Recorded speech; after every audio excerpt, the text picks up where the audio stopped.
they have police tape keeping you way back. So somebody was probably like, why is he getting this angle? That's really the only other angle. They don't want you behind them. We were on the side of them right there.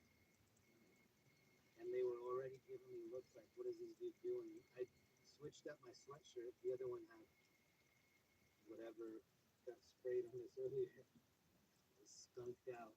So I upgraded.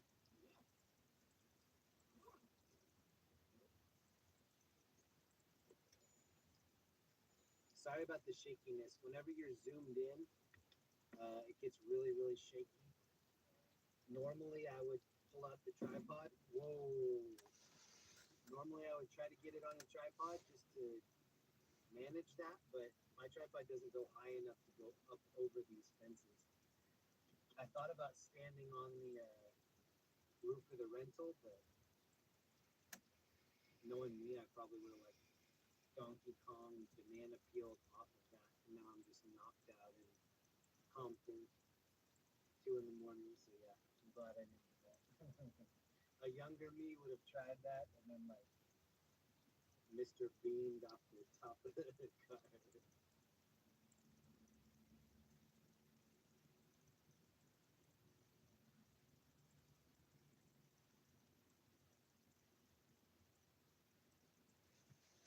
Thank you to everybody that's been giving me updates all night.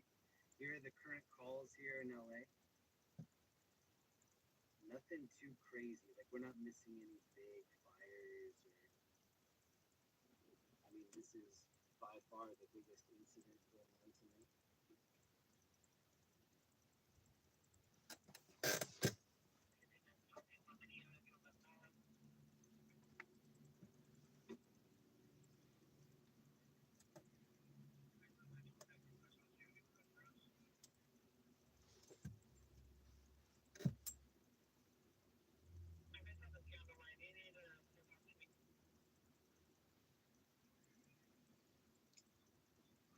Yeah, I definitely do have a press pass. I definitely do. I do.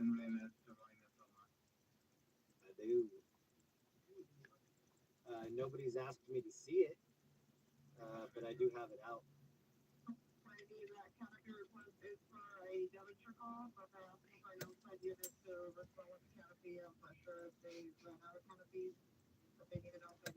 They've run out of canopies. That's bad.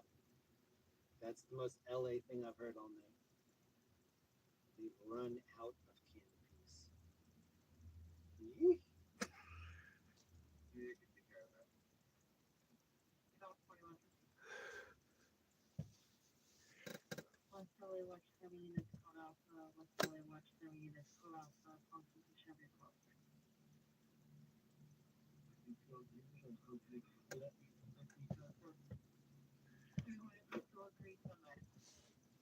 They're moving into the intersection. All right, we're gonna go.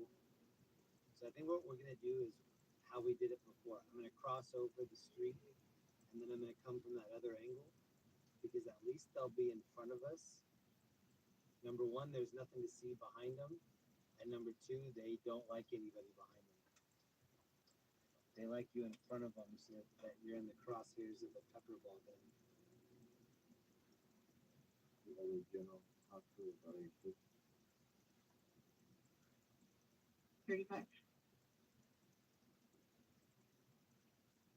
City of Compton, City of Compton. Yeah. Oh, I'm seeing a bunch of fireworks over there. Wow. And then the helicopter looks like it's flying even faster than it was before. It's got the blue thunder setting engaged.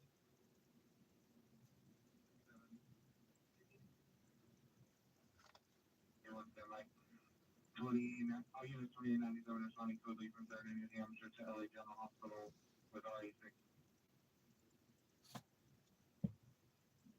You just have the pressures now at 5 and 10,000.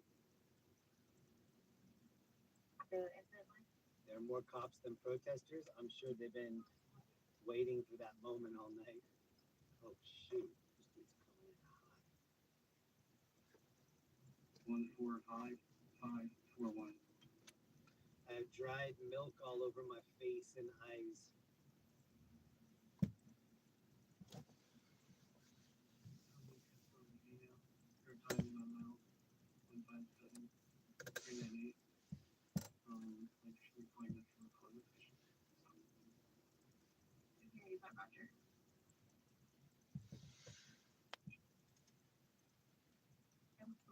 25 at Northeast Station on incident 3448. Cops got cruisers loaded with riot dispersers in the intersection now.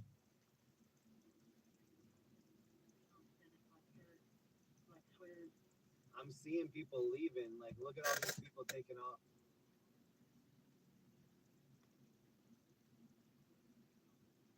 I'm seeing a lot of people, for whatever reason, are like, yep, now we're done. We weren't done before, but now we're done.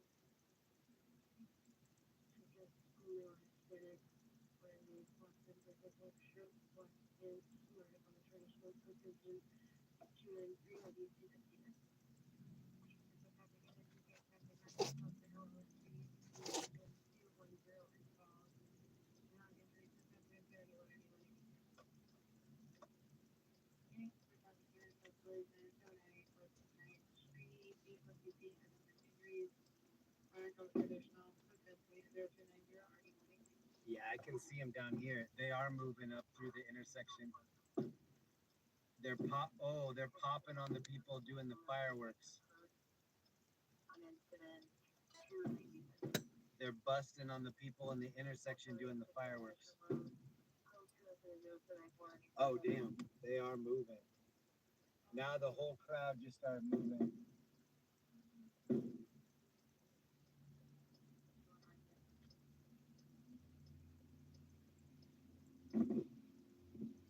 Oh damn.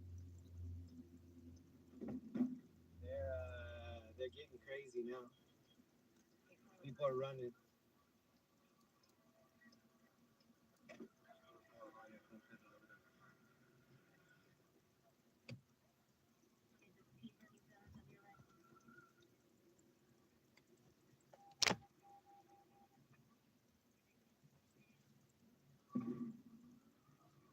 Damn, everybody's peeling out.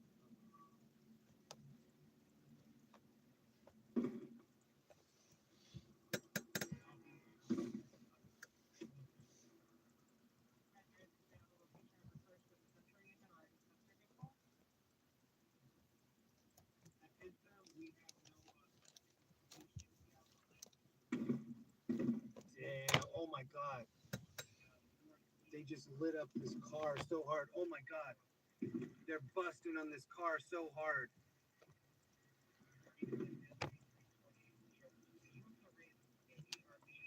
Whoa. They just shot so many things at this car and then the car stopped.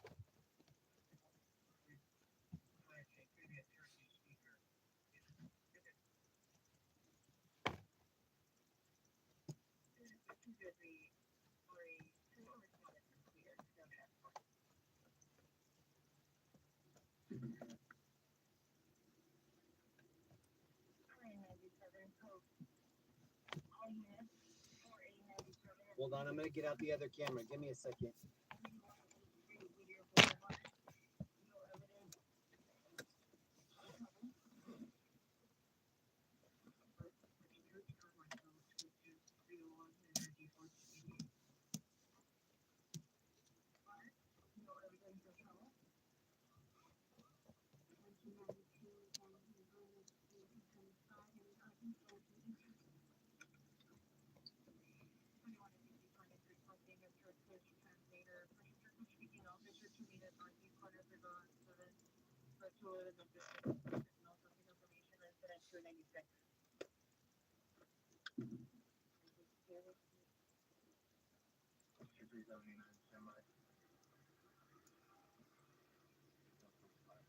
Hold on.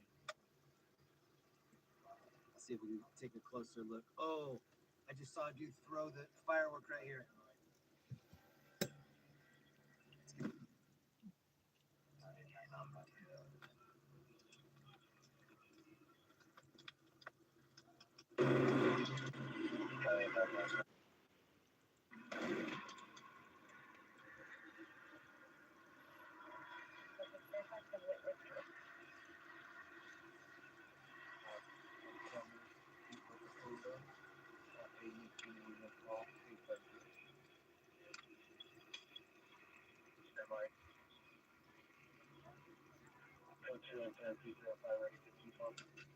Oh shit.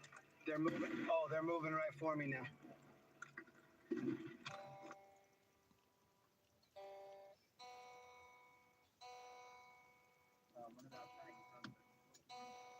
They just, oh shit, they just threw tear gas over here. We're out of here. They just tear gassed this whole area. Oh shit, we're out. Oh my god, this dude just threw a bottle at him. Oh shit, we're definitely out now. Oh no, he's got another bottle to throw.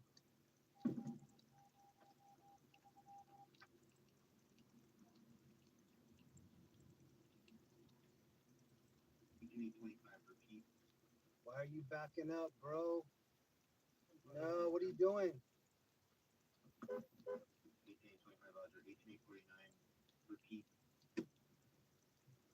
What the hell? Why wouldn't you go, dude? It's all tear gas. Why would you want to stay right there? We're running the light. Come get us if you want. We're dipping the light.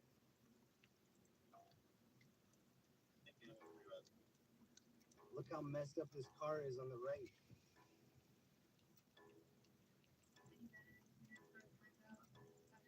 Like 14258 Delano Street, code 2, incident 255 RD 935.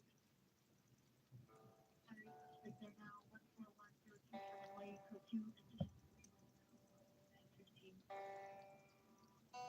Whoa, what are you doing? What are you doing, bro? The hell?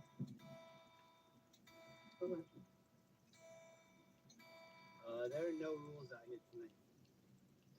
I think that's probably one of the issues. You need some rules. You need several. You can't just have no rules. Oh, there's definitely some tear gas that crept in somewhere. I have the recycle air on. I don't like how people just stop like this. You're gonna stop in the middle of the road with your hazards on.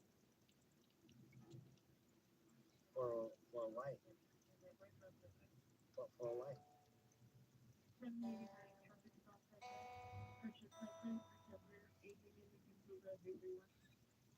Oh shit.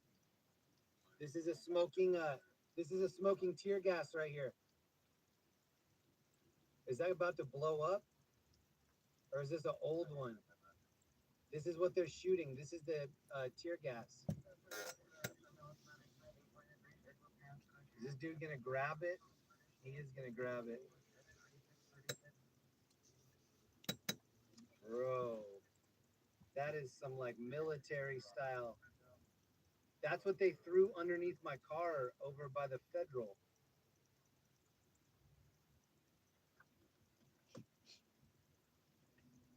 Oh, he's gonna grab it. He's gonna grab it.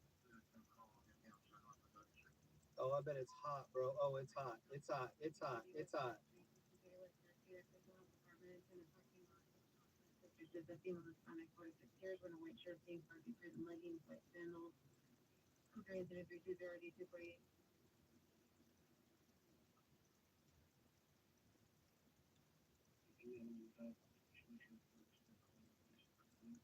The block is hot. The block is hot, hot, hot.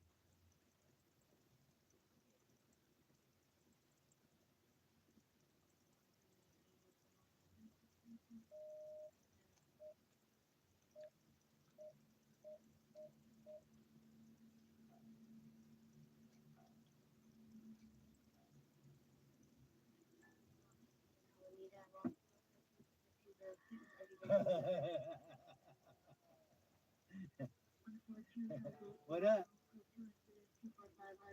What's up? I saw that. You look hot as fuck. No.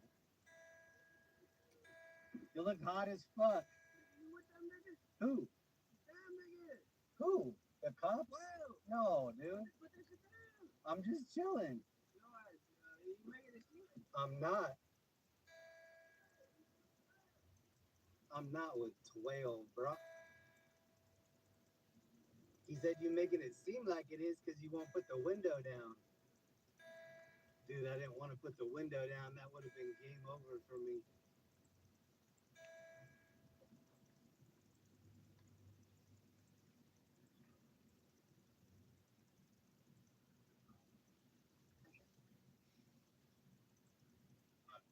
So that dude introduced himself to me by punching the window. Did you hear that? Like, boom. He came up and punched the window. And then I wouldn't put the window down, and he's like, "Oh, that's pretty sus." Man, that would have been such a good parking spot, too. Tap on 45 code 278 RD 1823. It really doesn't help my cause that the scanner's going. 327 RD 638.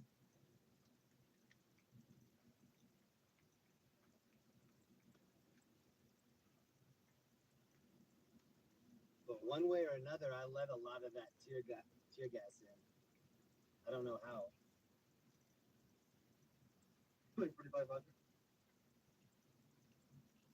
As a share on gas station, suspect number 1, male, black, long hair, wearing a white tank top, black pants. Suspect number 2, male, white, wearing a white tank top, black pants, left hand on bike towards White Oak. Code 2, incident 0322, RD 1075. 320 control. You're interviewing responding to a robbery investigation here on 7th and 8th, please. I want to see 320 from the.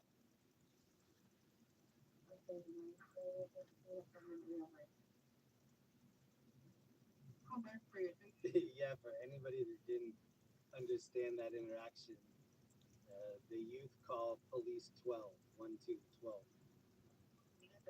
That's why you're seeing all the graffiti writing that says fuck 12. He's like, "You're with them?" I'm like, "No." He's like, "Well, then put your window down." I'm like, "No." He's like, "You're with them." And so I cracked it. And then he's like, "No, put it down." I was like, "No." He gave me a crazy look, too. Nah. No, no, no, no, no, no, no, no.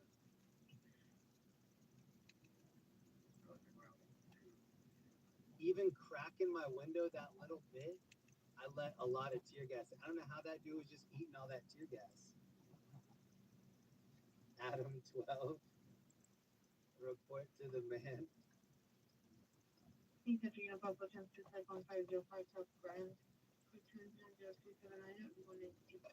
I mean, to be fair, I don't look like I fit in. It's been a problem I've had my whole life. I just don't look the part.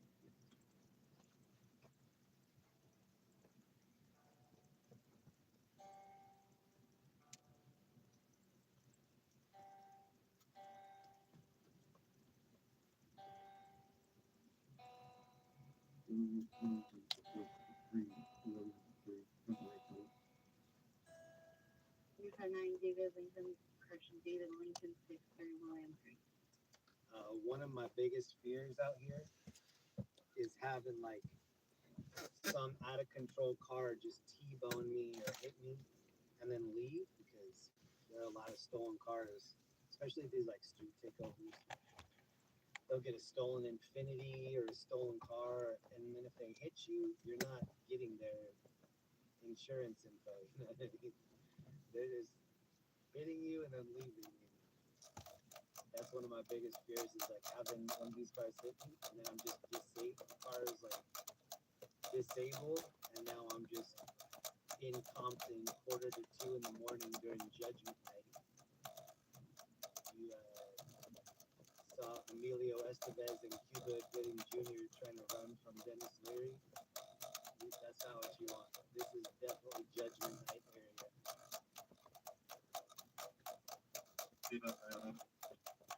Stephen Dorff.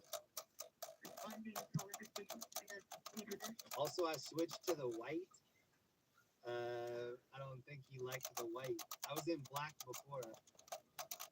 I was dressed in black. Now I'm dressed in white. Can you fill me in? Oh, and then this dude's doing street takeover right here. See? probably time for us to vote. I think we already got a little bit more than we bargained for anyway.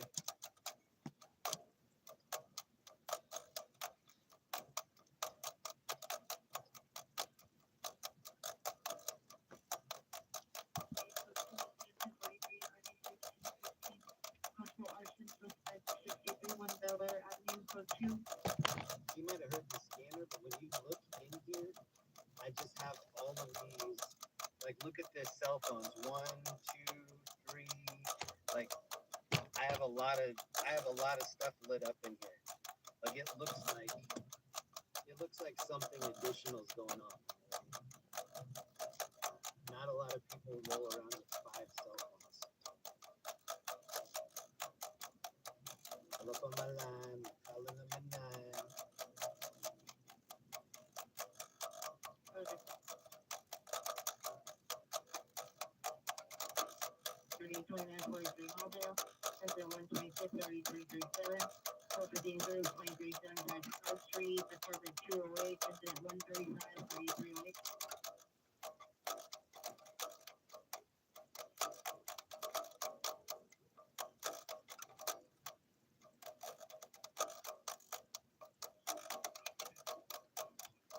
Even if something wasn't going on over here, this is the hood where somebody just comes at you head on so you can't go anywhere. And then they tell you, get out. You're like, oh, no. It's not like you can floor it. It's not like you can put it in reverse and floor it. You just stuck. So you always try to leave a lot of wiggle room. Are we going to Craig's house? I think it'd be fun to go to Craig's house, to be honest.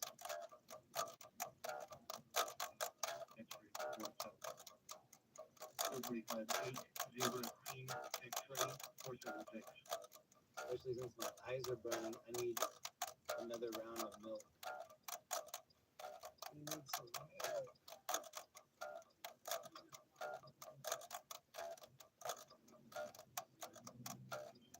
And that dude was broken down right there.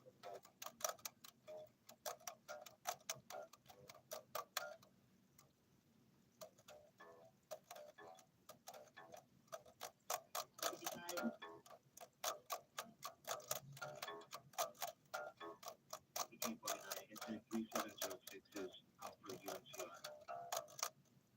What is this dude doing?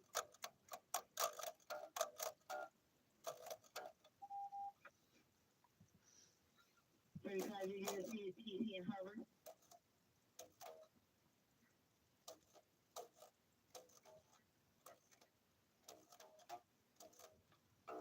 375 958 Lake Street, identified. Come in.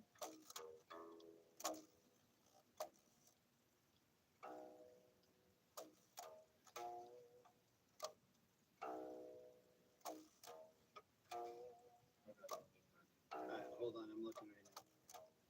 What is that dude looking at? 1883 incident 1305867 handle. Identify your starting location.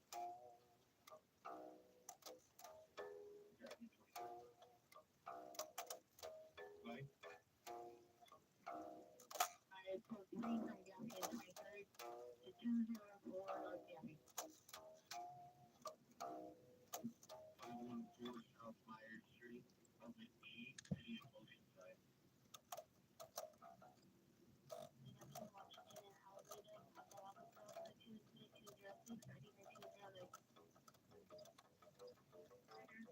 And this taco stand is still open right here. Hanging tough.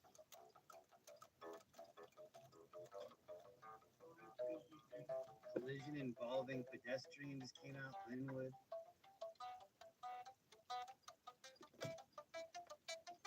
We're gonna go down sketchy alley, 2 a.m. Compton. Oh, this is the cat alley. Look up there. This is the alley where all these cats came out last time.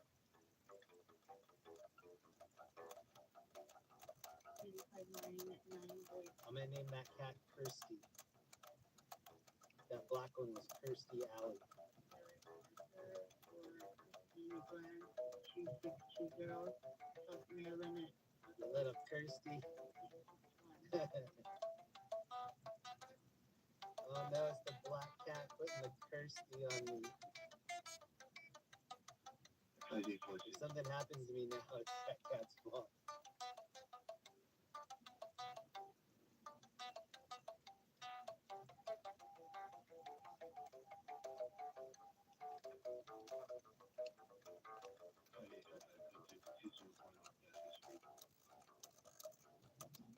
Where are you going? We are gonna go see if we can find Debo's bike real quick. The beach cruiser. It's just like it's both of our bikes, but we just keep it at my house. Pops be tripping, man. You know I wouldn't trip. He wants me to get my bike back. Which bike? The beach cruiser.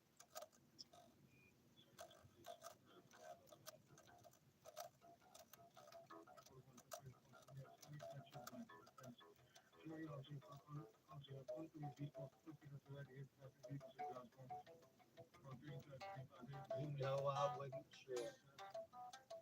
Pops, man.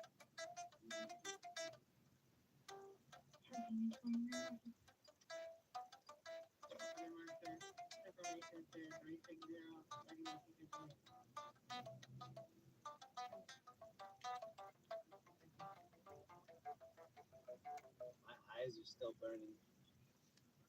My eyes. I need some eye sanitizer.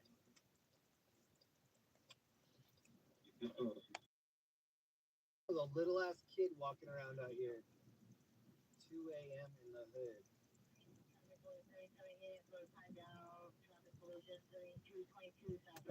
Don't do it, bro. Don't do it.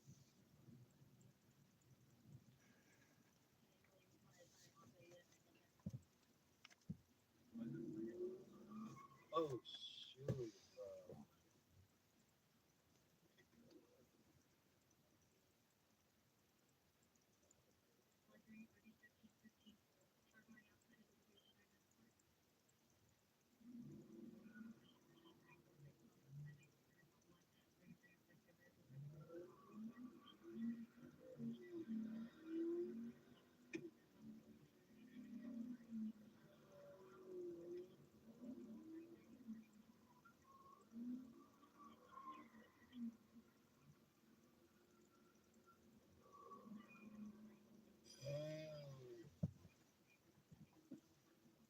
So yeah, that's what time it is out here. It's no rules time. A lawless game.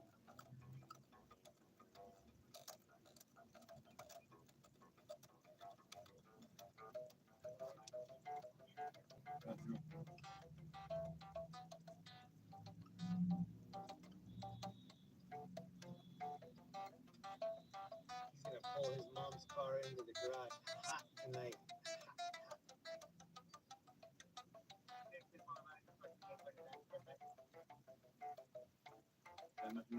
Big Doug 638.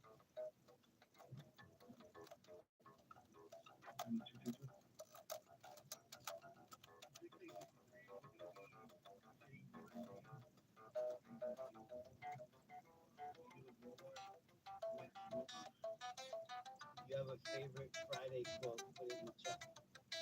I'm gonna take this over to Craig's house real quick. What up, Bryce?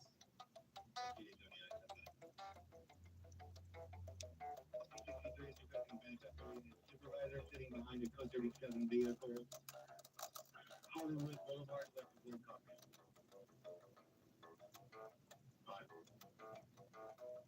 Is that legal in LA? Depends on what time of the day. Well, the real answer is no. But like, there's just some stuff that I guess it's not even tolerated. It's just the cops are busy. That's the best way to put it. The cops are busy. If you been watching anything tonight, you have to understand these cops aren't adding to anything that they don't have to be doing. Excuse me, motor vehicle violation. Like, they don't care. Oh, these are ladies of the night right here. Dang. We're already at the ladies of the night area.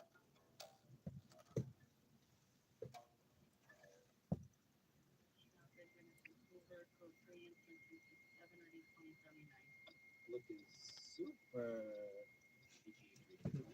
Ooh, hold on.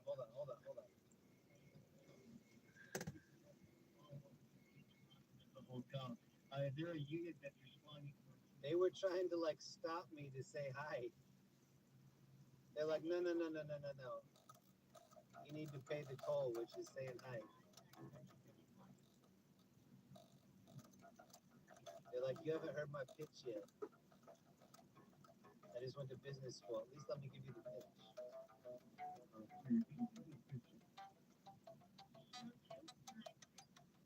Let me give you the pitch, like stolen right.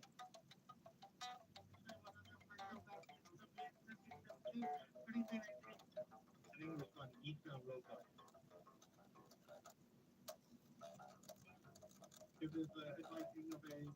Oh wow, there are a lot of ladies still on the clock out here. Ladies of the night.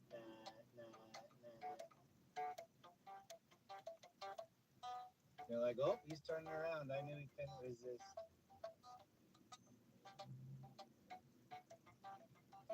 Love the night. You take Bitcoin?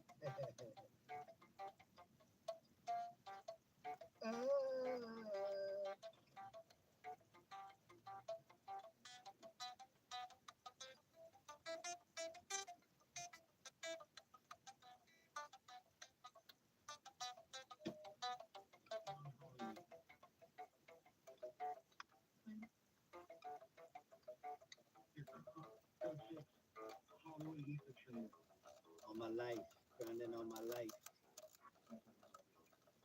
Sacrifice, hustle, pay the price.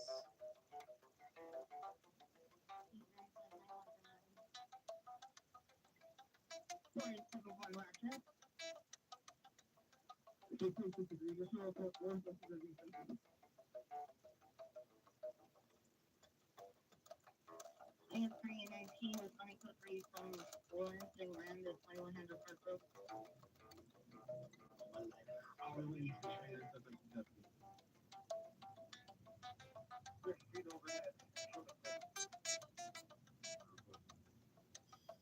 Pretty clear. How 2053 weather. can I get on here? Let me try to get on. 48 weather. Mountain View Temple and Mountain View Cookery and Central 363. Nipsey Hussle was with his girl. I think her name's Laura London. He was eating at the Roscoe's Chicken and Waffle, and she posted a picture of the two of them at Roscoe's Chicken and Waffle, and he was wearing a bunch of jewelry. Or no, that wasn't Nipsey. Nipsey got killed in front of his clothing store, America. I'm thinking of PA.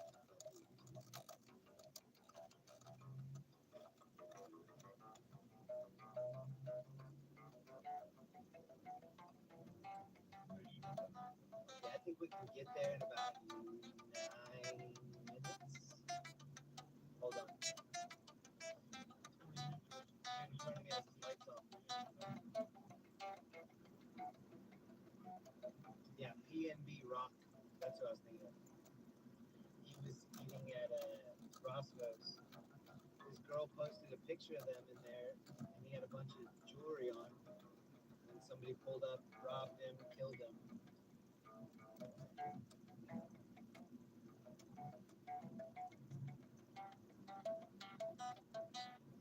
Burgers on Waterlake Investigation 103 West 4th Street at the Detroit Hotel, code 220-220-9135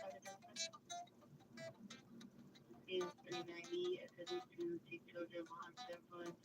No traditional code 20803 Gambling and using ETA on unit Figueroa.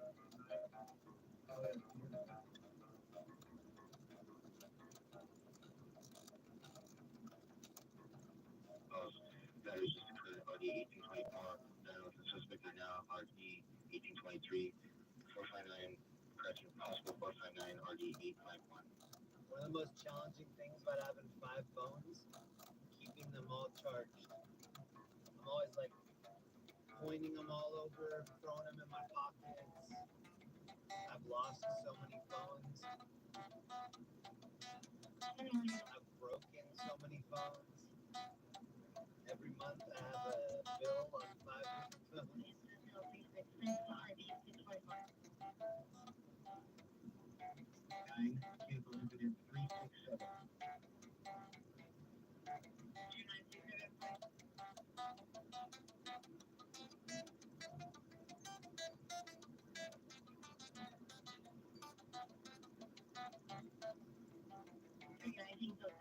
area 2100 Park Road. FC on a CPI traffic with the engine involved. Code 2 incident 291 and 91 82 identified.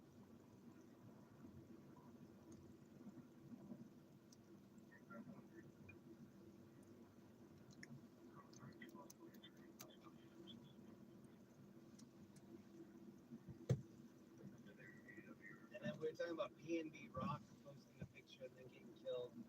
That's what happened to Pop Smoke. Pop Smoke was in LA. He had just gone, well, this is what I think happened.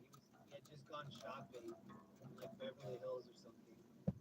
He posted a picture of like the bags that he had gotten from shopping, and one of the bags had like a delivery address on it. And so people knew where he was. They knew he had a bunch of jewelry and whatever with him. So they showed up to his Airbnb, robbed him, and killed him. Pop Smoke. 31 SC 301 in the front lobby at the International Intercontinental Hotel. Then XXX Tentacion, he used to just cruise around with a duffel bag full of money. People knew that. And he was in Florida trying to buy some dirt bikes. And then dudes were like, hey, that's XXX right there. You should just roll up and rob him. He always has a duffel bag of money on him. And he did. And they robbed him and killed him.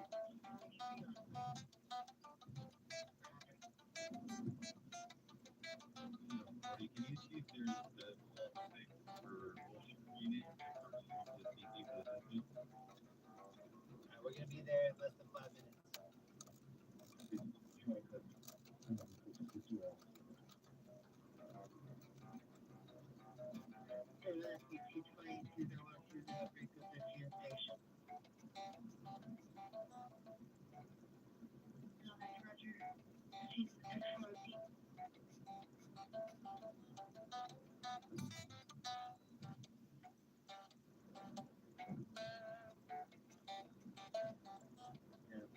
something out, my closest call.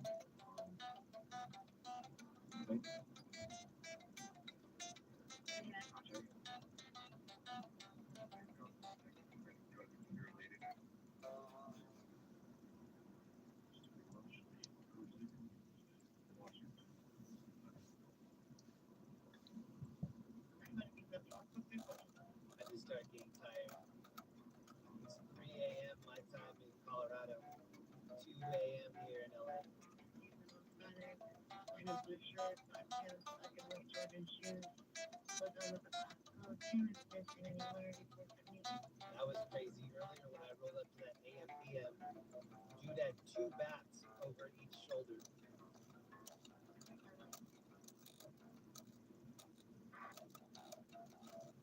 That was right before that AM PM got robbed.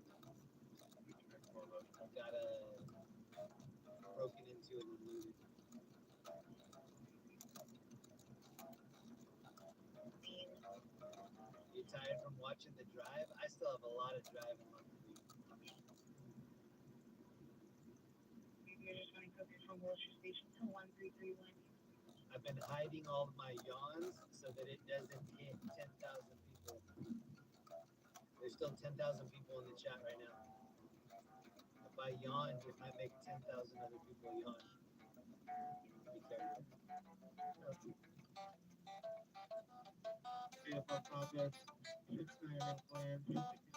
Section 8 behavior. Where are you taking us? I'm taking us to the Friday house. It says Compton's to the right. I'm taking us to Craig's house.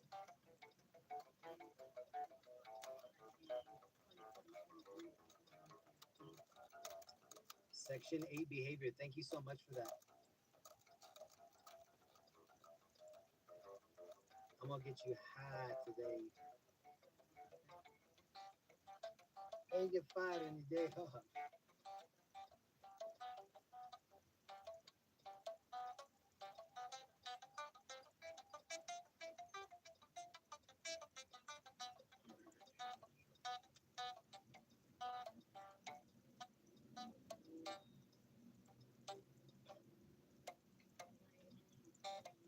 This one is pretty easy.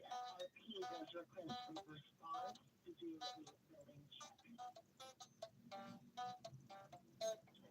Thank you so much again to my mods, Ellie and Zach. They had to go through a lot of different stuff tonight just to keep everybody cool. So thank you so much. Thank you for all the hard work, Ellie and Zach. What up, Warlock? Warlock came in at the end. What up?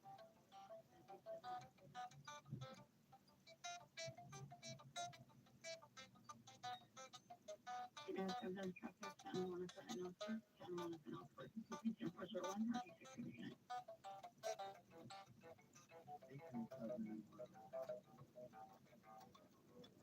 Money one time. 853 cancel 134 490. 31st report down 600 Alicia Street. Call back is as they are standing by at the intersection of Commercial and Center and a white Supro. Are you getting the response? Let's see.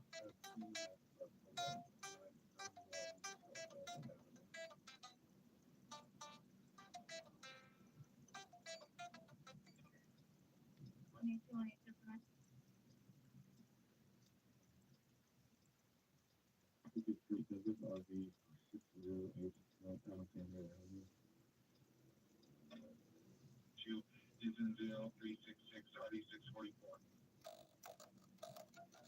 Yes, sir.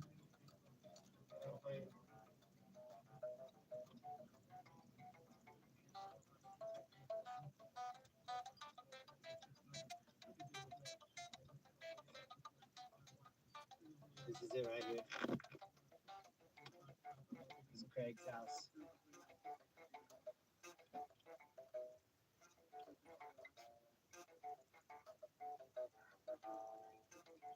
And then here's Stanley's house. Can you please stay off my lawn? This is where Smokey and Craig. And then Felicia was right here.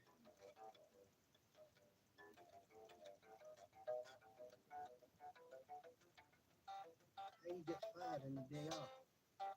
Man, they said they had me on camera stealing boxes. Boxes?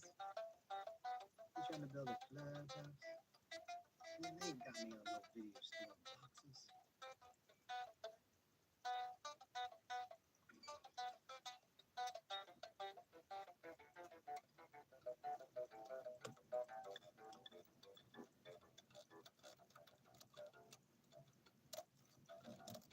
There's several movies that I've seen over 100 times, Friday One. Such a good movie. Did DJ Pooh direct that movie?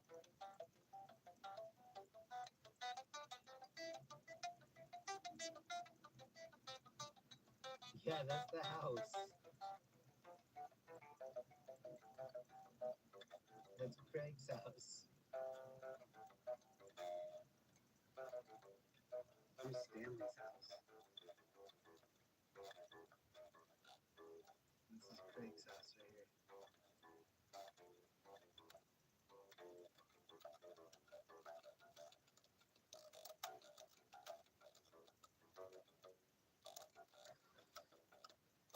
Big worm.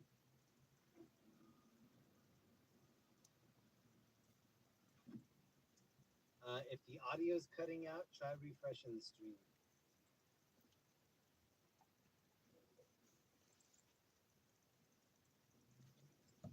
Yeah, my energy levels are waning right now. I'm not gonna be live all that much longer. I'm gonna take us back to the city. Who is Craig? Craig was Ice Cube's character in the movie Friday. If you haven't seen the movie Friday, I don't know what to tell you. It's a classic.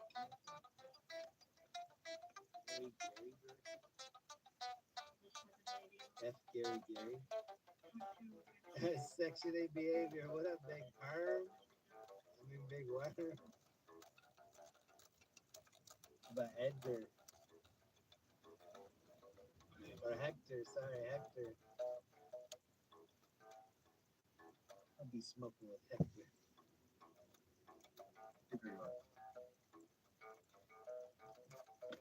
Yeah, supervisor, check out. 0392. 1957.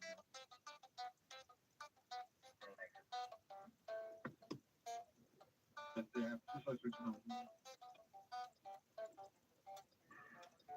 Friday 2 is pretty decent. I think that's where Cat Williams got his big start. Well, not his start, but before Friday 2, I hadn't seen a lot of Cat Williams when they all did Soul Plane. Hollywood 1615 Hollywood Mall Cops. 207 multiple occupancy.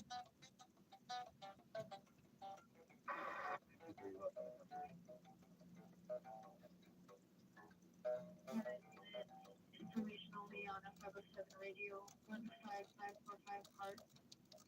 Information only on incident 230.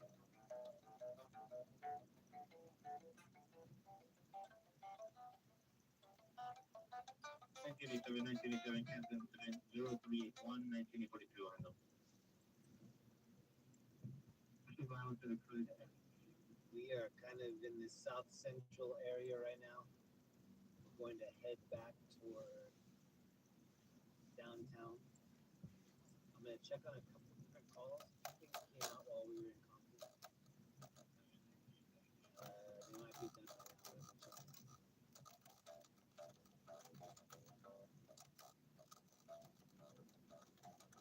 22, Roger, stand by. You are still on your Jubilee 97. Peachy, peachy. Have you seen any National Guard? I haven't. I thought I would by now, but I haven't. Peachy, peachy, thank you for asking. Yeah, I have not yet. And Section 8 behavior, thank you again. Street, incident 0366 RD 644.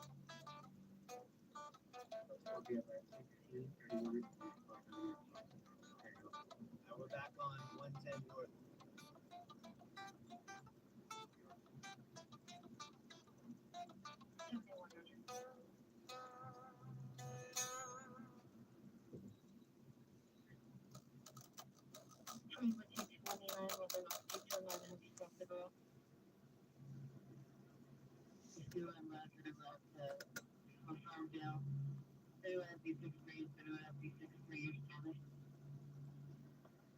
Colonel, thanks. 1615, 20 on belt.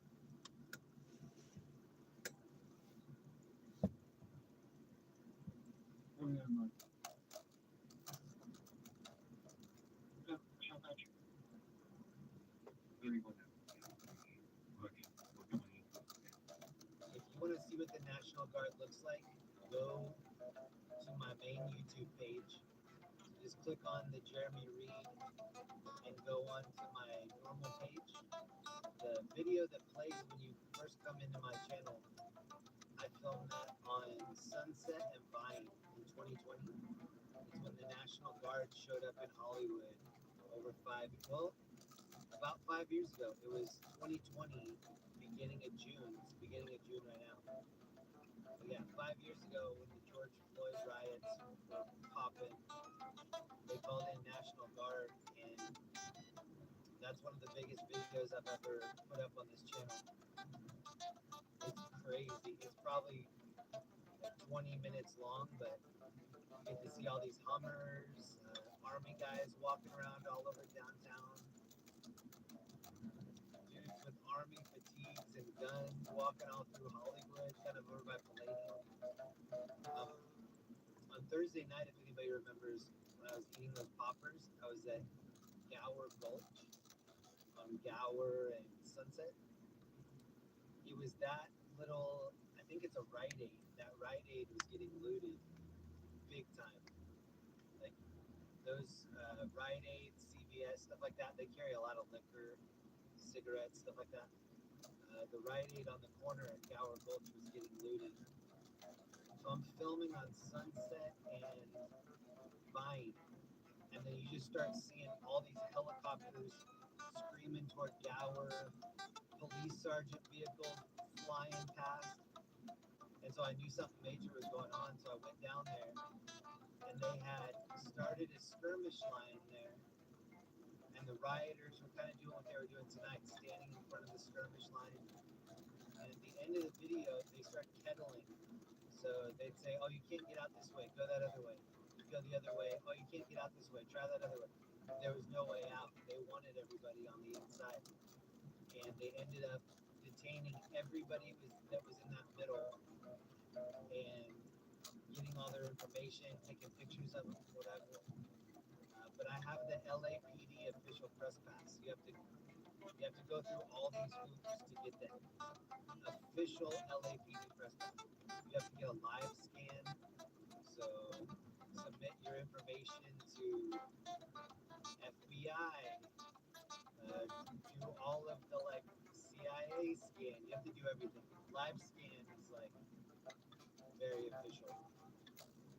So yeah, I ended up showing my LAPD press pass to the sergeant there, and I was like, "Look, I'm not a part of this. I'm just covering it." It looked like he wasn't gonna let me through, and then he ended up letting me through, and that ended up being one of the best days because I thought I was for sure about to have my car towed, arrested, all that. And he let me through. So yeah, that's the main video that shows when you enter my YouTube page.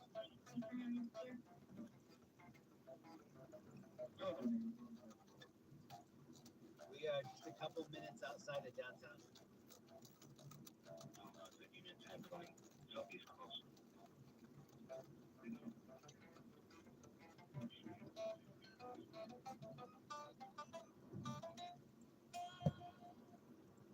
You know, 8/30/2025.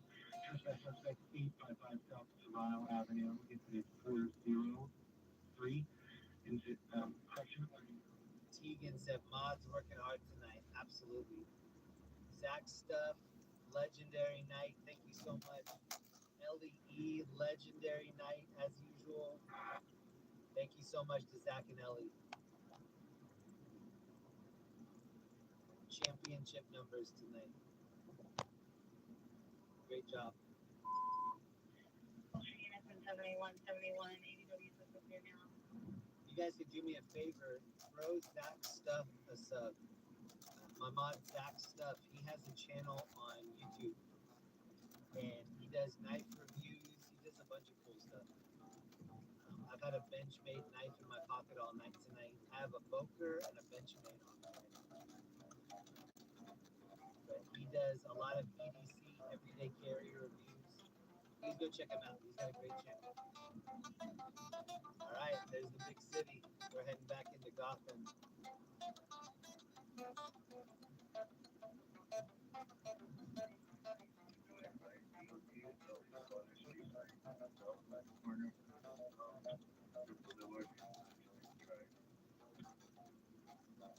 That channel again is Sax Stuff. Yeah, Ellie just put it up. Please go throw him a sub. You'll like it. He has a great channel.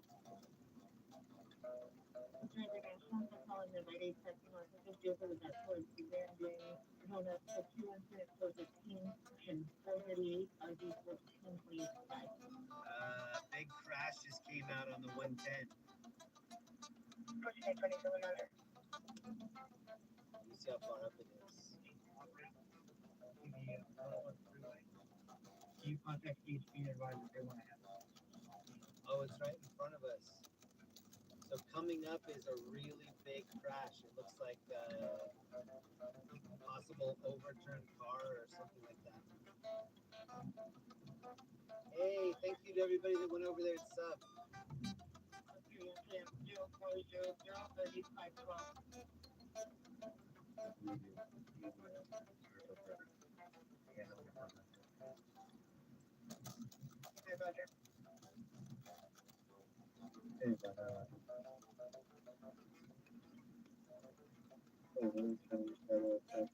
Thank you, LA, for keeping us safe tonight. Even though there was a couple times that I thought that was in jeopardy. And he wants to know if he's able to make the report online for the missing gun. Question for the stolen gun. 7600 South Broadway, code 2, incident 425, already 1258. And the comments for additional pictures at 440 or 185. 507 party 6936 Colbath Avenue. Information only on this incident 3929.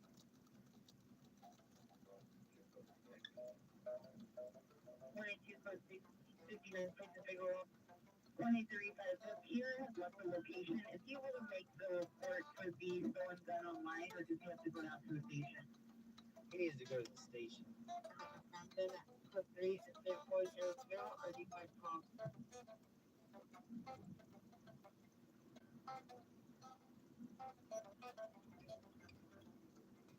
Alright, we're 4 minutes away from seeing this crash. It just happened on the 110 ahead of us. 136, has an hour's contact, or there was maintenance in 221. Brampton. That's near. Suspect is the female black. She's bringing a knife towards a male. Additional on incident 430. Hand over for going outside the division identified.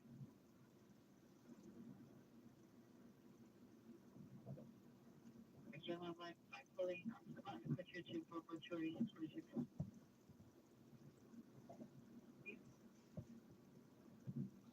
I have been approved as a left hand. Total place of a weapon seen that's on the palm, on the finished additional code 3.3, 20, 13, 47.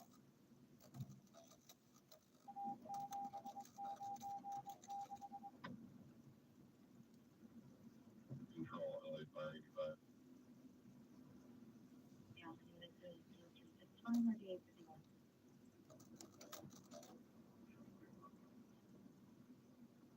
Total 70, Roger. At Long Beach Avenue, at Volunteers for America, code 3 incident 432 ID 1347. 3 minutes away. Control LA Fire, can you have them respond? Code 3, we have parties on scene investigating physically aggressive. LA Fire 85, 5811 is responding code 3. 520 from the station. All units 520 are responding code 3 from Harbor Station to Anaheim and Brampton. Visuals back at the center. Unit 511 W11 Spider from Church in the back of Anaheim and Brampton for a belligerent male. 400 RD 5 close. 559, repeat your starting location. 13.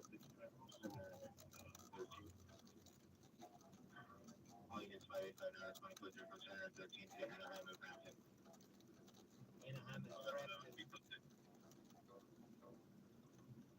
511. Figueroa Street runs all the way down here. this end all the way up past USC, all the way down. Figueroa is long.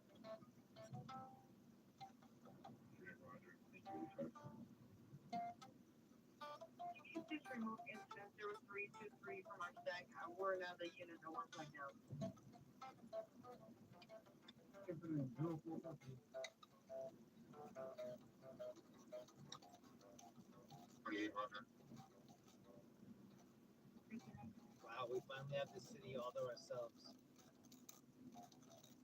After all that traffic. Oh, there's a cop behind me.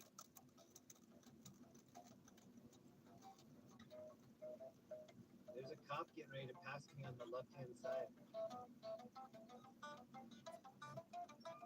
I thought he was pulling me over, but I think he's passing. No, he's just riding right next to me. Oh, it's fire. Okay, good. Are they going to show us where this car is flipped? 0407. Yeah, it's right up here on the right. This incident. See everybody slowing down? It's because there's a flipped car up here.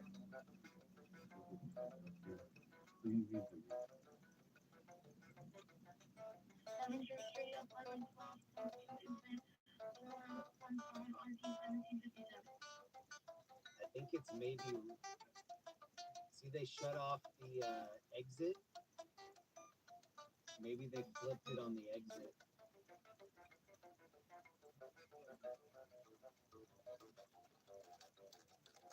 Oh, look at this. Look at the hit mark right there.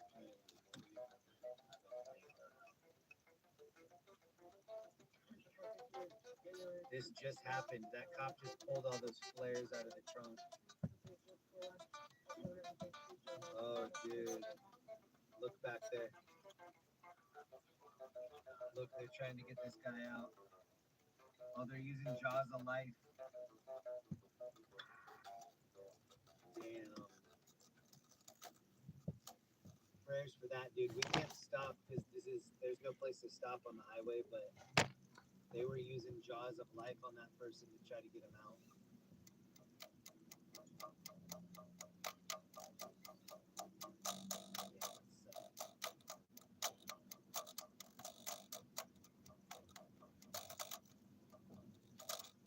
There is one more. You guys want to do one more call? There's one more thing happening back here. Hey, what up, Shannon?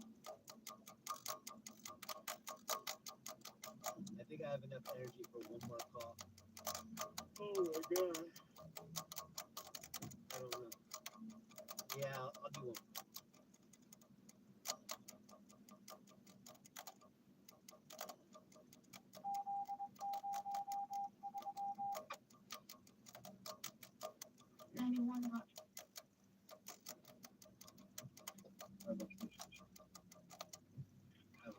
This area over here has the worst on ramps and exit ramps.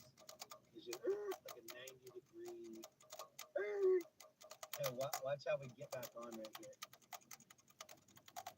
This is honestly, this is one of my least favorite on ramps. You're in this neighborhood. Well, see how there's a stop sign right there? Watch what this car does. You just have to floor it. You have to stop right here, and then just floor it to get on the highway. So you go from dead stop to like ludicrous speed. Some of the ways they plan things out in the city don't make sense. And I think it's not only bad planning, it's like, what else do? You don't have the space to do it right. I think that's what it is.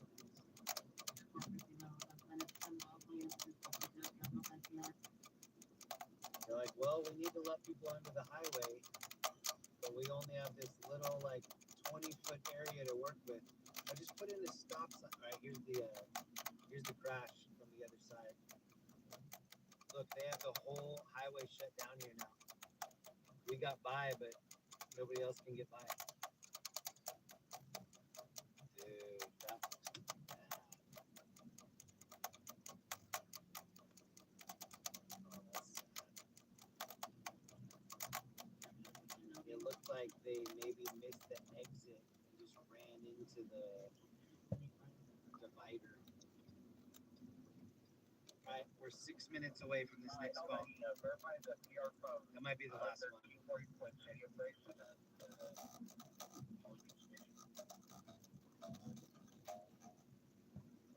It's a long night. Saturday Night Live.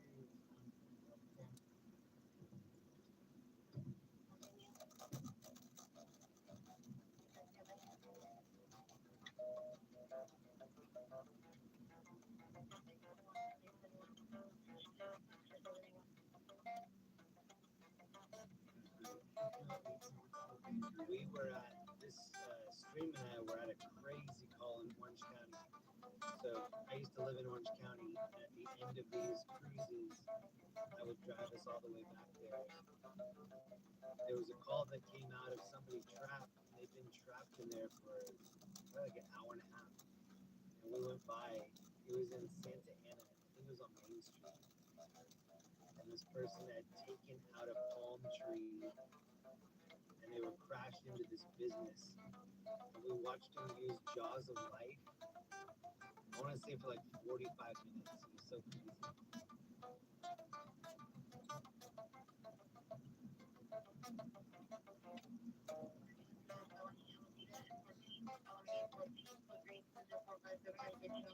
There's still a lot of calls coming.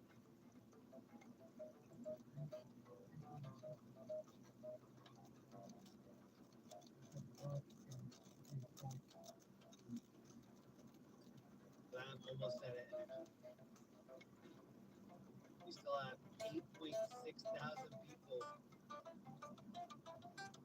Thank you for hanging out with me tonight.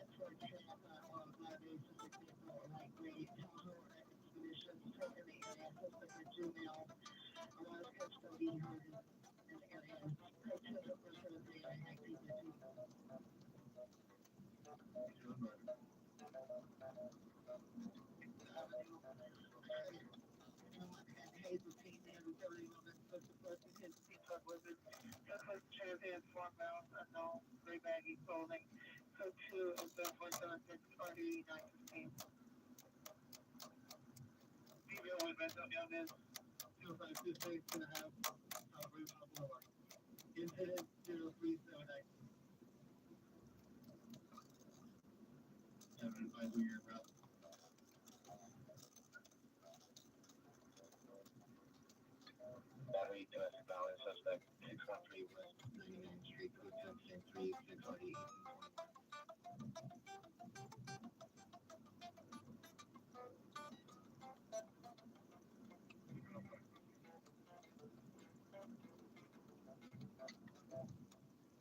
Something's going on right here on the left as well. Look at the lights.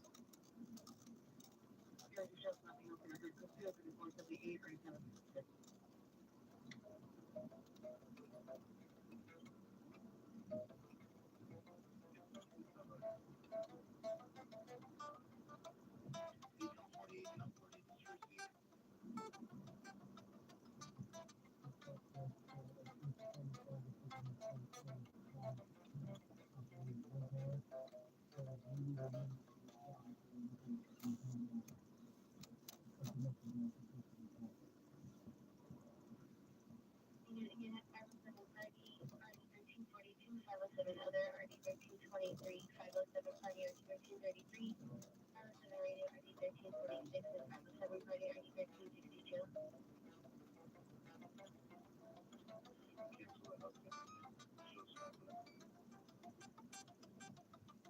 you receive your code 2 call?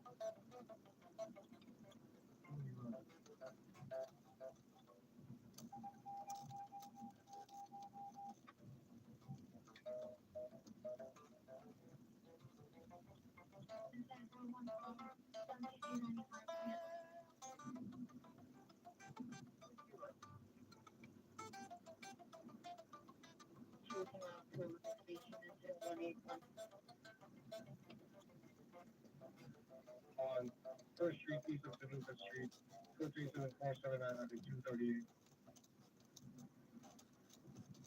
Like, so that's contact care for location. Responding to the other big question. 6767 code 1. Los Angeles Times right here.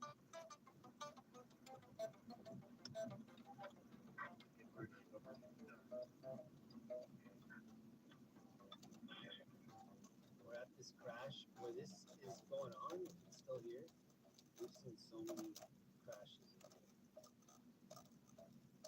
Hell, always a crash right here. What the heck? Always.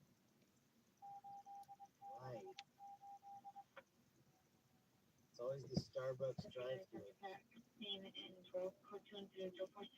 Okay, somebody in the chat's gonna remember. Remember when there was a hit and run crash right here, and there were a bunch of different streamers all looking at it. Somebody's gotta remember that. And then there was a different crash over here. This is the Starbucks parking lot. I want to say we've been to three, at least three.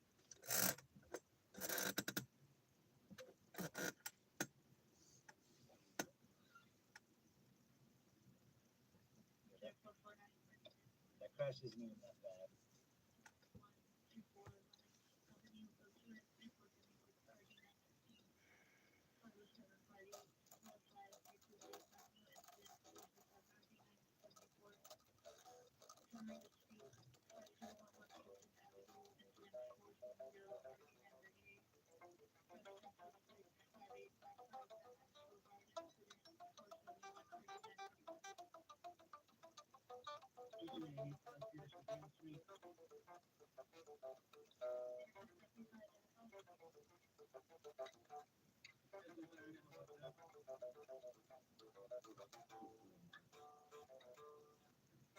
That guy didn't even want the tow truck. Look, he didn't even need it. He's like, I'll drive it from here.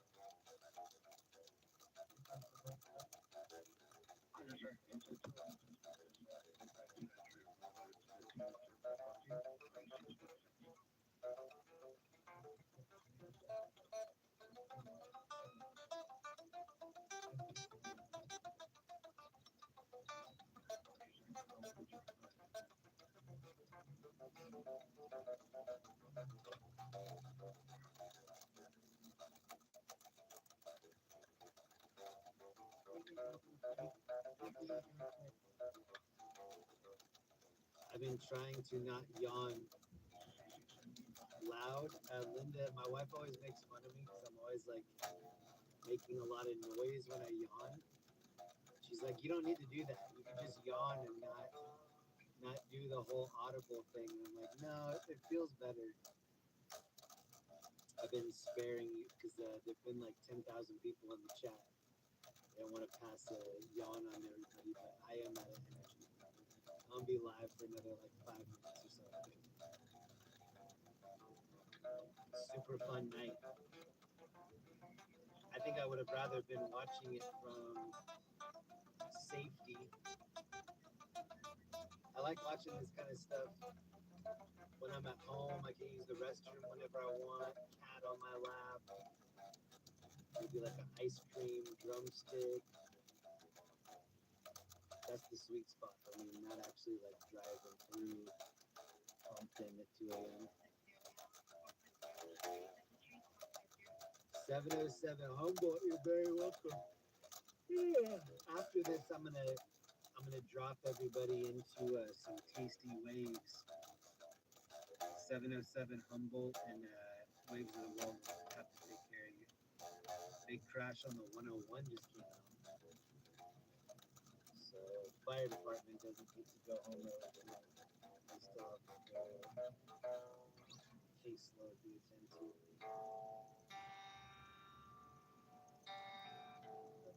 What was your favorite part of the night tonight?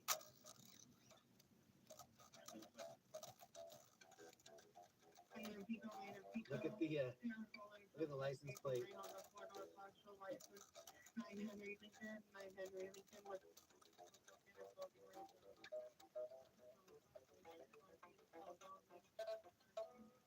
I sue.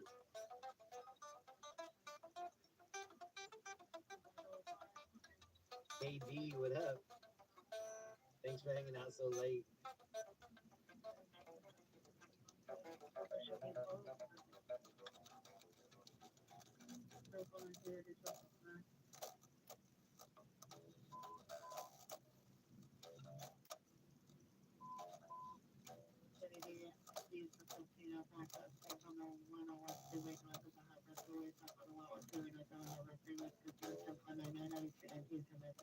That's the one we just saw crash on the 101. And they don't call it the 101. When it's a zero, they say the letter O. 101. It's not, O is not a number. It's 101. Nope, we're going with 101. O for one, and then an O, and then a one. Yes. It's not a zero, it's an O.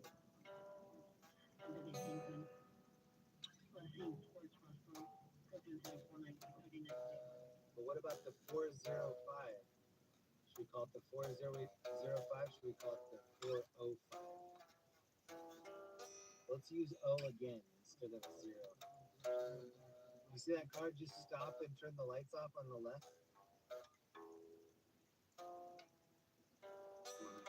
And then they just turn them back on?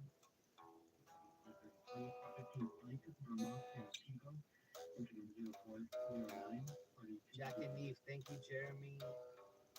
Another fantastic night in LA. You're very welcome. Old fart Andy, favorite part, explained to Hertz that the funny smell on the Jeep.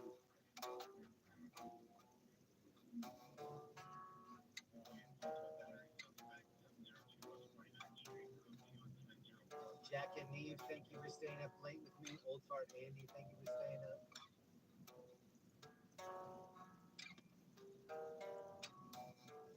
I have an appointment tomorrow afternoon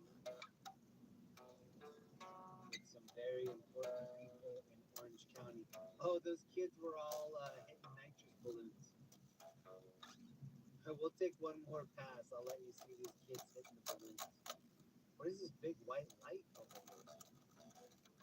That is a bright light. What the heck?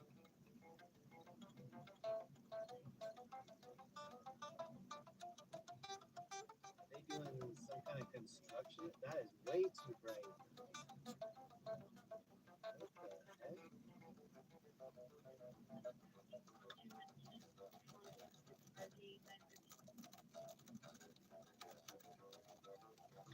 I had this weekend planned a long time ago. I wanted to be back in Denver next week in case the Denver Nuggets won the NBA championship. So right now, it's the Indiana Pacers and Oklahoma City Thunder in the NBA championship.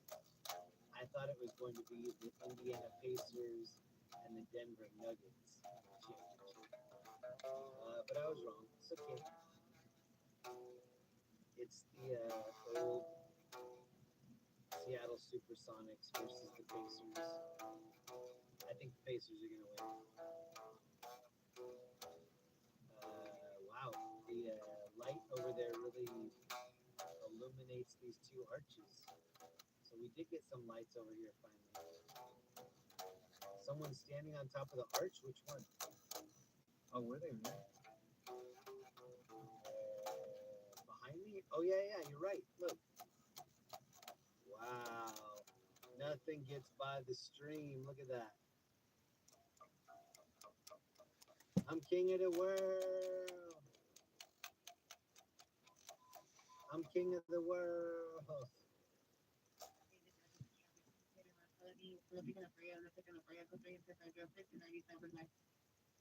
Wow, leave it to the stream.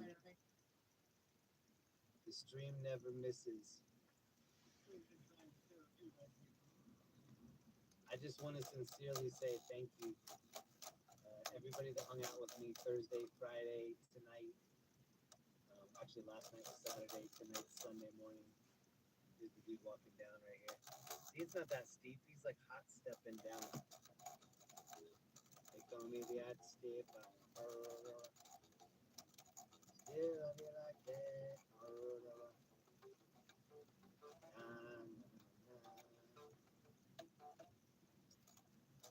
LA is a wild place. I don't really feel the need to live here full time, but I do feel like I need to visit here full time. I have a couple plans of maybe trying to find a spot here and be in both places, in Denver and in Denver and in LA. More likely Denver and Orange County. We'll see. This was a crazy weekend. I knew it would be. I didn't think that the ice stuff was gonna pop off the way it did, but it made Thursday, Friday, and Saturday pretty crazy.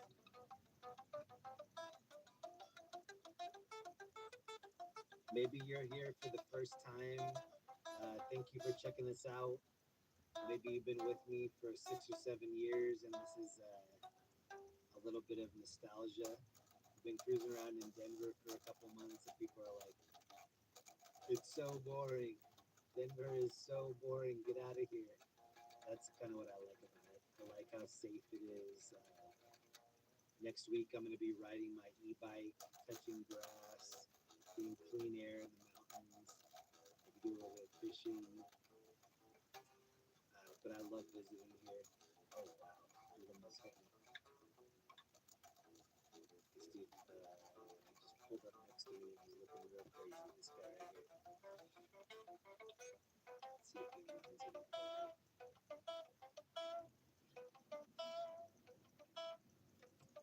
I am going to go back to where I'm staying, get a couple hours of sleep, and then I'm meeting up with some people from the stream in a few hours. Get some good food with some good company. As a favor to me, just don't take a lot of the things in your life for granted, especially health. I'm dealing with a lot of stuff with my mom right now, and it's been tough. Like when I'm my mom's caretaker, it's weird being like the parent to my mom now. It's weird having her ask me for things the way I used to when I was a kid. It's weird having her hide things from me and try to get away with stuff like I used to do when I was in middle school and high school. And it's me like scolding her and her being like, "Okay, I won't do it again." It's like complete role reversal. I know I'm not unique in dealing with that. A lot of people will have to deal with that. It's been tough, but I'll get through it. And one of the reasons I started even streaming in the first place is because I would tell my mom all this crazy stuff that I was seeing, and she was like, "Wow, that must have been a sight to see. I wish I could see it." And I'm like, there is a way you can see it. I'll start up a YouTube channel, and then I'll send you the link, and you can look at it in almost real time. It'll just be delayed a little bit. She's like, "Wow, that's so cool." And so I started with just my mom and a few other people watching, and that was enough. Like I couldn't. I remember seeing that there were like 16 people in the chat. I'm like, wow, I don't even know where in the world these people are. Like, somebody could be in Germany, somebody could be in Antarctica, somebody's in Africa, somebody's. And tonight we had like 15,000 people in the chat, something crazy like that. Very humbling. It's not me. I'm not the person that is drawing the crowd. The thing that's the best part of my channel is the community that we built. I'm looking at it right now. Jack and Neve, Dev, RA, Obi, Zach, Ellie, Jolie, KD, Kimberly, Tony. I mean, we just have some amazing people in here, and I'm glad that I did it. I'm glad that I took a risk. People really don't believe me when I tell them I'm shy. I'm also a very private person. They're like, you couldn't be. You're not shy. You're not private, or else you wouldn't be live streaming. And for some reason, though, I do. Like, I enjoy my privacy. I really like being quiet. That I'm looking forward to ending the stream tonight and just being quiet. My wife's like, you're just always trying to fill the silence. I feel like that's part of the job, I guess. But I really can't tell you how much the community means to me. It means everything to me. And I was telling some friends the other night, I said, I think I'll keep this YouTube channel for the rest of my life. I said, no matter what I'm doing, the different changes that I go through in my life, I think I'm just going to share it with the people. And whether it misses or hits, that's not the goal for me. It's just kind of like sharing and letting other people learn from my mistakes or like be along with me for these experiences. And so, yeah, thank you so much for hanging out with me this week. It was an amazing week. I still have a couple days left in California. I may or may not do a little secret stream. We'll see. It might be on my backup channel. The backup channel is called Jeremy Reed 1980. I did a little secret video on Thursday, and then I might do another one. We might go. Well, I'll keep it a secret just in case. But thank you so much for being along this journey with me. I really appreciate you. If you had fun tonight, and if you want to do a favor for me, please leave a comment. I read all the comments. I'll get little notifications on my phone that say so and so left a comment, and I'll click over and read it. So if you have a message for me,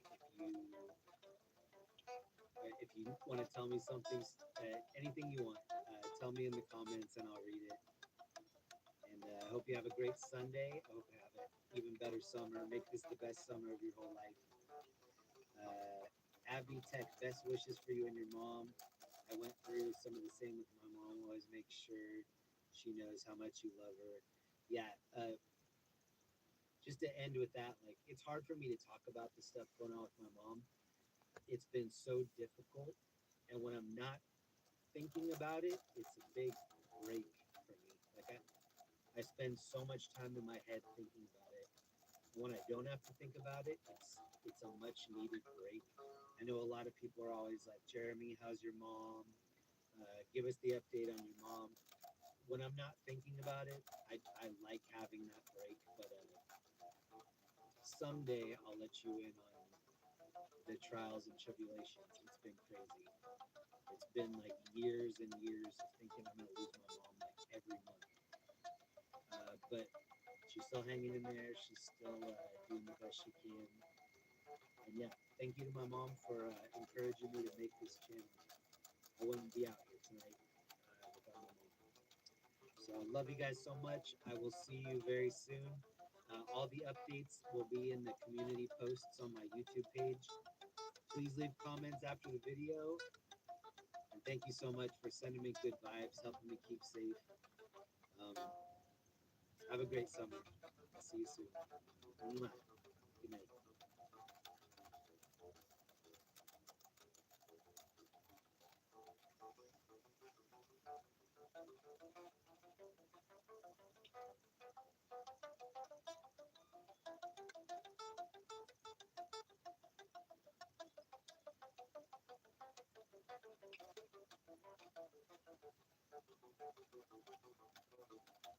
Today I'm going to be trying the new Dave's Hot Chicken Mini Sliders.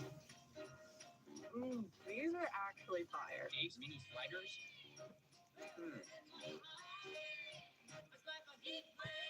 I'm so excited.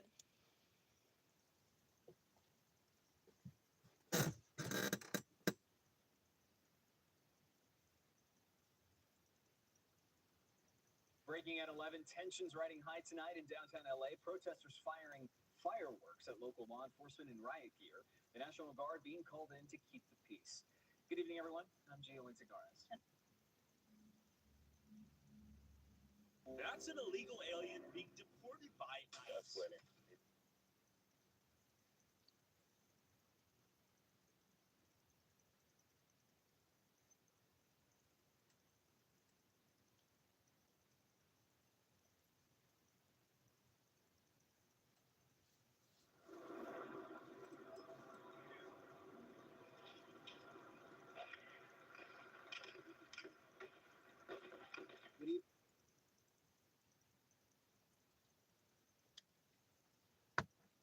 Dea Oat Cream Blend cured my fear of missing dairy.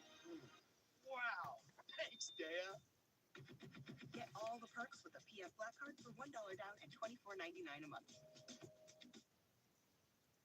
Breaking at 11, tensions riding high tonight in downtown LA. Protesters firing fireworks at local law enforcement in riot gear. The National Guard being called in to keep the peace. Good evening, everyone. I'm Gio Intagares. And I'm Leslie Marin. This is a live look we want to get to from SkyCal of downtown LA, where it has been a pretty chaotic evening the last few hours. Right now, you can see that all of the law enforcement in this area has now pulled out. There were some protesters that still remain here, and you can see them right outside that federal detention center. Moments ago, Gio, we have seen what you could consider agitators, Yes. really, the people lingering behind. They were attacking some of these law enforcement vehicles as they were pulling out, both LAPD and federal officials. Kicking and throwing objects at those vehicles as they were making their way out. Here's what we know so far. The LAPD has declared an unlawful assembly tonight in downtown LA. Officers trying to move hundreds of protesters off the city streets. And they created a skirmish line, but for the most part, protesters weren't abiding by their orders to disperse. So far, 20 people have been arrested over the course of the day. That's what we're hearing federally. Locally here by LAPD, we saw maybe half a dozen. Yes. No confirmed number as of yet. We'll work on getting those. In the meantime, 2 of those arrested face charges of assault on a peace officer. 3 deputies were injured when a protester threw a Molotov cocktail. Their injuries are considered minor. Meantime, 2,000 National Guard members have been deployed by President Trump. They should arrive in the next 24 hours. We have live team coverage for you tonight of the civil unrest in the city, beginning with KCAL's Lauren Posen. She's been reporting for us all night in the thick of it. Lauren, what's the situation right now? Leslie and I were just making a comment about a number of protesters still lingering and then agitating, we could say, a number of law enforcement vehicles. Right, that's right, Gio. You know, and within the last 5 minutes here, officers did clear the skirmish line that was right over here that we've been showing you throughout the evening here, right here at Temple and Alameda Street. You can see traffic is flowing, but when we flip the camera around further down, heading looking at First Street, in the distance there, you can see it looks to be like a crowd of people. And I want to go to some video from just moments ago when they were throwing objects at patrol cars and police cars as they were getting out of the area there. When police were clearing the scene, a group of agitators threw items at those patrol cars. And that's what you should be looking at right now. You know, this all started today. There was a peaceful protest that kicked off about 6 o'clock. It was very peaceful. At times, people did go into the street, but it was nothing too out of the ordinary. But as soon as the sun went down, that is when we saw things escalate. Right around 8:15, 8:20 is when the group of protesters started going right up against the detention garage doors there. And behind them were officers on standby. But then somebody lit off a firework within the protester group, and that's when the officers immediately came out and they deployed tear gas, and there was clouds of smoke all over with tear gas in the air. And that is when things really did take a turn. And they were, protesters were at a standoff with police for at least a couple hours, I would say, because it went from 8:30 all the way up until 10:30, really, when we were live out here showing, you know, the group out here. I did notice was protesters as they were leaving the area. Some said that they will be back tomorrow, but you know, tomorrow is going to be a much different situation. We have the National Guard coming, and that's really going to change the scene here if they do choose to come out. I also did see a number of protesters tagging the detention building and the building around it. It is fully covered in graffiti and tagging. Done by the protesters here tonight. Again, throughout most of the evening, it was very peaceful, but then it took a dramatic turn. Back to you. Now, the situation has quickly escalated out there, and then we'll see it really fluctuate, come down. But Warren, I noticed there are still some people outside that detention center. Are you seeing that as well? Well, you know, we moved up a little bit, Leslie, from it because we weren't able to get back over there because police so I'm not able to see who's still out there because we're too far a block away from the detention center now. So I'm not able to see, but I mean, there's just because I should say just because we don't see like we did earlier, that doesn't mean they're still not here. They are still in the area.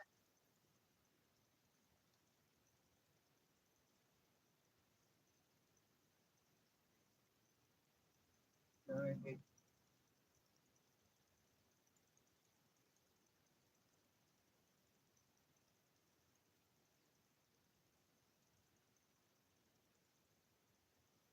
I've gotten a bunch of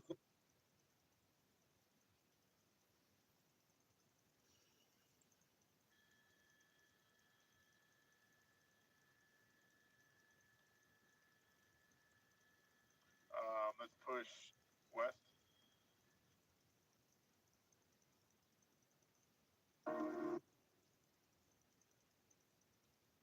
y'all look at this. This is crazy. This 9-8 minutes. 749, Roger, 8 minutes. 3559, Marty 1395.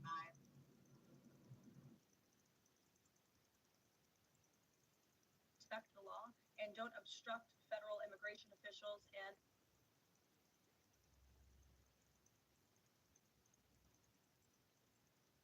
Like a dame, huh? I guess I'll cover up a murder for her, as long as she's smooching me. Yeah, exactly. Push a bunch of files into the garbage, and that's a cover-up. Cover what you can. Yeah. It has been a busy. The battle between President Donald Trump and billionaire Elon Musk continues tonight. The president said he has no desire to repair the relationship and warned that Musk could face, quote, serious consequences if he tries to back Democratic candidates. The feud between the men began this week when Musk criticized President Trump's so-called Big Beautiful Bill.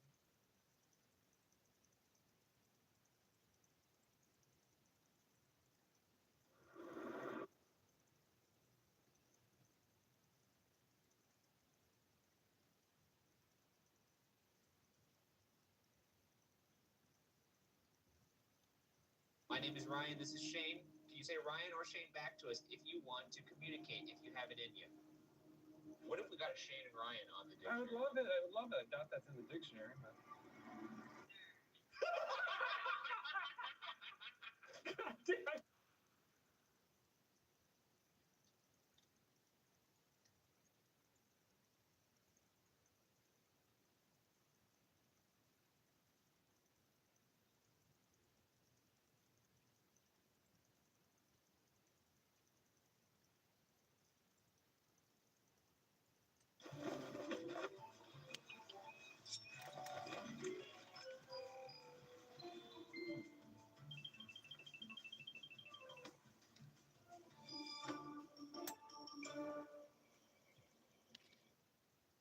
Let's get into it. Any casual cinema fan would likely tell you that Thomas Edison invented the motion picture camera in the late 1800s. In 1888, Thomas Edison wrote, quote, "I am experimenting upon an instrument which does for the eye what the phonograph does for the ear, which is the recording and reproduction of things in motion," end quote. Being a film student myself, I learned about Edison in film school. But what if I told you the true father of moving pictures may actually be a brilliant French man named Louis Le Prince? You might say, well, if this were true, then why have I never heard of him? Maybe you were never supposed to. Because on one fateful afternoon, on Monday, September 16th, 1890, Louis Le Prince would step onto a train and never be seen again. A vanishing that would essentially wipe him from the history books. Let's start from the beginning. Louis Le Prince was born in the northeastern city of Metz, France on August 28, 1841. Louis was a student of art, chemistry, and physics. In 1866, Louis moved to Leeds, England to work as an agent at a brass foundry called Whitley Partners. In 1869, Louis married a fellow artist, Elizabeth Lizzie Whitley. In 1881, Louis, Lizzie, and their children moved to New York. It's here that Louis would manage artists painting panoramic landscapes. These immersive paintings would inspire Louis to create an even more immersive experience. Pictures that move. Interesting that would be the impetus for that if it was just him feeling immersed in it. Exactly. He's like, how can I bring this up a level, you know? And that's how you know he was a true artist. And that's why I respect this man. Yeah, I was gonna say, this guy sounds like a real lover of film. Louis began working on moving pictures as early as 1885, inventing a camera with 16 lenses that he hoped could create what we now call movies. It's thought that Louis began building and testing an early version of his single lens camera soon after. According to Louis' daughter Marie, who was a teenager at the time, she recalled seeing her father project moving images on a wall in their workshop as early as 1886. This was long before Thomas Edison had even begun conceptualizing motion picture designs about 2 years later. In 1886, Louis applied for a United States patent for his 16-lens camera that included brief phrasing, allowing for a single lens version. This process would take nearly 2 years. In 1887, Louis moved back to Leeds, a move that, according to a New York Times article, was motivated by a desire to hide out from those who might steal his work, such as, quote, industrial spies, end quote, as his wife Lizzie would describe them. Can you imagine if your dad just invented something completely unknown to the world, and you just have a memory? Like, if you had a hazy memory of your father flying around the living room, Like a jetpack? yeah, if your father, The living room. yeah, or if he had like hover shoes or something, he was flying, and you were Like like, the Jetsons? I have this vague memory of my father flying around the living room. He was vacuuming the living room, and he was doing it while levitating over the ground. Well, because at that point, movies weren't a thing, so she had this memory of this thing that was wholly unknown to the world. Yeah, I mean it's pretty amazing. Yeah. And then also add on to that the layer of, but no one knows he invented it. Mm-hmm. In 1888, Louis built what would be his true claim to being the father of moving pictures, a working version of the single-lens motion picture camera.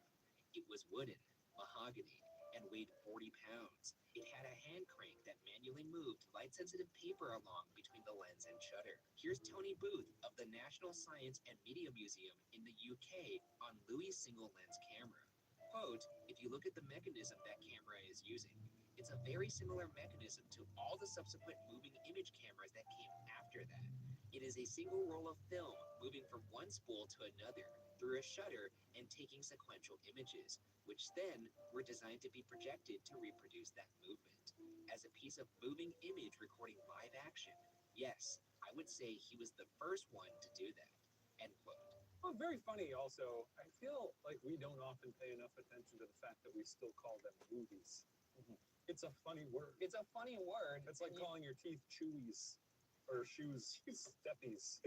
We're going to go to the movies. Or pens righties. Yeah. Yeah. Righty. When you think about it, that's kind of a horrible name. Like if someone was like, what should we call this moving picture? And if someone went, movies. We'll go to the movies. Louis' single lens camera would produce viewable films in 1888, 3 of which have survived. One of these films, which you're seeing now, was claimed to have been shot on October 14th, 1888, showing Louis' son, in-law, and a friend walking around. The date of October 14th, 1888 is backed up by the fact that one of the women shown in the film died 10 days later on October 24th, 1888. Keep in mind, Edison's earliest film wouldn't even be shot until nearly 3 years later in 1891. That's a motion picture. Yes, it is. Yes, it is. See? 3 years earlier, he had that. And yet, lost the time. Though Louis had a working camera, the problem Louis now faced was that he needed A, a way to show these films, and B, a more durable material than his light-sensitive paper in order to plan for repeated projections of his movies. He experimented and finally landed on celluloid in 1889, which he had began using for both shooting and projection. This eliminated many of the problems he'd been having with his projector, such as glass plates that kept breaking. Louis made early, unofficial demonstrations of his device. On March 30th, 1890, Louis projected his moving pictures at the National Opera in Paris. Ferdinand Maupassant, Secretary of the National Opera, swore in an affidavit that he had witnessed what the projector could do and had even, quote, made a complete study of this system, end quote.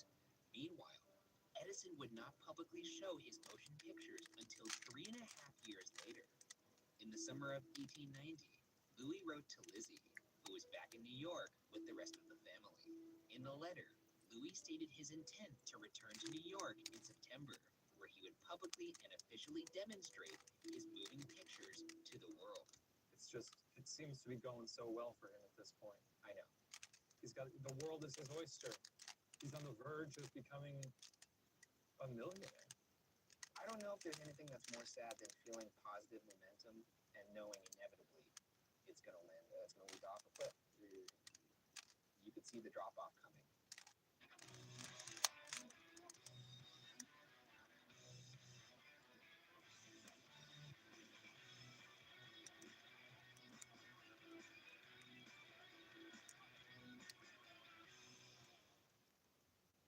Version.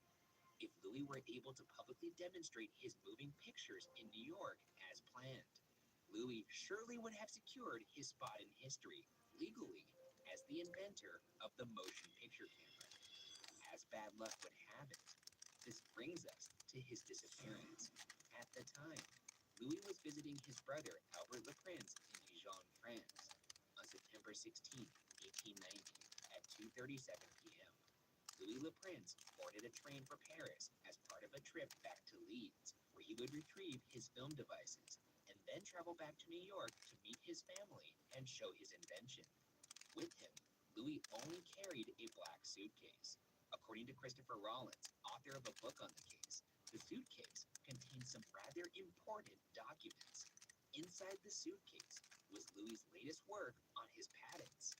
At the time, Louis was still tweaking his patents on his single-lens camera to further protect himself from the theft of his inventions. As Louis's assistant, Frederick Mason, would remind reporters decades later, not only did Louis disappear, but the suitcase did as well.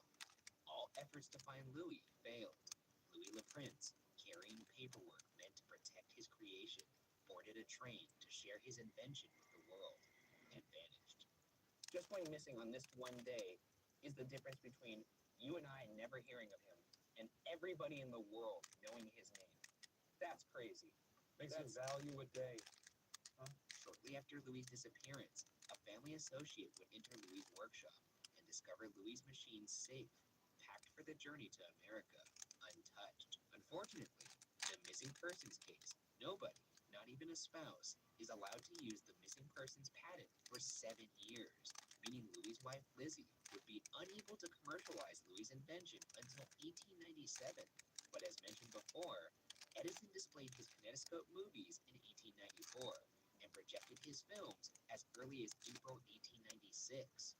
As history would tell, Edison would often be credited with inventing the motion picture camera, and Louis would be forgotten. Okay, now I have a question. Jesus Christ. I suddenly wonder, maybe Edison simply heard about this fanciful, inventive man with his wonderful machine that was hands-off for 7 years, and it put the idea in his head. Look, he's clearly a capable man. Edison wasn't inspired by Louis, though. He was inspired by imagery. Or what if that's just what he said? Obviously, if you ask Edison what inspired you, he's not going to be like, oh, the guy who made it before me. The guy I fucking stole it from. Obviously, what a dumb question. He twirls his mustache and backs out of the room. Yeah. Well, I just thought if he was aware of it, I wouldn't put it past him to be able, once he realizes, oh, what, you just shoot a bunch of pictures back to back? Yeah, reverse engineer an idea. Reverse engineer. He was smart enough of a guy to do that. And he had the resources. He had probably the know-how. So I could see him just essentially stealing the idea and, like you said, reversing it. With that, let's get into the theories. The first theory is that Louis was abducted or killed by men working for none other than Thomas Edison. This theory was held by Louis' wife Lizzie, who believed Edison's motive was to stop Louis' invention from reaching the public. The timelines certainly do match up. In 1888, Edison began to seriously think about moving pictures, while by that time, Louis had already successfully shot films with his single-lens camera. Behind the scenes, Thomas Edison was said to be an egotistical genius, though a good deal of his success was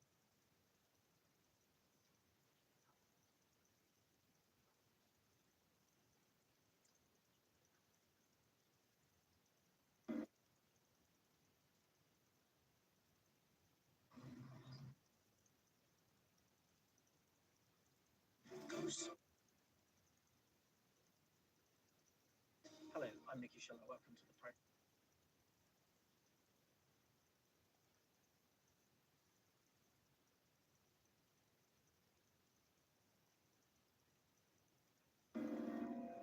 Let's rewind a bit.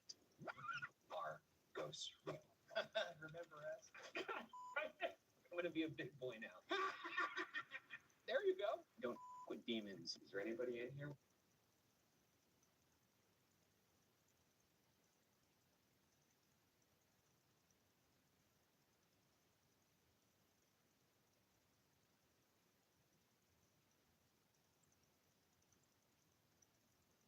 The Zodiac Killer terrorized San Francisco in the late 60s, taunting police with coded messages and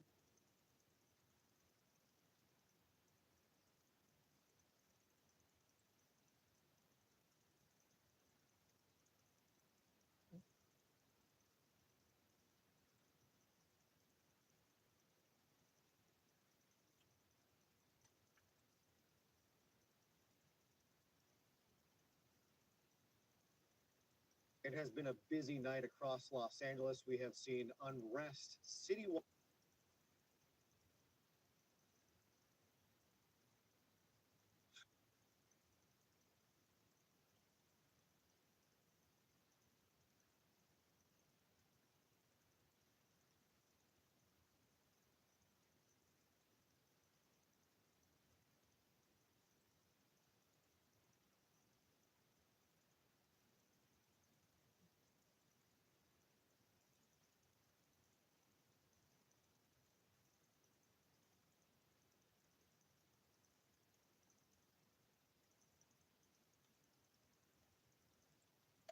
You might have heard I'm going through a little upgrade with my tats. So when Verizon announced that everyone gets a free phone on any plan, pain-free, count me in.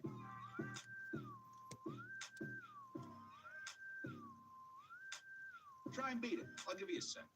It has been a busy night across Los Angeles. We have seen unrest citywide once again here, all surrounding the Trump administration's handling of ICE raids and detentions. And now LA Mayor Karen Bass joins us live on the phone. Mayor Bass, thank you for joining us tonight. Thank you for having me on. Just to start off, we would love to kind of hear your initial reaction to the unrest that we've seen play out now in Paramount and Compton and now happening in downtown LA today. Well, I mean, I will tell you, this has been a very difficult time in our city and in our county with the fear that people go to work and their family learns that ICE is on the premises and they might be detained, and families come and they're not sure whether their spouses or their family members have been taken away, and when they are taken away, not knowing where they're going. So this has been a very, very difficult time. But having said that, under no circumstances is violence acceptable. And when violence happens, it's going to be dealt with. And frankly, I think when there is violence, it really compromises the cause that people are actually fighting for. And so I'm concerned that now the federal government has nationalized the National Guard, and we could potentially have troops in our city. I do not believe that that is called for, because I am confident that LAPD and other law enforcement agencies like the sheriff can handle things in Los Angeles. Mayor, it is rare that we see a president federalize troops without the governor being on board of that state, but that has happened. The president of the United States called you out specifically on his social media platform, saying you and the governor cannot do your jobs, and so he is forced to step in. What is your response to the president and his actions today? Well, first of all, I certainly reject the notion that neither the governor or I can do our jobs. We have been in close collaboration, And having said that, I've also been in close communication and collaboration with representatives in the White House. And so I, reject that notion and feel that we can be in charge and deal with what has happened here. Unfortunately, in our city, we have experience with civil unrest, but I think that it is most important that we act very aggressively and prevent things from getting out of hand. And I think that that is what you have seen, and that's what you're going to continue to see. We certainly want to make the opportunities available for people to exercise their First Amendment rights. There is no problem with that. But the minute that protests turn to violence, when people are throwing things or graffitiing up buildings, then that is just not acceptable, and people are going to be held accountable. And we can manage that. We do not need 2,000 troops in this city. Well, where do you lay the blame for today's unrest? Is it the actions you see taken by the federal government today? Or is it this happening just under your watch in a city and we see violence break out again? A lot of people will point to your leadership and say this is now happening under your watch. Well, I don't see how that is productive at all. I think what needs to happen is that our city needs to regain control. What happened here, as you very well know, is ICE initiated enforcement actions on several workplaces, and that created a sense of chaos and outrage and fear and terror because people are very worried as to what happened to their families. You also know that when ICE enters a city, that local officials are not notified that that is going to happen.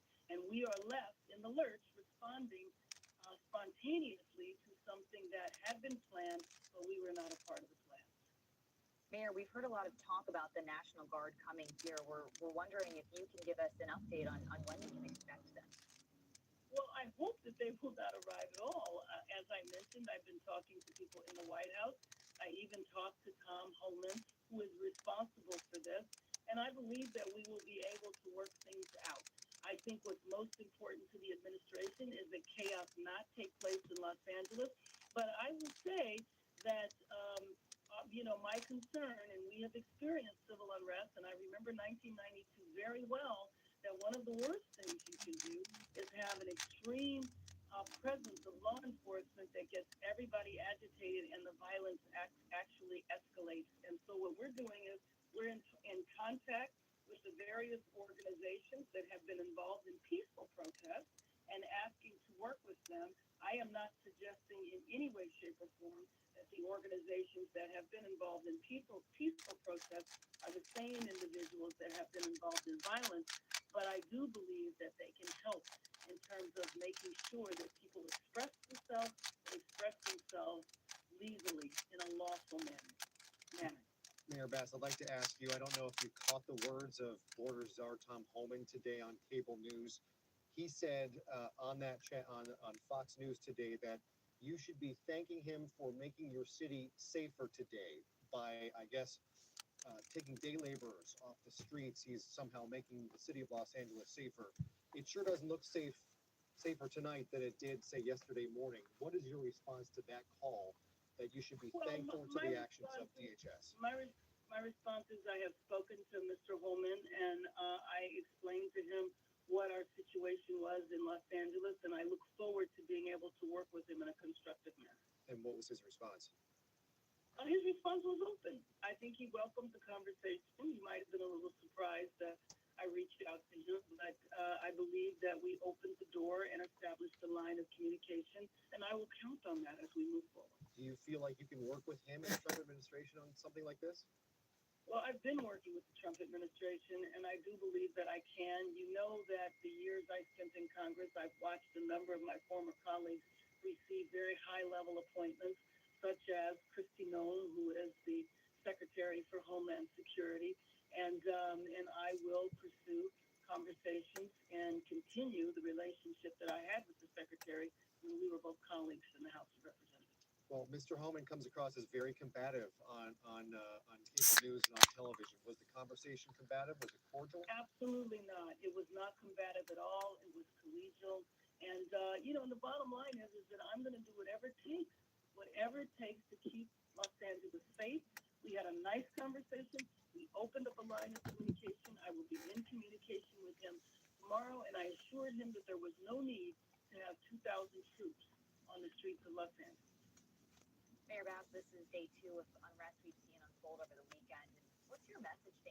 Angelinos who might be worried about their safety? Well, my message is that it is perfectly okay to protest and express yourself peacefully. It is absolutely unacceptable for that to reach the level of violence. And that we are going to do whatever it takes to make sure that Angelinos feel safe and that the people that are creating havoc and mayhem and violence will not be tolerated. Mayor Karen Bass, we know it's been a busy day. We want to thank you for taking the time to speak with us tonight. At Spartan College, how you train matters. Our program focuses on preparing you for the skills and knowledge needed for a career in aviation maintenance technology, using hands-on instruction with a variety of aircraft and systems, past and present, to provide diversity in your training, utilizing interactive e-learning to give you the flexibility to learn your way, and training with a focus on electronics, engines, aerodynamics, composites, and safety, to prepare you for the future of aviation maintenance. At Spartan, what matters is your training. Learn more about our program options at spartan.edu.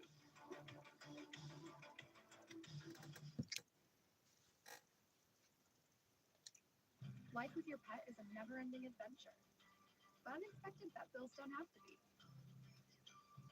With pet insurance through FIGO, embrace every adventure knowing your pet is protected.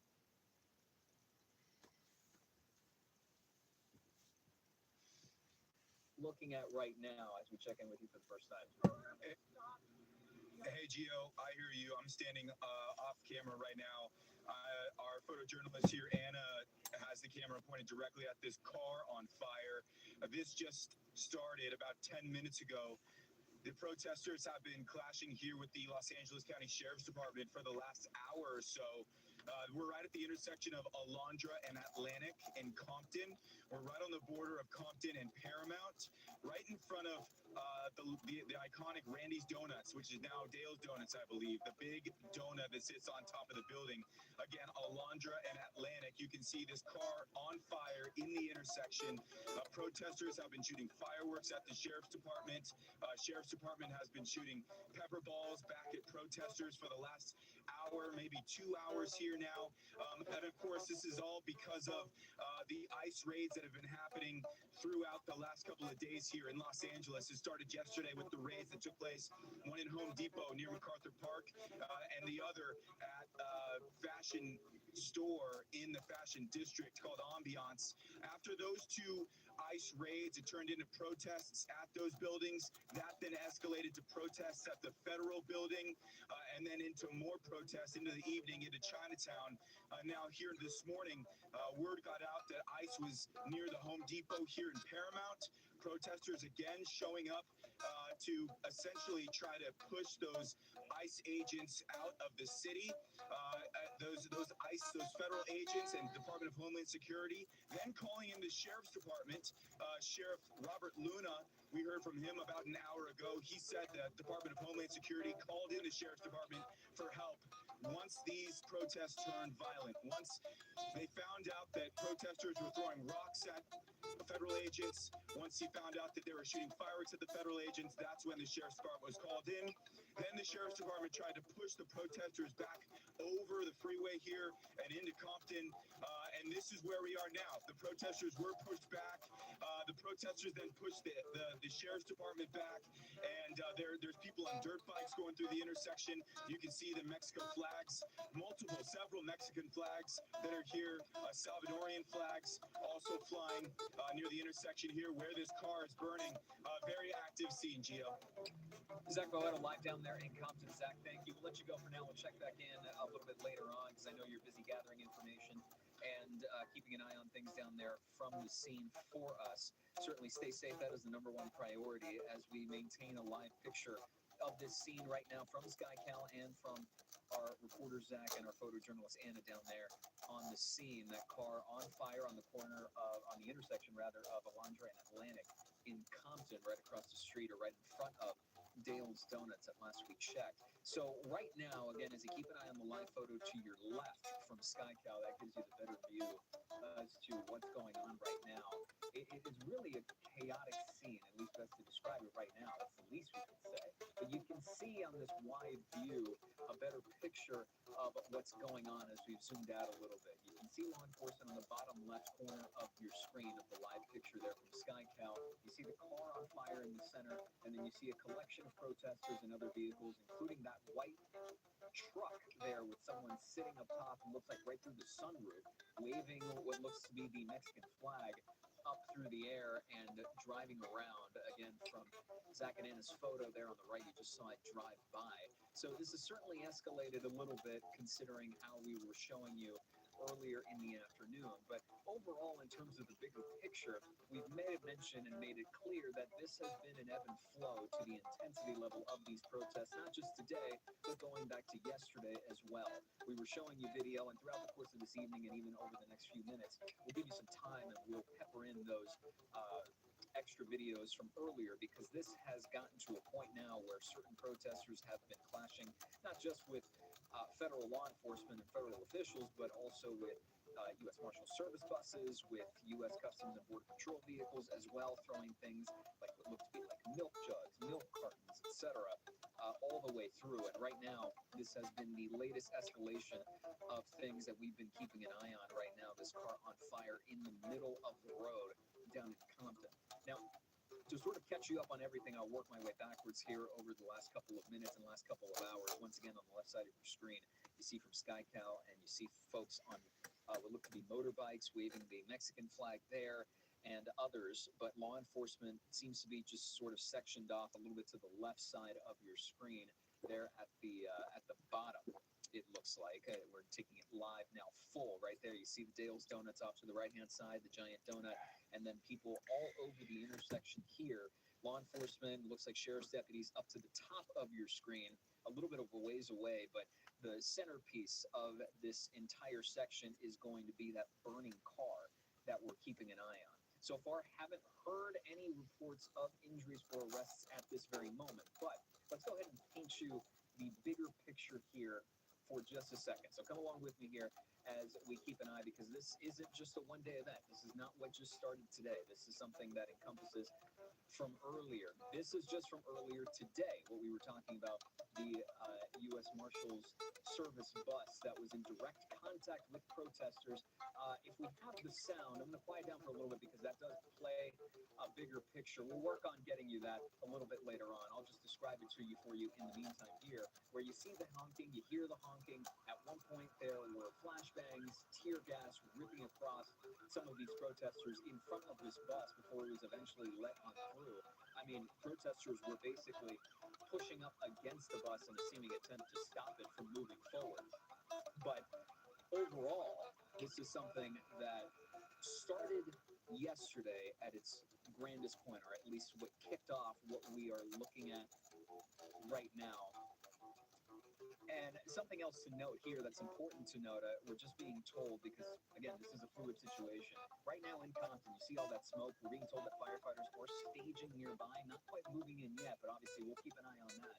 And we'll see if and when they do move in closer. But right now, really the centerpiece is just that car on fire. Nobody seems to be in direct contact with it or even getting that close to it right now, but you see the smoke sort of blistering in through the air as we maintain SkyCal's view over top of that. And once again, in case you missed it, as we approach the 5 o'clock hour here, our news reporter Zach Boetto and his photojournalist Anna are down there as well, keeping an eye on things from the ground. But I keep going in circles here because we're trying to maintain the live picture as well as try to give you proper context to what's been going on the last 24 hours. We'll get to the Nats in the video in just a second. We're going to lead up to that moment. But again, this is related to immigration operations in Los Angeles involving ICE agents. That goes back to yesterday. Dozens of arrests, a few raids were conducted yesterday that then spurred these large-scale and tense protests that we're continuing to monitor for you. So what exactly happened was that ICE raids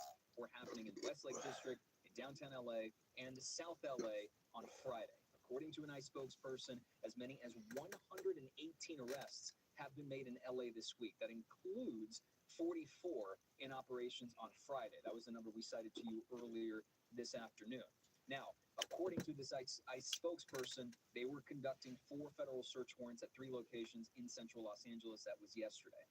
That, of course, led to a multitude of protests, heavily concentrated around the federal building in downtown LA. We were covering that for you here on KCAL News going back to last night. Our Tom Waite made a note of tear gas, pepper spray, that sort of thing getting up into the air, and things escalating to quite a degree when folks down there thought that people were being allegedly detained in the federal building.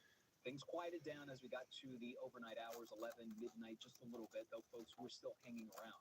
And that, of course, has led to more clashes today, to the point where the LA County Sheriff's Department made a note that another protest had started in Paramount after it appeared that federal law enforcement officers were conducting another operation. That was around 12:40, 12:42 in the afternoon, eventually led to the sheriff having a press conference later in the afternoon. That's when we first came on the air with you a few hours ago, giving you those live looks from Paramount where things were sort of not to the intense degree live that we were showing you. But if we can, we'll bring you up that video now because that's what ties into this factor that we're talking about at this moment, which was the U.S.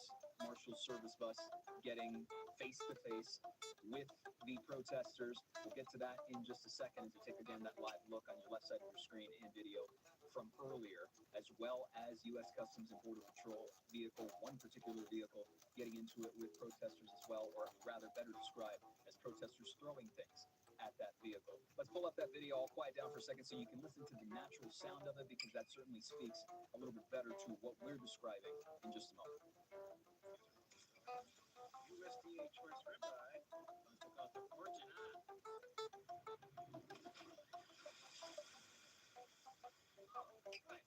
The lowest prices of any national grocery store. It's an Aldi thing. Harry's Body Wash has sophisticated scents like cypress and sandalwood, but it can't give you hints of bad boy aura. For that, you'll need to become the getaway driver for a poorly planned art heist. You'll love the way you smell, though. Harry's, man, that feels good. Goldilocks needs a place of her own, and fast. Thankfully, she's on Redpen. They update their listings every 2 minutes. And with so many options, she's bound to find exactly what she wants. This one's just right. Is she eating? Yes. Oh, it's happening. It is happening.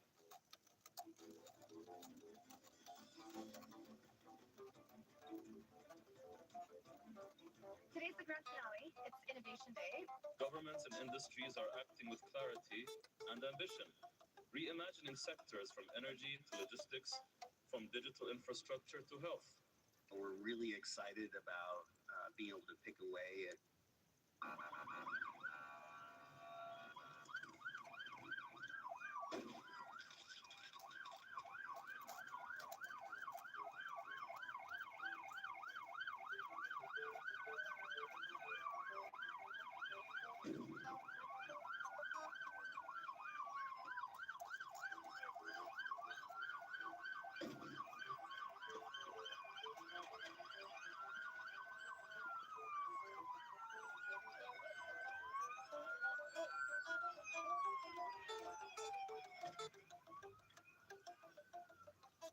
And there you can hear it, just how dramatic the sound is and speaks to the moment of the situation where you have protesters coming up directly against that bus, almost trying to push it back. The honking going back and forth between the bus and the yells from people earlier, and then the pops of that tear gas and other non-lethals that were being put into that moment. Back out here live in SkyCal, because that was in Paramount earlier. Now we're over into Compton, just nearby. That car's still on fire in the center of that road. And there you see on the right side of your screen from our crew on the ground, it looks like SWAT is making its way in there as well, and firefighters are making their way at least a little bit closer to the area as well. Just trying to take a look here as they seem to be inching forward a little bit, at least maybe getting some organizing themselves just a touch. But once again, very fluid situation right now here on the intersection of Alondra and Atlantic in Compton, just in front of that Dale's Donuts. Here you see officers, law enforcement getting some things out of the back of the truck. You see the shields there getting situated in front of their vehicle as well. And then there's 2 fire trucks you see just behind there. Also notice traffic trying to make its way ever so slightly down the right side of your screen very briefly here. It's just a lot going on. And it's been, you know, it's been an up and down and ebb and flow throughout protest all throughout the afternoon, even going back to yesterday. As we keep an eye on this, obviously we'll have the live photo for you there on the right side of your screen from our cameras, and then SkyCal on the left side of your screen. You put two and two together, you can see what's going on sort of from different perspectives. But I want to go back to that afternoon press conference that Sheriff Robert Luna had earlier, where he made a mention that there were as many as 400 people gathered for protests, which led the department to declare unlawful assembly. And you see officers there, you see them moving forward. It looks like sheriff's deputies moving forward with their gear, and fire trucks getting up to the burning vehicle, where the fire is still raging on high. Just a touch there in the middle of the intersection. Notice traffic still coming through, and trying to keep an eye. It doesn't seem like a lot of protesters getting closer to that. Earlier we were seeing motorbikes and other vehicles of that nature sort of zooming around that car that was on fire. So let's see if crews are working to put out the flames right now. I have to assume that is what they are going for. But as we maintain that, I'll go back to the comments from Sheriff Luna that as many as 400 people gathered for these protests, which led the department to declare an unlawful assembly and look to everyone that was there to disperse peacefully without any violence. He also made a mention that non-lethal munitions were being fired by federal agents prior to deputies arriving there. On that note, let's check back in. It's been about 10 minutes since we first checked in with KQ News reporter Zach Boletto, who's down there live at the scene. Zach, from your ground point of view, it looks like officers there almost, they are, they're loaded on there. What are you seeing? Yeah, Gio, this is, I would say, a full-fledged battle right now between protesters and the Sheriff's Department. While the LA County the LA County Fire Department tries to put out this car fire at the intersection of Alondra and Atlantic, the Sheriff's Department is bringing in backup to try to make sure that we're getting pepper balls shot at us. We're getting pepper balls shot at us right now. Some guys behind us are throwing tiles. So protesters are trying to impede in the fire department's efforts to put this fire out. Oh, they're shooting right at us, Gio. No, go ahead, Zach. If you need to take a step away for a second, we can always check back in with you a little bit later on if you need time to gather yourself. And that's Zach Boletto down there live. I mean, that just really paints you a perspective as to what's going on right now, because you can see, you see this.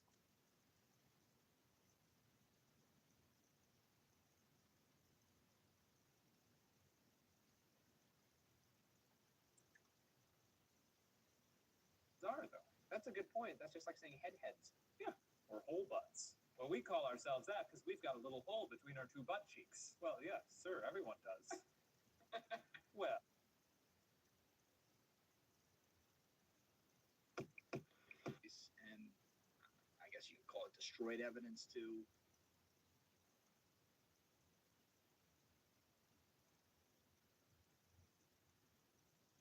President Trump has ordered the deployment of 2,000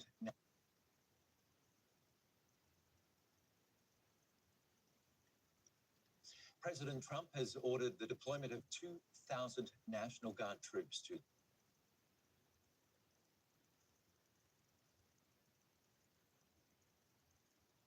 President Trump has ordered the deployment of 2,000 National Guard troops to Los Angeles as protests over his immigration crackdown stretch into a second night.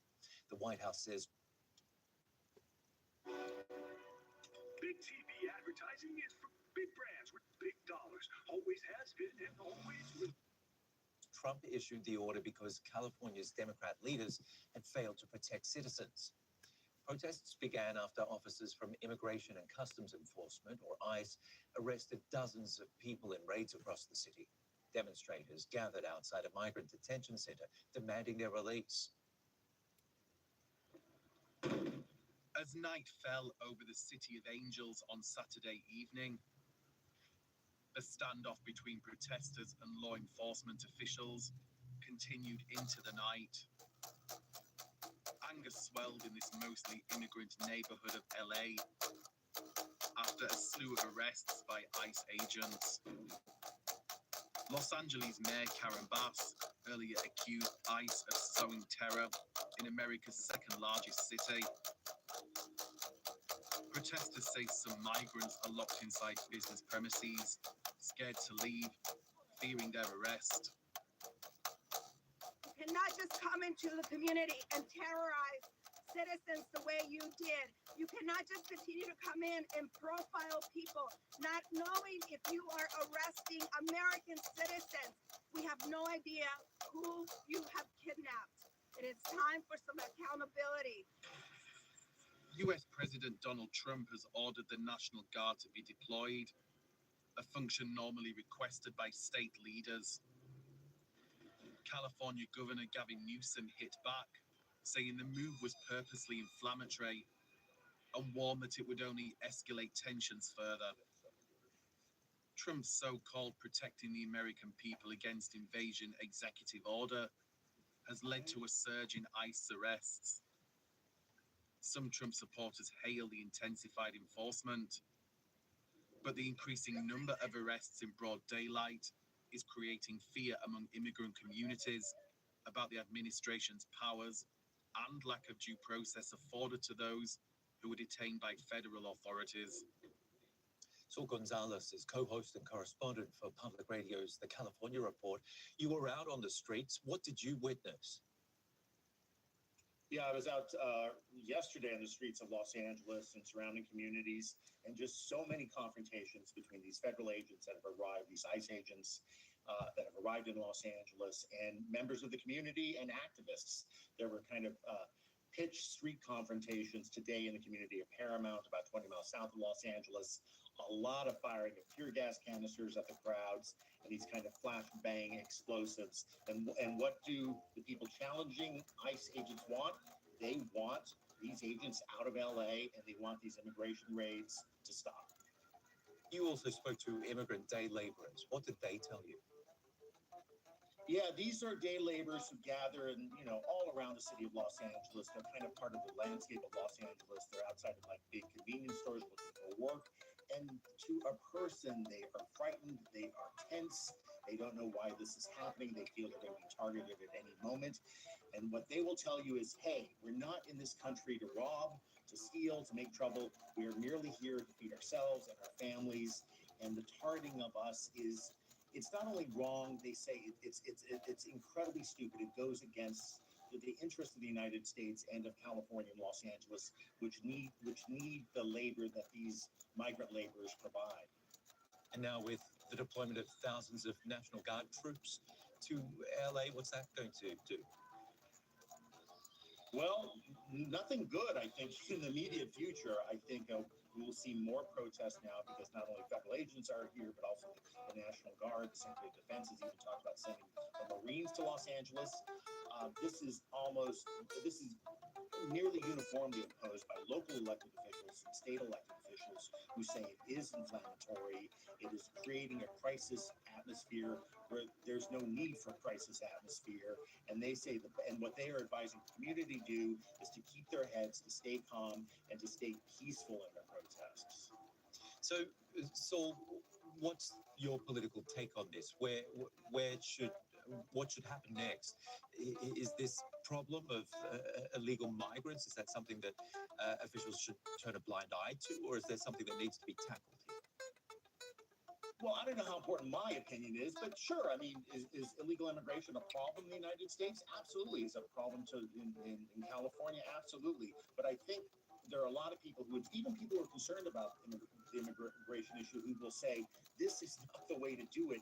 You don't have to send in federal agents in tactical gear and heavy armaments to do immigration raids. If you want to do immigration raids, you can do them. You can be kind of in civilian clothes or windbreakers, but there's a lot of theatricality when it comes to these raids that we're seeing. It's like something out of an action movie, and these scenes we're playing out, that you see playing out on television now all around the world from Los Angeles. It is confounding to a lot of Angelenos who say, this is absolutely not necessary to do in this way. You sum it up so well. Saul Gonzalez in Los Angeles, thank you very much for the insights. Thank you, Ben. Really appreciate it. Get road trip ready with deals at Petalloys. Right now, buy 3 Cooper Adventurer all-season tires and get the 4th tire free. Or shop our manager special. You'll receive a full synthetic oil change, tire rotation, and 2 wiper blades for $140 with coupon. Need a deal on brakes? Save up to $100 on select brake service packages with coupon. Don't wait. Make an appointment online today and trust Petalloys to keep you moving. Drio, the #1 tower fan brand. Unleash max airflow with the next-gen brushless DC motors. Go up to 40 feet with powerful long-reach airflow. Experience ultra-quiet air comfort with higher energy efficiency. Choose Drio, the #1 tower fan brand. Now joined by Jason Campidonia from NBC News in Los Angeles. Jason, Trump has ordered the deployment of 2,000 National Guard troops to LA. How is this news going down where you are? Well, it really is just adding more fuel to the fire. The more military style groups show up, National Guard, federal ICE agents, even local law enforcement, that just enrages the people who are protesting. And it just kind of adds more groups. We actually just got a tip a few moments ago that there are going to be ICE raids in several more cities tomorrow, Sunday, here in the Los Angeles area. And on top of that, the activist groups are saying, okay, we're done. We're calling for, quote, mass mobilization in the Los Angeles area. And so around 2 o'clock local time, there could be tens of thousands of people rallying against the National Guard and the immigration enforcement agents here in the city. So that could really lead to more violence, more vandalism, more arrests, more tear gas in the city. And it's just going to amp up the violence. Anytime that there's government officials carrying out some sort of immigration or some sort of operation, it really does hit the panic button for groups here in Los Angeles, and they mobilize and they show up, and then all they want to do is fight for their belief. You talk about groups there. What sort of scale are we talking about when it comes to illegal migrants in LA? There's tens of thousands of people in Los Angeles right now who are here illegally, who crossed the border somehow, some way, and for whatever reason. I'm not here to tell you why they are here. Most of them are here for jobs, from what we understand. But others are just family members that are looking for, as some of the activist groups, they say that they're looking for a better life. And the federal government here in America says that's okay, but they need to do it legally. They can't just cross the border and come here and stay illegally. That makes them criminals. So that's why federal enforcement agents are here in force in the Los Angeles area this weekend. Dozens of people have already been arrested. Where do you think this is going? I really think it's going to lead to more violence first. It's going to get worse before it gets better type of a situation. I spoke to many local lawmakers today over the phone who say, okay, enough is enough. Maybe it's time to rethink the sanctuary city and sanctuary state laws here, especially in California, several other states across the United States, but mainly here in California, where local law enforcement is not helping federal immigration enforcement agents. And maybe that's not the best plan of action. Maybe there needs to be some sort of leeway given on one side or the other. But I really feel that this could explode into severe violence. Luckily, no deaths have been reported as a result of the violent protests here in Los Angeles. I wouldn't be shocked and I wouldn't be surprised, but I would be saddened if that changes here in the next couple of days. The very latest there from Jason Campidonia in Los Angeles. Thank you. Thank you.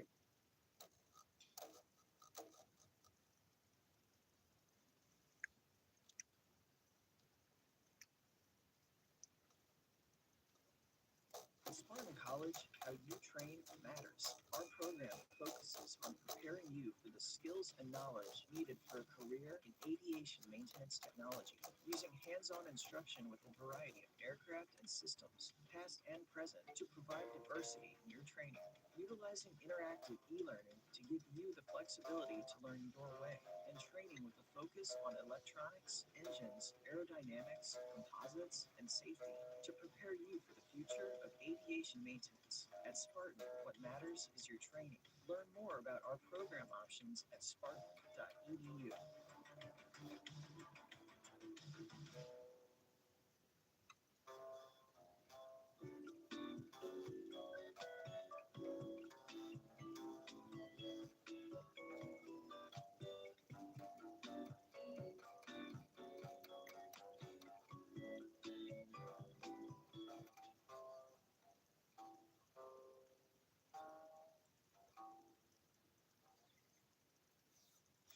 Thanks for being with us here on Live Now from Fox. I'm your host, Christina Evans. Let's turn our attention, though, right now to Southern California. This is in the Los Angeles area. We're getting in these live images right now as police are clashing with protesters over recent ICE raids happening there in the city. I want to see if we can pump up the audio and see if we're able to hear anything from this. So as you see, there's just a lot of noise happening. It sounds like there's a helicopter, people shouting, but it's evident what's happening there on your screen. This has been going on right now for about 24 hours there in Southern California. We do know that immigration crackdowns are continuing in several places around the nation, including there in Los Angeles. These raids have now prompted these mass protests that we're now seeing there in downtown Los Angeles as people are expressing their frustration with ICE. However, the protests have at this point turned violent. This is according to our partners there at Fox 11 in Los Angeles, with the LAPD declaring this an unlawful assembly. So just to give you a breakdown in the history of how we got here, these protests again started yesterday. This all happened after there were raids in Westlake, in an area also in downtown LA. Homeland Security agents were seen detaining multiple people outside of a Home Depot on Wilshire Boulevard. Our partners there at Fox 11 with their Skybox team were able to fly over the area as early as 10:20 a.m. local time, and they were able to see witnesses outside of Home Depot being interviewed by local media outlets as well as this was ongoing. LAPD did come out and say that they were not involved in any immigration enforcement operation there in the area, but instead they responded to an assault with a deadly weapon report that was located in the same area. They were there around 9 a.m. local time, but said that they quickly cleared the scene after finding no evidence of that assault. But at some point, DHS agents became involved in this. Later yesterday morning, another raid took place at an Ambiance clothing store that was there in downtown Los Angeles. This is in the fashion district. A crowd of people and some other protesters were gathered outside of the store as that operation was also being carried out. Many people who joined in were taking photos or videos as well with their cell phones there on the scene. Several folks were also wearing FBI vests and were seen standing outside of the store. So the Service Employees International Union in California was able to issue a statement as well, saying that the union's president, David Huerta, was injured and detained as well during one of these raids. We heard from the U.S. Attorney as well, Bill Vasili, saying that Huerta was deliberately blocking access to agents. He was able to put a quote up on X. I think we have that as well from yesterday from, again, the U.S. Attorney Bill Vasili, saying that federal agents were executing a lawful judicial warrant there. It happened at an LA worksite earlier this morning. He's referring to Friday. This is when he's talking about the president of SEIU, the largest labor union in California, saying that he was deliberately obstructing their access by blocking their vehicles. This is when the U.S. Attorney General Bill Vasili says that he was then arrested for interfering.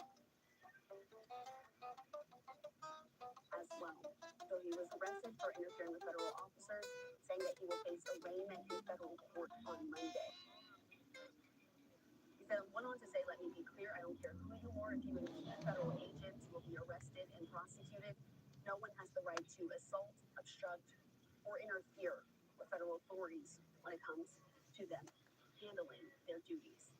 I want to put this up though, because this is also a response that we got from California's governor, Gavin Newsom. Still, as we're watching these incredible images that are coming right now out of the Los Angeles area, putting this up on your screen.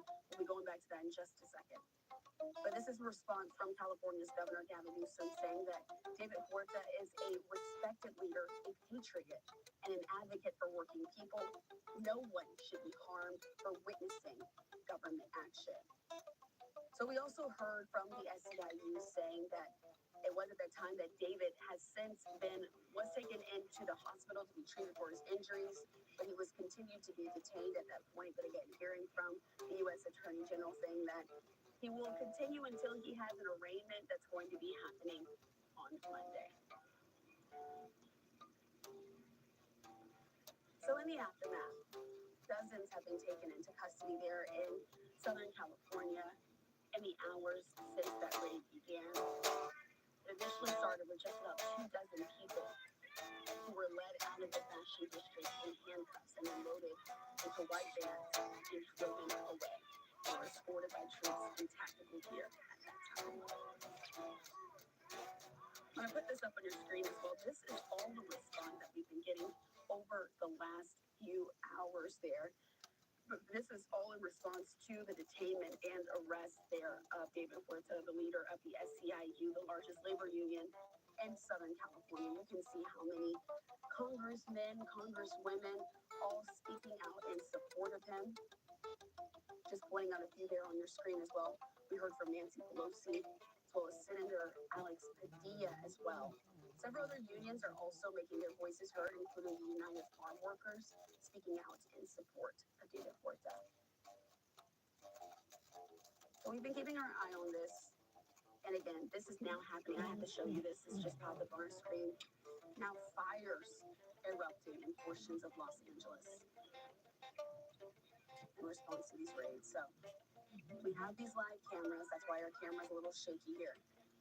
These are folks there on the scene, giving us this, feeding it into our newsroom. So it's not going to be as clean as it would be if this was a typical press conference where the camera's able to stay still and we're able to bring you all these comments. All right, we're going to go off of this shot for right now until they're able to get it a little bit more stable. It looks like we've gotten to a stable place here. So you can see the destruction that's going on right now in Los Angeles.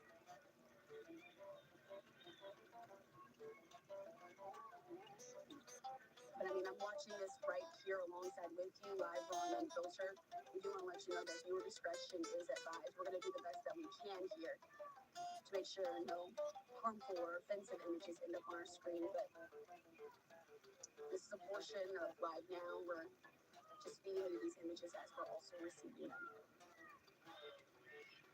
As you can see, people are just out there in the streets right now. That man just toppled over a shopping cart there next to this fire that's erupted. We saw the police there right there on your screen in tactical gear, all those officials wearing gas masks as well. Splashes are ongoing. Chanting there in the background. Let's see if we can listen in a little bit more.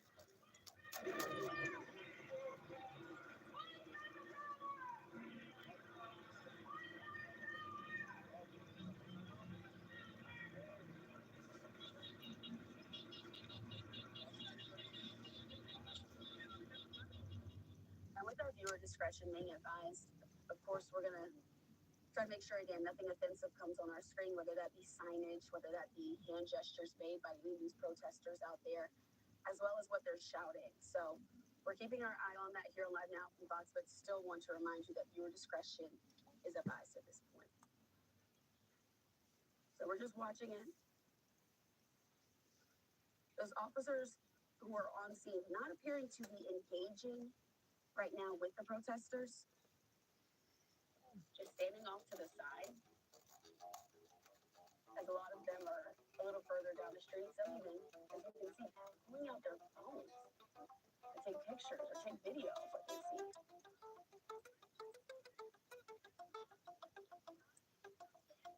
Professional photographers also on the scene with their press passes taking photos of this moment.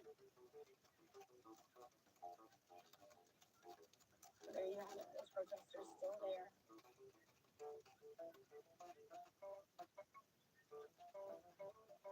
This is all in response to these ice raids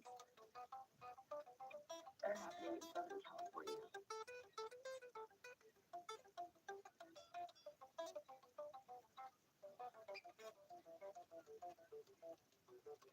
Zoomed out shot. So look at this. We're able to get a better vantage point right now. I'm unable to read that street sign. I'm not sure if anybody in the room, any producers are able to see that. Atlantic Place is the first street. There's a street a little bit further back that's right by that Home Depot. So all of this is happening right there in this area. And as we just gave context to this a few minutes ago, the initial raid that we had, according to our reporting there with Fox 11 in Los Angeles, happened after they saw people being detained at Home Depot.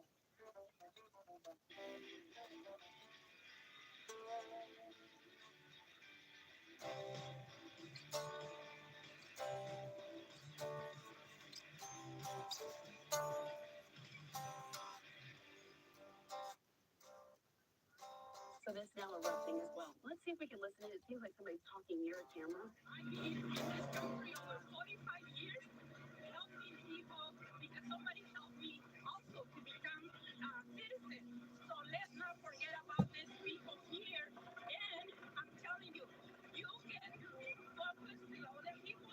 We're standing here peacefully. You are standing here. And look at, we are crying because they're throwing the tear gas. Lower us also. No respect, not even for the media. You gotta respect media. This is the worst I've seen in more than 45 years in my history, and I've been through so many marches, so many helping people. But you know what? What is going on here in Panama? What did they do to you that you are? I'm sorry that you are here abusing your power.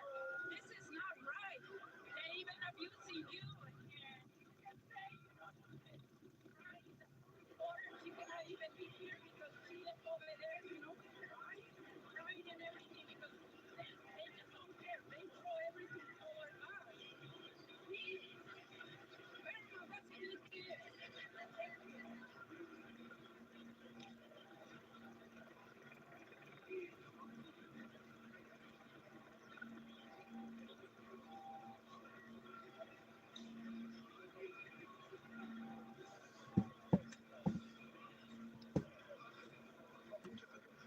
That's what it is.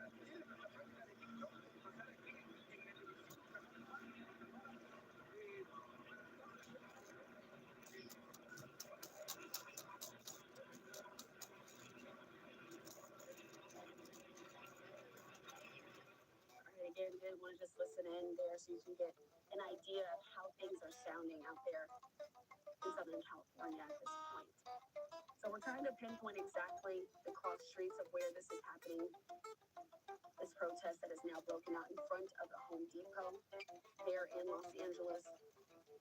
But as they keep switching the camera and the different vantage points, we're getting the vantage point once again of those law enforcement officials.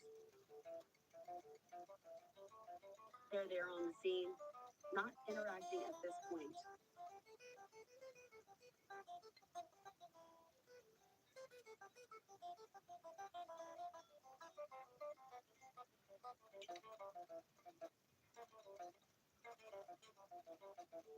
We're seeing running right now. It sounds like flashbangs. We're going to hang with the shot here. Your discretion is advised.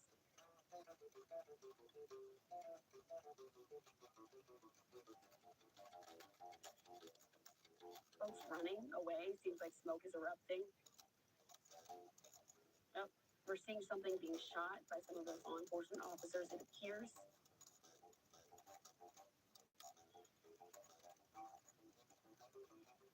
I believe this is what's creating the smoke.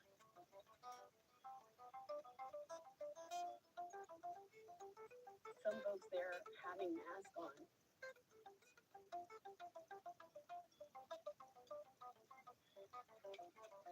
But again, these are some of the live images that we're getting out of Southern California. This protest erupting in front of a Home Depot. Folks on hand holding American flags as well. You can see that on your screen. The Mexican flag also flying.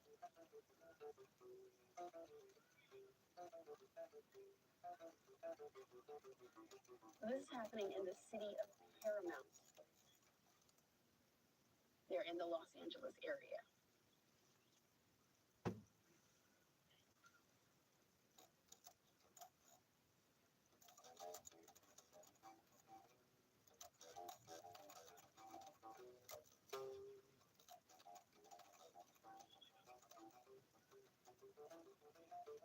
So the city of Paramount, just so we can have some context to where this is if you're not from the Los Angeles area.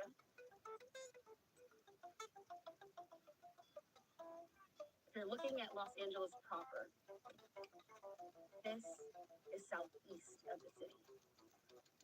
In between Los Angeles and Anaheim, Anaheim is a little bit further southeast from Paramount, north of Long Beach. Adjacent to the Compton area as well.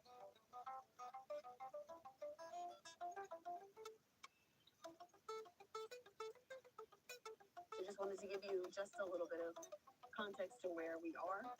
I'm also going to bring in my colleague here, Austin Westfall. Austin, thanks for hopping on. I mean, Yeah, you've been watching this since last night. we're seeing what appears to be them pouring milk or fluid in somebody's eyes. To me, that indicates that maybe there was some pepper spray involved in what was going on out there. We did see last night a similar scene, as you alluded to. We saw some of these less than lethal artillery units. We saw crowd dispersal tactics. They use less than lethal rounds. They use pepper balls. They use, in some cases, flashbangs, and especially when we see a number of people that are rubbing their eyes. What that indicates to me is that there could have been some pepper spray involved here. That is, of course, why the officers are wearing gas masks as well to protect themselves from the elements that are involved with working on some of these scenes. We still see fire in the middle of the street there. It's tough for me from the small monitor looking at exactly what's on fire. Absolutely. A tire. Austin, it seems, yeah, it looks to be a tire that's on fire. But clearly this street has been blocked off. You can see all those carts in the road. They're all Home Depot carts. And we did hear that the federal agents that were working at some facilities yesterday were in or around Home Depots. So that could be indicative of why we're seeing some of the protest activity today taking place outside of the Home Depot. And I'll remind the audience, this is happening in Paramount, California. This is an area, it's in the LA metro, it's in Southern California. Call it midway between Long Beach and downtown LA, roughly. Not too far away from the 710 freeway, this particular spot. But we were watching last night as police, LAPD, worked to get rid of a crowd that was ultimately deemed, at least to a small degree, a violent protest. There was a small group of violent protesters at the protest last night that were throwing large pieces of concrete at the officers. So ultimately, police had to disperse that crowd. And now we've been seeing some of the same today. We've seen those less than lethal rounds being used in this crowd. And I don't know if it's just sort of if it's the angle that we're looking at. Sometimes the angles can be a little bit deceptive, but to me, it looks like there could be more people gathering at the scene at this point. I certainly see more people, at least within the view of this live shot now, than I did, say, half hour ago.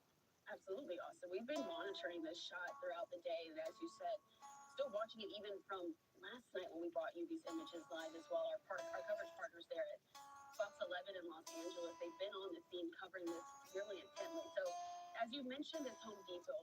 Just for our audience that's just now joining us, it was yesterday that Homeland Security agents were seen detaining multiple people outside of a Home Depot. And so now this protest erupting at yet another.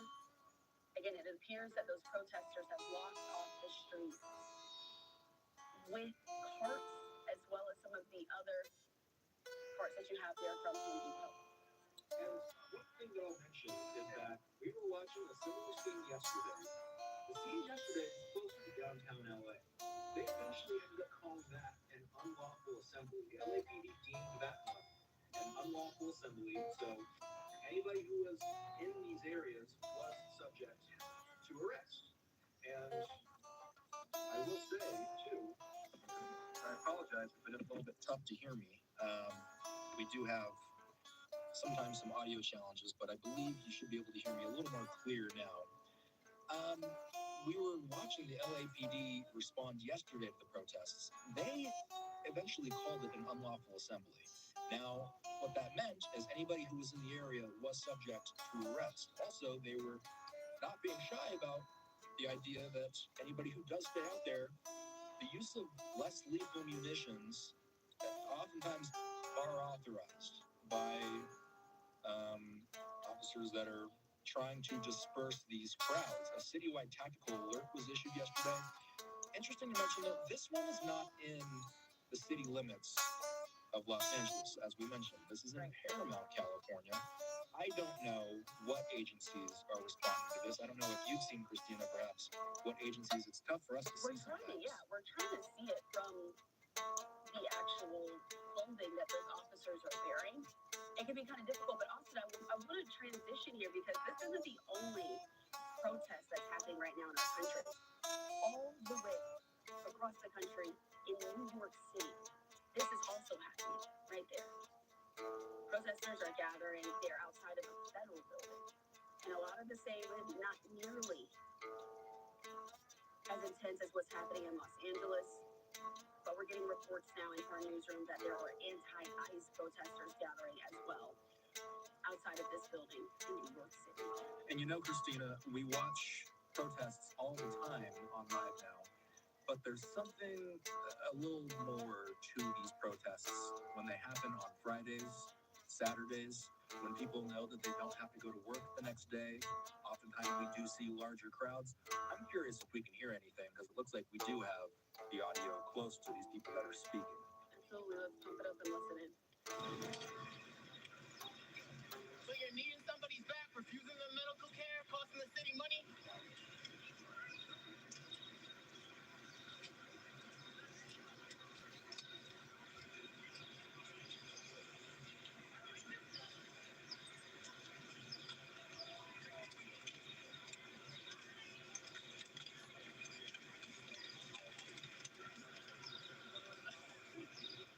So Austin, it seems like folks are just kind of shouting to communicate with the police who are there. But again, this is a far different scene than what we're seeing in Los Angeles. A lot more activity in Los Angeles, and I'll mention something about New York, and this is one of many reasons why we might be seeing these protests taking place in some of these cities.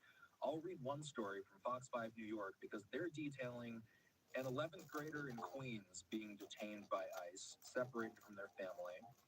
This is according to a state senator named Mike Yerneris. He's saying that an 11th grade student from Grover Cleveland High School in Ridgewood, Queens, was detained by ICE during a routine immigration hearing.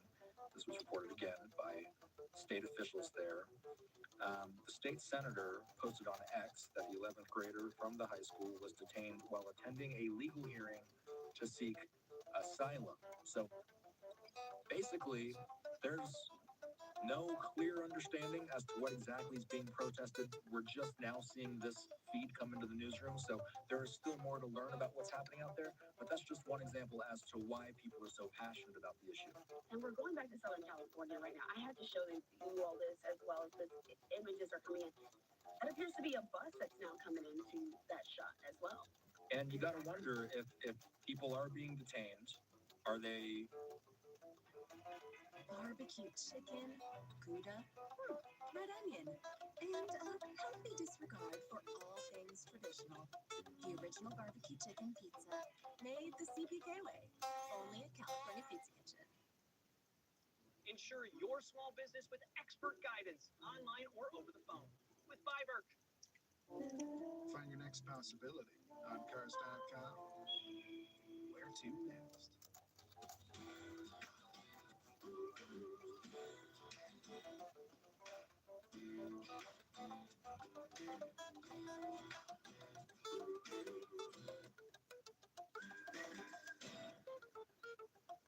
I just took a blue chew.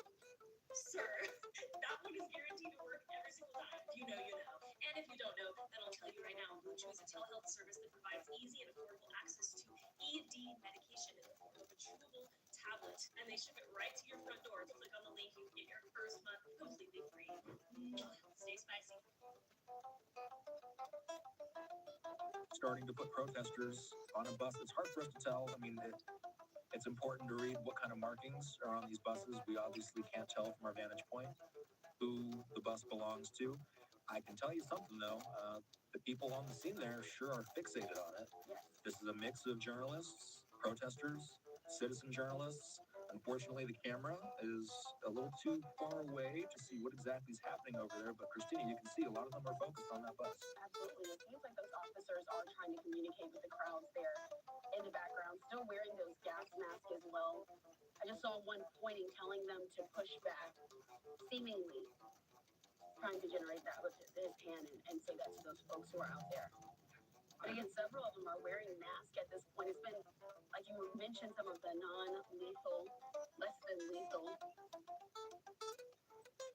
Some of the less than lethal rounds are what they use in order to disperse the crowds oftentimes. Last night, we were seeing as some of the officers on scene at the protest in LA, they had the pepper spray, they had the flashbangs, sometimes rubber bullets can be used. Ultimately, they're not trying to escalate things to a point where they have to use those types of, well, they have to use that equipment, but ultimately, if things do escalate out there, then sometimes these are the less than lethal ways that they use to get a crowd to disperse or to de-escalate the situation. And again, it's worth mentioning that this is taking place in Paramount, California. We're unsure if there are more protests going on around Southern California. This is the second straight day that we've seen protest activity taking place in Southern California. This one is outside of a Home Depot. I would be curious to know if there's perhaps anything else planned other places in the LA metro area, if we are expecting any more protests tonight. It looks like Matt Seedorf has a video. He's a reporter with Fox 11. He says that several agitators have been arrested. He's out there in Paramount, Seedorf. He says some Border Patrol agents drove away. People hurled rocks at their cars. This is a scene that people need to be aware that. And again, I'm going to reference yesterday's protest. What ended up happening was the LAPD declared this an unlawful assembly yesterday. If they do the same today, which I don't know if we've gotten any, oh, there's Seedorf holding up one of those less than lethal rounds. Yes, he's able to see them.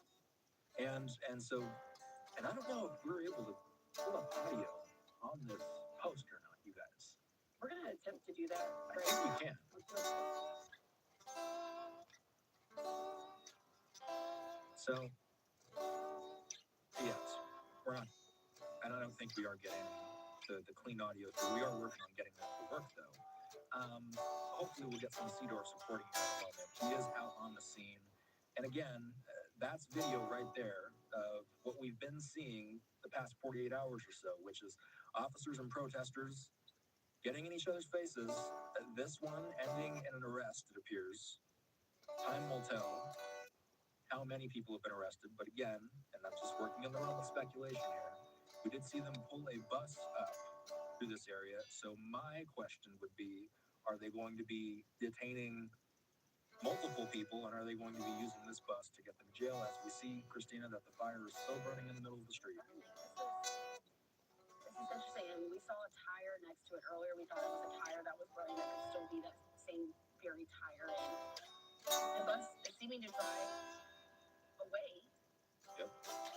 There. Again, this is the city of Paramount in Southern California.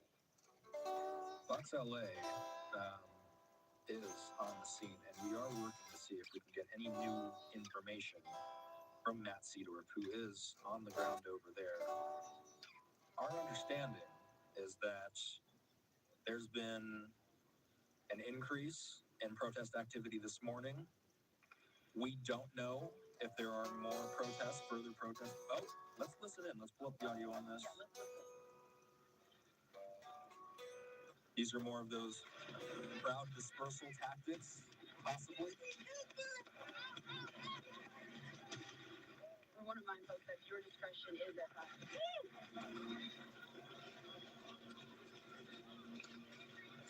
So, to the untrained eye, this looks and sounds like an alarming scene. It is, in fact, an alarming scene. But more than likely, what we're looking at here are some sort of crowd dispersal tactic from the law enforcement that are on scene. They're trying to push the protesters back. We don't know if that's pepper gas. We don't know if there were flashbangs. We don't know what exactly, and the people are covering their mouths. So presumably, this could be some sort of pepper gas.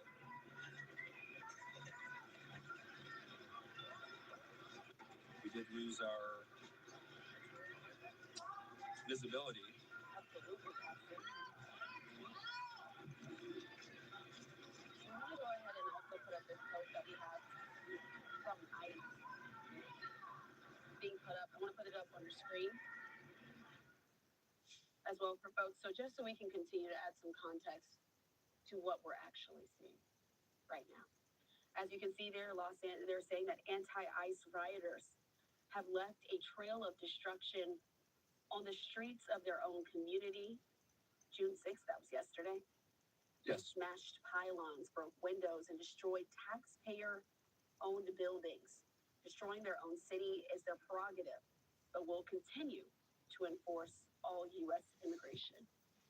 We heard from, and let's also, I'll just say, on the other side of things, LA Mayor Karen Bass released a statement. She said yesterday that they received reports of federal immigration enforcement actions in multiple locations in Los Angeles. She said, as the mayor of a proud city of immigrants who contribute to our city in so many ways, I am deeply angered by what has taken place. These tactics sow terror in our communities and disrupt basic principles of safety, and they will not stand for this. So that just gives you some sort of idea of the clashing ideals that are happening here, and why people are so passionate, why we're seeing people take to the streets in the way that they're taking, because we're seeing two completely different sides of the spectrum, and that's why people are protesting. That's why they're going to Home Depots. That's why they're trying to make their voices heard, and that's why we're seeing some of these contentious clashes between law enforcement and protest. And I'm curious, Christina, if we still have the live vantage So point. we've lost our live image there in Southern California. And it's very possible because we did see the whatever gas was in the sky there. They had to look out for their own safety. Absolutely. The news crews on the ground, they may have been dispatched to get to a safer vantage point, turn off the camera, move somewhere where they can get a better shot, and more importantly, stay safe and stay clear of anything that could make their breathing difficult or their seeing difficult. Absolutely. And so this isn't the only, again, protest that's ongoing. This scene that we're getting out of, we've got our shot back in Los Angeles. But this is the scene that's happening right now in New York. This is a gathering outside of that federal building. Again, police also in tactical gear, but not nearly in the same position as what we're seeing right now in Los Angeles. I want to put this back up on your screen as well. That was the mayor's comment that you referred to, Austin. And again, live images back there. We still see the smoky skies. We still see that there's no shortage, and there's no, from what I can see here, I don't see this crowd thinning out. It does seem like they are using crowd dispersal tactics. We don't have direct contact with the reporter down there on the scene, Matt Seidler, Fox 11 reporter. We are monitoring social channels just in case we do hear of anything. If this situation, and I'll repeat this, if the situation is anything like we saw last night, it's possible that law enforcement will call for an unlawful assembly. Maybe they already have. And so what that means is that they may arrest people that are taking part in these protests. They, as we've already seen, may use less than lethal rounds on the crowd. It appears that from the smoke in the skies, you're already seeing some of that taking place. And then, okay, they're zooming in. Yep. So now we can really see the scope of the law enforcement presence there. The smoke in the sky makes visibility pretty tough. You see all these people trying to protect their breathing. They're wearing the masks over their face. But Christina, it's tough from this vantage point to tell if things are escalating or de-escalating. And it really is, Austin. And we're staying in this breaking news because you can see that man keeps rubbing his nose just from all the smoke and the things that are happening. But those those officers are there in the tactical gear. It's getting a lot louder and rowdier than it was even just 30 minutes to an hour ago when we were watching this shot. And it's tough because a lot of time. Okay, let's listen. Get all the perks with the PS Black Card for $1 down and $24.99 a month.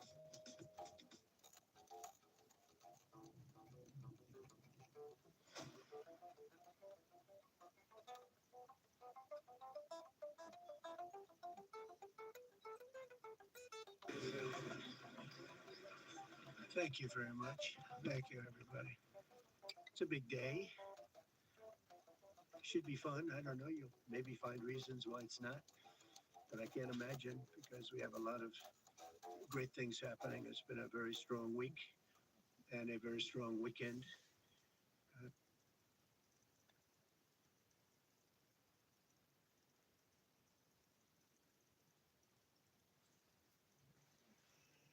About her genius plan. BFB.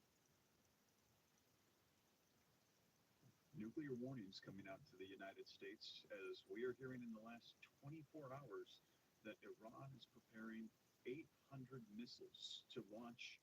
And this is coming as we have seen that things have fallen apart with the nuclear talks between them and the United States. And these 800 missiles are actually coming from China that is helping them to prepare for war. Now, this comes as I mentioned, things are they're falling apart with the negotiations, and Iran, the supreme leader, is saying to the United States, you do not tell us what we can do. If we can enrich uranium for nuclear weapons or not, we will do as we please. We do not care what it is you have to say about this.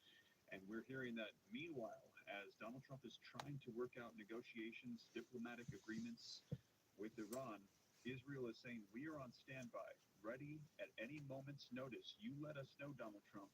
We are ready to go to all-out war. Now, I'm going to share with you the latest headlines and video footage so that way you can see it for yourself. Coming out in the last 24 hours, today, it is June 7th, 2025. We're going to dive into it, but let's go ahead and take a look at these headlines coming out so you can see it for yourself. It says Iran is importing missile fuel from China as the U.S. tensions rise, according to reports. We're going to dive into this, and yes, these are direct threats and warnings from Iran to the United States, not to Israel. We're gonna cover it. This is to the United States. Here's another one. Iran orders materials from China that can make some 800 ballistic missiles, according to reports. Now take a look at the subtitle. Israel said to reassure the U.S. that it won't strike Iran's nuclear facilities without first receiving the signal from Donald Trump that talks have failed. So they are on standby. Now we have heard that those talks have officially failed, but they still might open them back up. But Israel is saying, just give us the word. We are ready to strike Iran. Here's another headline coming out. Now, I shared this with you 2 days ago when I had let you know that this was unfolding. Iran's supreme leader sends nuclear warnings to the United States, issuing them directly to the U.S., saying, you have no say over what we do.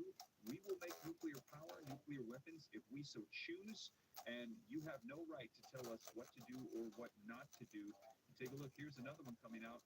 They say the United States can't do anything about this. The supreme leader belittles the U.S.'s nuclear proposal and attempts to come up with a nuclear deal. And that is why we're hearing that there are nuclear warnings coming out right now to the United States. And we're hearing that we are on the brink of war in the Middle East as these talks are falling apart. Now, we will see.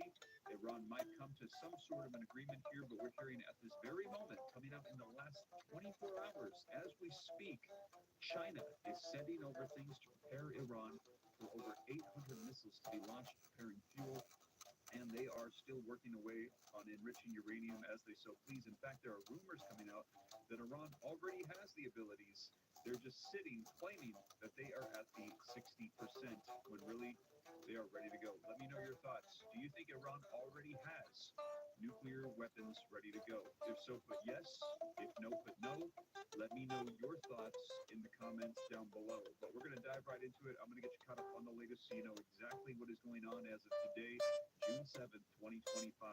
Now, I'm going to put these on the screen, read right from them, have them hyperlinked in the description so you can click on the articles, see them for yourself. I'm also going to play for you the video footage that has been coming out in the last 24 hours on this, as they're going to discuss how China, our enemies, are sending this over to Iran, sending over them for them the nuclear power ready to go, the missiles ready to go for all-out war.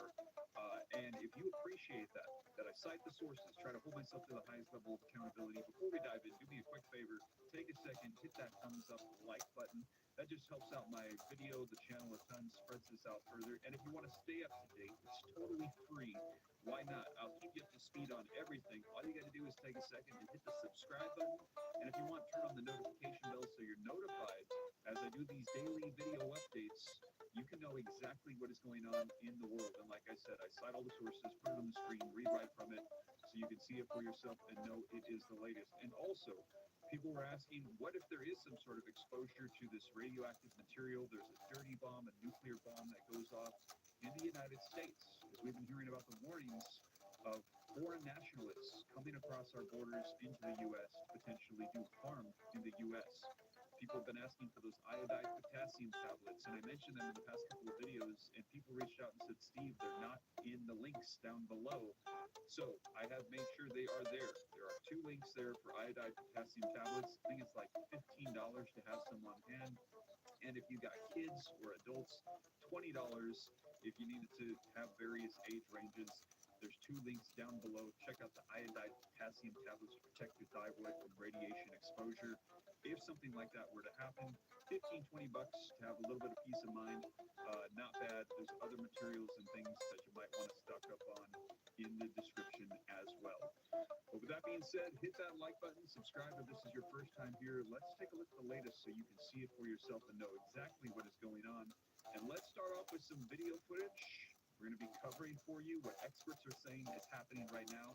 They're going to share with you all the headlines coming out so you can see it for yourself. So let's take a look at this video footage, then we'll dive into the articles here in just a second to get you more detail. So let's go ahead and take a look. Nobody better than retired 4-star General Jack Keane, Army General. 4 stars are hard to get. I just want people to know it's an amazing accomplishment. He's a great patriot. General, I want to read some headlines to you here that are recent, the last few days. Here's one headline. Iran orders thousands of tons of ballistic missile ingredients for China, up to 800 missiles that those can provide for. That's the Jerusalem Post. AP, Iran has amassed even more near weapons grade uranium, UN watchdog says, more than they thought, and they've been hyper-generating it since they've been negotiating with our administration. CNN, Iran's supreme leader slams U.S. nuclear proposal, says it will continue to enrich uranium. And then Iran counter U.S. nuclear offer as Trump sends new warning. General, this is a terrorist regime that is hell-bent on getting nuclear weapons. Am I right about that? No, absolutely. And the motivation is very clear. They believe just downright that if Saddam Hussein had a nuclear weapon, he never would have been removed. If Gaddafi did not give up his nuclear weapons, he never would have been removed. It's about the preservation of the regime, one, and number two, as leverage to threaten Israel, and if necessary, destroy the state of Israel. And we've got to be clear right about that. Americans who roll their eyes at something like that and say, oh, they can't be serious. Believe me, they are serious. And the Arabs know it as well. And if they get a nuclear weapon, we are in then a nuclear arms race. And the Arabs will get those weapons as quickly as possible. And my friend Henry Kissinger warned me, and he said, Jack, the greatest danger, I think, facing the United States from World War II to the present is a nuclear arms race in the Middle East, which would likely lead, his words, to a nuclear exchange. He said we can never ever let this happen. So that's where we are, and we got to put our foot down here. Hey, Sean. There you have it, you guys. So you saw the headlines coming out left and right with the warnings of this right now, as we're hearing that China is sending over 800, all the materials that they need for 800 missiles to be ready for war. And we're also hearing that Israel is saying they are ready. Now, Iran is saying they could hit Israel, but also there's the concerns of the United States' involvement in this as well, as the threats are coming out directly to the U.S. Now, I shared this with you a couple days ago, but let's take a look at this very quickly so you can see it, as they are saying Iran's supreme leader sends nuclear warning to the United States.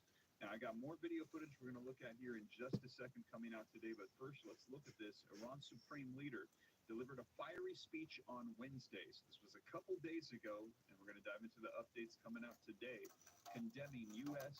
demands over its nuclear program as rude and insolent, and accusing Washington of trying to block Iran's progress and self-sufficiency. He warned that the United States cannot do a damn thing. So this is the supreme leader to the U.S. saying you can't do anything and you're not going to stop us. These are direct addresses to the U.S. The response from Iran's supreme leaders is the clearest yet to the nuclear proposal made by the administration of U.S. President Donald Trump, who has threatened to use military force if there is no deal. They also underline Iran's commitment to uranium enrichment, the main sticking point. Trump has said no enrichment would be allowed to prevent Iran acquiring nuclear weapons, something Tehran says it does not seek. Tensions are high as Washington awaits an official response to the proposal sent following several rounds of talks previously described as positive by both sides. So here's what to know.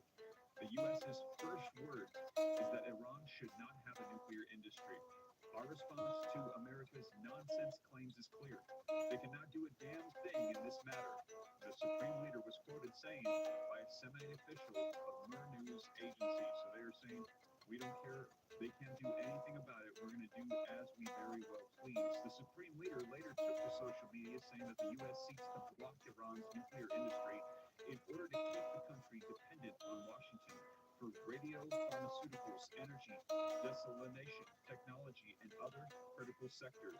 Uranium enrichment, a source of pride for Iran, is at the heart of a long rift between the two countries.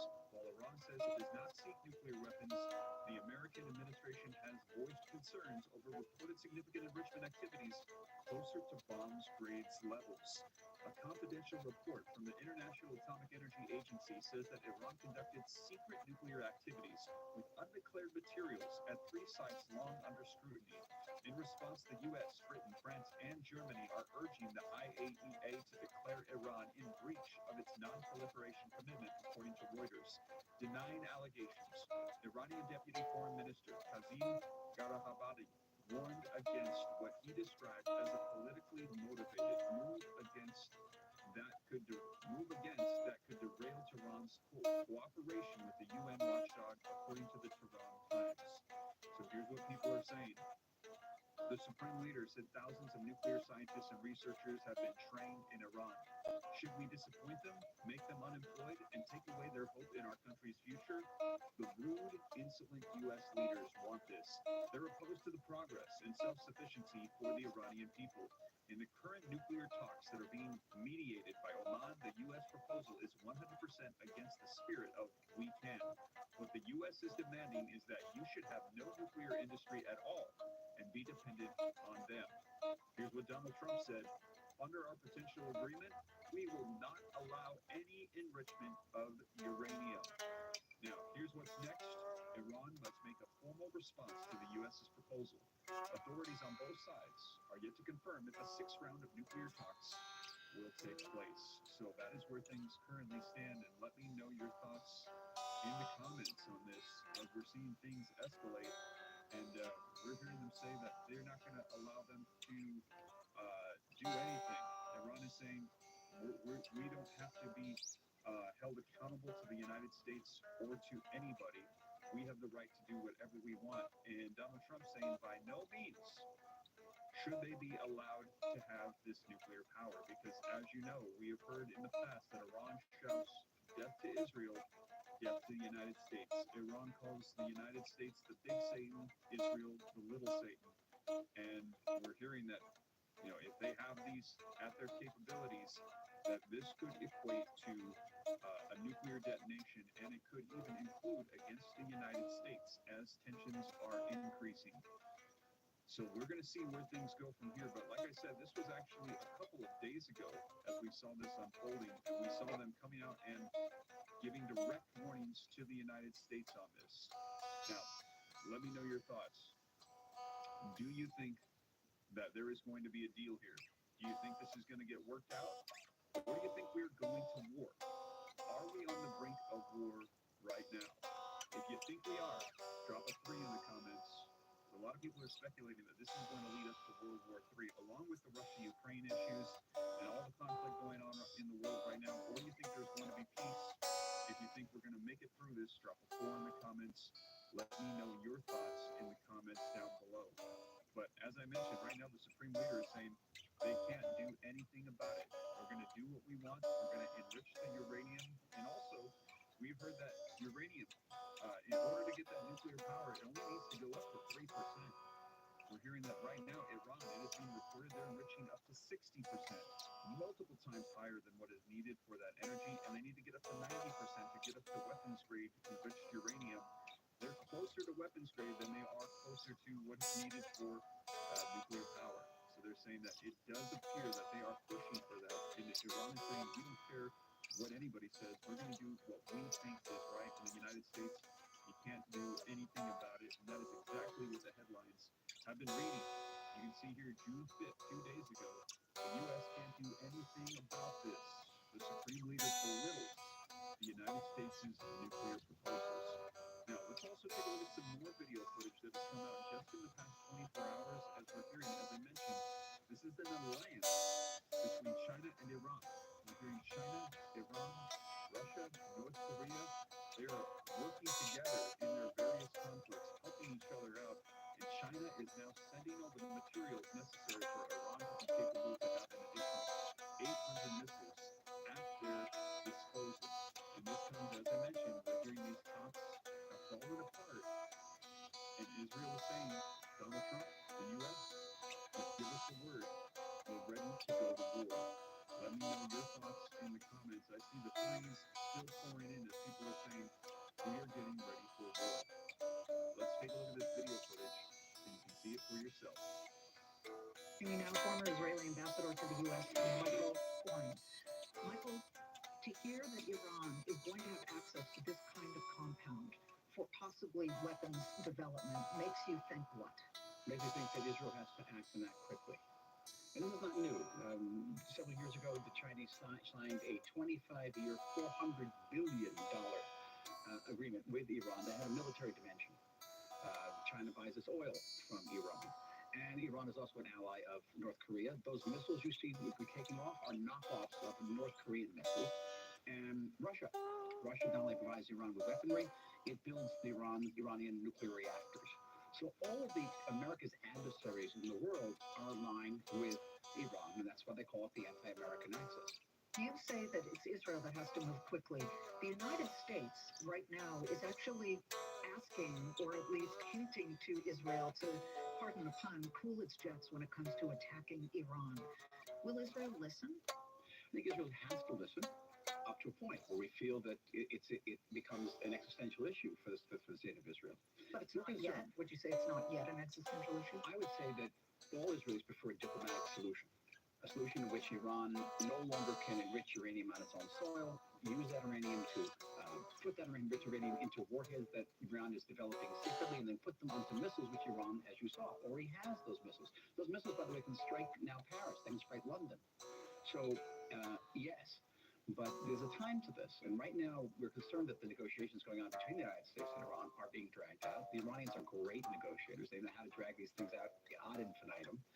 And we also know that while they're dragging these out, not only are they buying this rocket fuel from China, they are also extending the Iranian enrichment by 30%, which is sending an unequivocal message that they're not really afraid of the United States and Israel right now. They do not appear to be. In fact, the Supreme Leader of Iran, Ali Khamenei, Ayatollah came out and said that any suggestion in an Iran nuclear deal that Iran should stop enriching uranium is nonsense. His words. So they're not going to back down from this. My approach, we're maybe of a certain age, right? It's the Dirty Harry approach, which is go ahead, pull the trigger, be my guest. Israel has the right and the ability to defend itself against a country which every single day says it exists to wipe us off the map, supports organizations like Hamas, Hezbollah, the Houthis, which are trying to destroy us. We're defending ourselves very well against them, and wants to develop a nuclear weapon. There is no excuse for a country that says it wants a civilian nuclear program to enrich uranium to 60%. President Trump, who is right now seen live on camera at Joint Base Andrews at the moment, just got off Marine One. He is going to head to Bedminster, New Jersey for the weekend, but his recent trip to the Middle East did not include a stop in Israel. What do you read into that?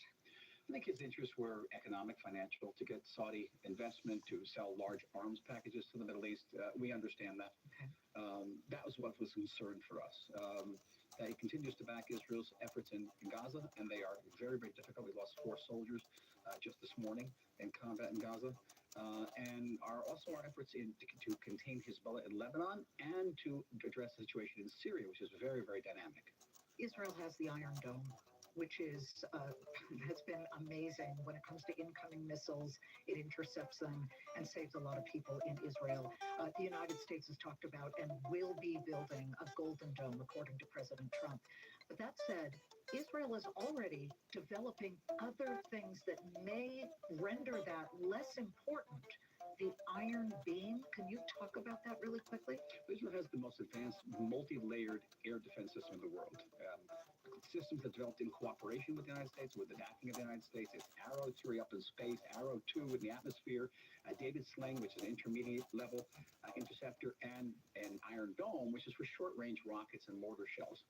But now comes Iron Beam. Iron Beam is a completely different technology. It's not based on an interceptor. It is laser beams. It is literally, you see something out of Star Wars. What can it do?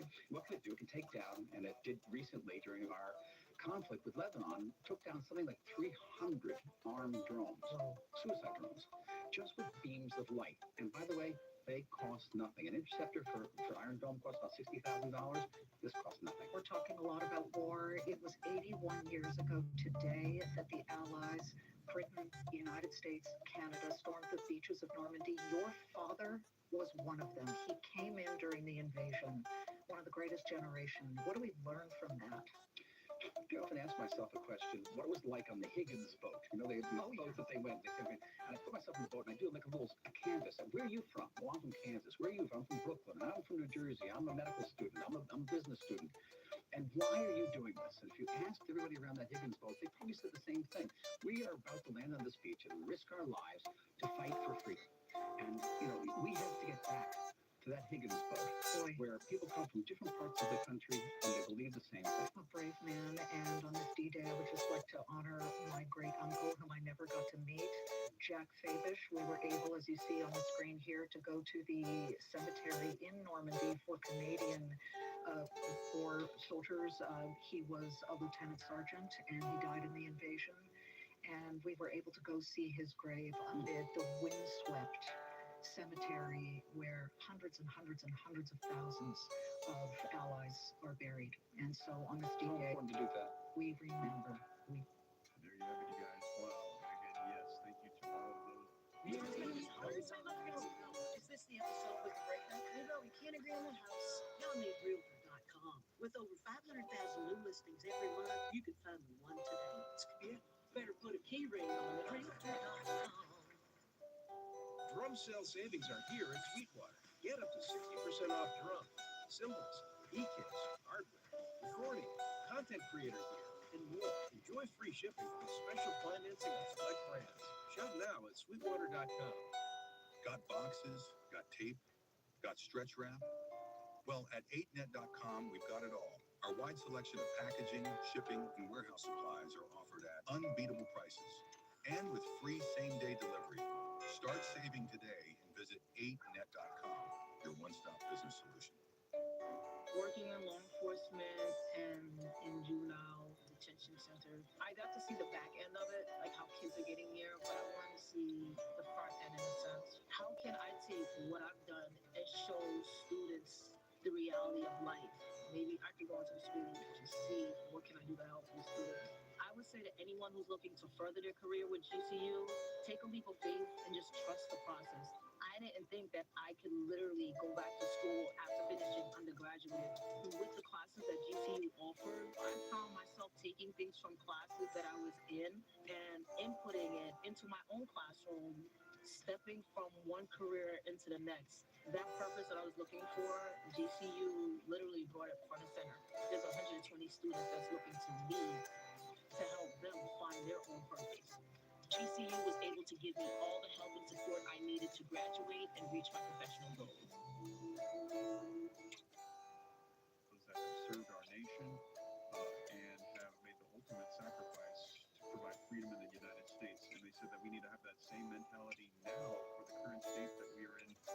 And there's a lot of experts out there that are saying that we have not been in the position that we are in right now since World War II. And a lot of people saying that we're on the brink of World War III right now if we're not already in it. And it just hasn't escalated to the point where we're calling it a global war. But let me know your thoughts. And you hear them saying that right now things are intensifying. And he literally said Israel should act quickly. However, Israel has not acted yet. And they said the reason why is because Donald Trump said, no, hit the pause button, Israel. We want to see if we can come to some sort of diplomatic solution before we escalate into war. Israel saying, just give us the word. We are ready. We are ready to go. Mayor Hogland, thank you for the $15. It says the U.S. and Israel has to move before the end rockets. They can deal with ballistics. Yes, and we're going to see. I will keep you up to date so you know exactly what is going on. As we're hearing this is coming out, I'll be sure to report it here on the channel. I think it was Wednesday when we heard that things were falling apart with the nuclear deals, and Iran issued that nuclear warning out to the United States. And now we're hearing in the last 24 hours that Iran is preparing missiles. They're getting support from China, and Israel and the United States are on standby. We're going to see where we go from here. I will keep you guys up to date on everything. Let's take a look at some of these articles that's just come out, though. In the last 24 hours, you can see the date, June 6, 2025. Iran is importing missile fuel from China as U.S. tensions rise, according to reports. Now, the article says that Iran is importing thousands of tons of missiles, fuels, materials from China as it works to rebuild its diminished military capabilities following Israeli strikes and the weakening of its regional proxies, according to new reports. So they are preparing to escalate things. And we're hearing that those talks, those deals, nuclear deals, right now at this moment, Iran, as you saw, they're saying that they don't feel like they're going to work out anything with the United States. They want the right to enrich that uranium however they see fit. According to the Wall Street Journal, Tehran has arranged for a shipment that includes ammonium perchlorate used in solid fuel ballistic missiles, which could enable the production of up to 800 missiles. Newsweek has reached out to Iran and China's foreign ministry for comments. Now, here's why it matters. The shipment underscores Iran's push to restore its missile capabilities after Israeli strikes damaged key facilities and weakened its regional influence. It also reflects deepening ties with China as both face mounting U.S. pressure. The development comes as nuclear diplomacy remains fragile. While the Trump administration has signaled openness to an agreement, it demands limits on Iran's regional and nuclear activities. Tehran seeks sanctions relief and security assurance. Here's what to know. The shipment from China includes thousands of tons of ammonium perchlorate, a vital chemical oxidizer for producing solid fuel ballistic missiles. This volume could enable the manufacture of up to 800 missiles and is expected to arrive in phases over the coming months, although Iran has not officially confirmed the deal. In response to Iran's expanding missile program, the U.S. recently sanctioned multiple individuals and entities in both Iran and China involved in procuring missile propellant materials. Now, Iran's military setbacks. The missile fuel shipment comes as Iran seeks to recover from Israeli strikes that targeted its missile production facilities and proxy sources across Syria, Lebanon, and Yemen. These Israeli attacks were carried out in response to Iranian missiles and drone assaults on Israeli targets marking a cycle of escalating retaliations between the two countries. Despite temporary setback to Tehran's regional influence and military capabilities, the latest procurement signals Iran's determination to rebuild its strength amid ongoing tensions. Now, explosion. An earlier shipment of missile fuel materials from China was linked to a devastating explosion at a major port in southern Iran, ending the lives of 70 people and injuring hundreds more. While Iranian officials have not publicly confirmed the shipment, state media reported that the blast was caused by accidental mishandling of highly volatile materials. And wow, take a look at this image of the blast. So the nuclear proposals, where things currently stand. On Thursday, so just 2 days ago, the U.S. State Department urged Iran to accept its nuclear proposal, calling it in their best interest. Spokesperson Tommy Pigott said that the Trump administration remains committed to preventing Iran from acquiring a nuclear weapon, warning Tehran faces a choice between a good option and a bad option. Pickett's remarks come as Iran said it's preparing a counterproposal to the American offer. So we could be seeing Iran respond here with a counterproposal. We will see what that is, what is included in that. The two sides have been engaged in talks since April, with the most recent round held on May 23rd. While negotiations remain fragile, both Washington and Tehran have signaled interest in continuing the diplomatic process. So here's what people are proposal regarding the Iranian nuclear program. We are now preparing our new counterproposal. So they're going to be proposing something in return. We will see if something comes to fruition as a result of that. U.S. Treasury Department.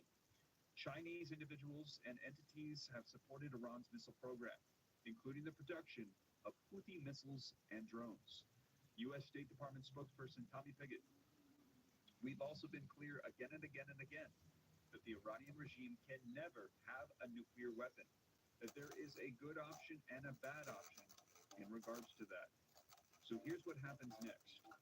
The timing of the planned missile fuel shipments coming as U.S.-Iran nuclear talks remain stalled indicates Iran is preparing to bolster its long-term military capabilities, complicating the prospects for future negotiations. So there you have it, you guys. Let me know your thoughts in the comments down below, as we're hearing that they are right now working on deals to provide additional missiles, the ability to have materials for over 800 ballistic missiles. Here you can see from the Times of Israel coming out in the last 24 hours, Iran orders materials from China that can make some 800 ballistic missiles. And you can see the subtitle here. Israel said to reassure the U.S. that it will not strike Iran's nuclear facilities without first receiving the signal from Trump that talks have failed. So they are on standby, ready to attack at a moment's notice. And again, let me know your thoughts. Are we going to war? If you think so, put a 3. If you think no, put a 4. Let me know your thoughts. Mayor, thank you again for the 15. I'm not sure what that is, what currency that is, but I appreciate that. It says Trump backed himself into a corner by telling us that he would not start wars and he would be a president of peace. That just brings war instead, and I'm a Trump fan. We will see. I will keep you up to date. I know that we're hearing that right now. He is saying that he actually has stopped war from happening, telling Israel to hit the brakes, as I believe that when Netanyahu had actually come and visited the White House, maybe it was a month or so ago, that he was actually letting Donald Trump know, we're ready to attack, and Trump said, no, hold off, just wait, let's see if we can work this out diplomatically. Now, it looks like he has attempted to, tried to come about with peace, but we will see now, because right now it seems like things are not going that route, and it feels like Iran is pushing the envelope on escalating the tensions, and they are preparing missiles. And I am seeing those 3s pouring in right now. People are saying they believe that we are going to war. Now, do me a favor, while you drop those 3s and 4s, if you haven't done so yet, take a second and hit that like button. Looks like I literally just need 30 likes to get 1,000 while we're live right now. That would be amazing. If you appreciate the updates, that little support helps out the channel a ton. That would be awesome. Now, we will see where we're going to be going from here. I will keep you up to date on everything, but right now we're hearing that Iran is preparing missiles. Now, if you're glad that Donald Trump is the president in this moment, drop a 47 in the comments for support for Donald Trump, because right now we're hearing that there could be the Trump effect, helping things out. I know a lot of people were concerned about World War III during the Biden administration, but now people are saying Donald Trump coming in, and it's almost like things have significantly shifted. However, it does feel like things are getting pushed in the direction of war. Now, we will see. I will keep you up to date regardless of what unfolds, whether we have peace or we have war, regardless of whether the Middle East explodes and erupts, if Russia and Ukraine explode and erupt, which we're actually seeing right now. We've been seeing major attacks unfolding, but I will keep you up to date every step of the way so you know exactly what is going on. And right now, Donald Trump, he is trying to come to some sort of an agreement, work things out. We have heard that it is failing at this time with the Middle East. And also, I believe I'm going to do some more research and I'll keep you up to date. Stay subscribed to the channel. I'll have another update coming out for you. I also heard, I think I saw today, I got to read it in more detail, that he has just come out and said the Russia-Ukraine conflict, it's not going to work. There's not going to be a peace agreement. Just let them fight it out. I cannot come to a deal with these two. I've been trying to do so. Even, I think it was 8, 9, 10 days ago, he had given an ultimatum, a 2-week ceasefire must be done. 14 days or bad things would happen. This was a warning to Putin. And then I think it was just the other day, he came out and said, Russia has said they will be retaliating, escalating the war. It's not coming to an end. Things are intensifying. So, without a doubt, I feel like Donald Trump has been attempting to be a president of peace, as we saw somebody mention in the comments. However, right now, you can't force it to happen. Unfortunately, these deals are not coming to fruition. They might, and if they do, I'll let you know. But at this time, it looks like things are escalating to the point of war. But whatever unfolds, I'll be sure to keep you up to date. And again, if you appreciate that, do me a favor, hit that like button. Wow, we've got 1,200 likes while we're live. I appreciate the support. Really helps out the video on the YouTube platform a ton, spreads it out further. Also, share this out if you think that it will help out other people as well. Subscribe to stay up to date. And as I mentioned, if you want to be prepared, I saw somebody in the comments, I think it was Ingrid Stewart, had said that she was scared. These videos are not to scare you, it's to keep you informed. Knowing what's going on is half of the battle. And I always say, don't be scared, be prepared, be ready, have things in place. Pray and hope for the best, but plan for the worst. So if you are somebody that wants to get iodide potassium tablets, extra batteries, gas cans, various things to just be ready in case, the worst were to unfold, I've got Amazon links in the description, so you can click things, just buy a couple things, prepare food, water, things of that nature. I think it's better to be safe than sorry, just my personal opinion. And but like I said, as more comes out, I'll be sure to keep you guys up to date here on the channel. But that is the latest. Thank you guys so much for joining me. And again, I see all those 47s. Appreciate the support for President Donald Trump. I will keep you guys up to date. But that is the latest, you guys. Thank you so much for joining me. Hope you have a blessed weekend, and I'll catch you in the next one. Take care. God bless. This is Steve.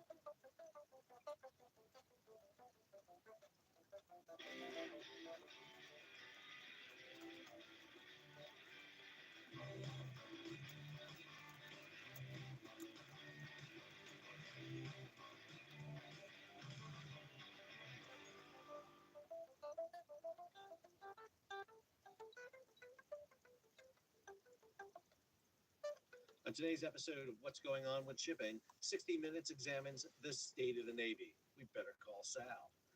I'm the aforementioned Sal Mercogliano. Welcome to today's show. So we're going to look at the 60 Minutes episode that was done fairly recently that did in-depth analysis.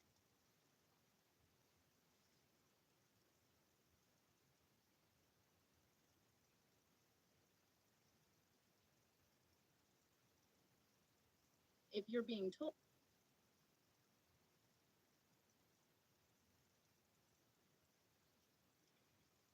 Hello, everyone. Welcome to Lay's Real Talk. Well, I have new equipment today, so hopefully I will.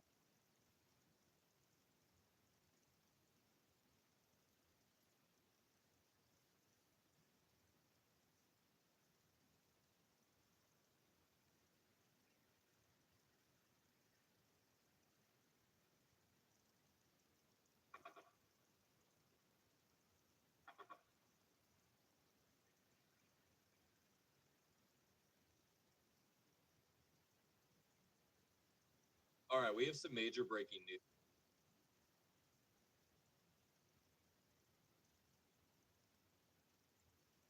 Hey everyone.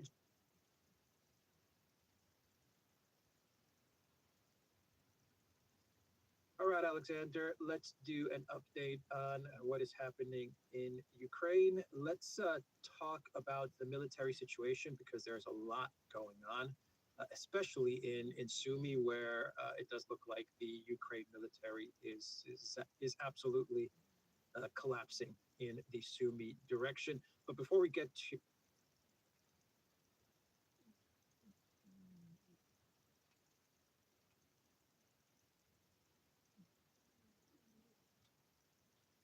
All right, we have some major breaking news. Donald Trump, via Truth Social, has officially responded to Elon Musk's Epstein allegations, where 24 hours ago, Elon Musk sent out a tweet alleging that Donald Trump is in the Epstein files, and that is the real reason they have not been made public. Now, this tweet has gotten 1.2 million likes and over 200 million views, so you can safely assume Trump now feels like he's on the defense. The entire country is wondering how he's going to defend himself, and his answer was just not satisfactory. It was beyond that. His answer is creepy, and I want to dig a few layers deeper and really figure out what his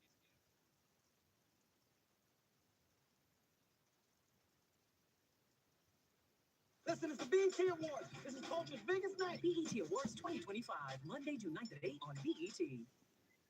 Get road trip ready with deals at Pep Boys. Right now, buy 3 Cooper Adventurer all-season tires and get the 4th tire about Epstein's lawyer.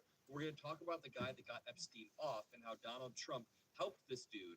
But first, let's just start with Charlie Kirk's defense on his show today. Charlie Kirk is now in an insane twist of events saying, yeah, of course Trump was on the Epstein list. Who wasn't? Everyone in Palm Beach, Florida was. Now, 10 years later, we're supposed to believe that there's going to be a smoking gun of something in the Epstein files. But what is in the Epstein files is, yes, President Donald Trump is probably mentioned. He was mentioned in the Epstein file dump back in February. You know why? He lived in Palm Beach. There's probably thousands of names in the Epstein files. Was he part of the Epstein client list? Absolutely not. That is complete nonsense. But to say that Donald Trump is not released.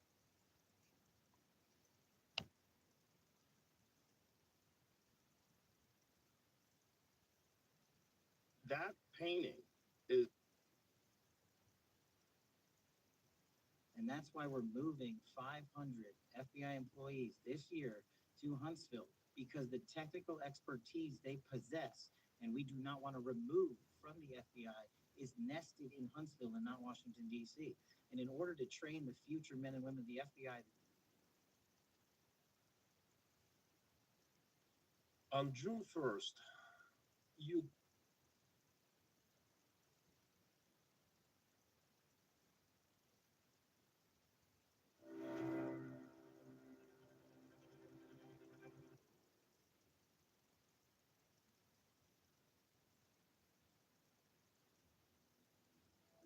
From the Times and the Sunday Times, this is the story. I'm Manvi Rana. The UK is facing the greatest threat to our security in a generation. I've never seen a situation like this in my 40 years of service. It's really coming to a point where I must say. Say hello to Nature's Harvest half loaves. Half loaf, great fit, realize great size. We have to be prepared to be ready to defend ourselves, to show Russia that it's not easy to have an attack against NATO territory. Suddenly, we were not able to assume that a confrontation with Russia might not be until the early 2030s. It might be in 2025. They're at war with us now. Vladimir Putin has made it absolutely clear that he's at war with us. The front line, if you like, is here. The threat we now face is more serious, more immediate, and more unpredictable than at any time since the Cold War. The Prime Minister says we have to be ready for war. We are moving to war-fighting readiness. When we are being directly threatened by states with advanced military forces, the most effective way.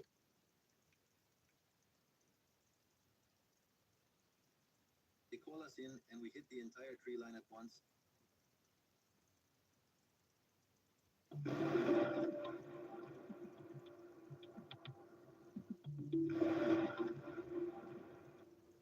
a major escalation of precision strikes deep inside Ukrainian territory, a heavily fortified underground bunker in the city of Lutsk has reportedly been obliterated, destroying a significant cache of Western-supplied missiles, according to military sources familiar with the situation. The bunker, located on the outskirts of the northwestern city, is believed to have housed 56 British-supplied Storm Shadow cruise missiles.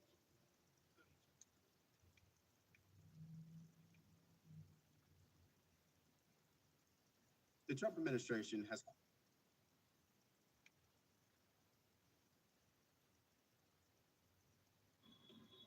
I am in down.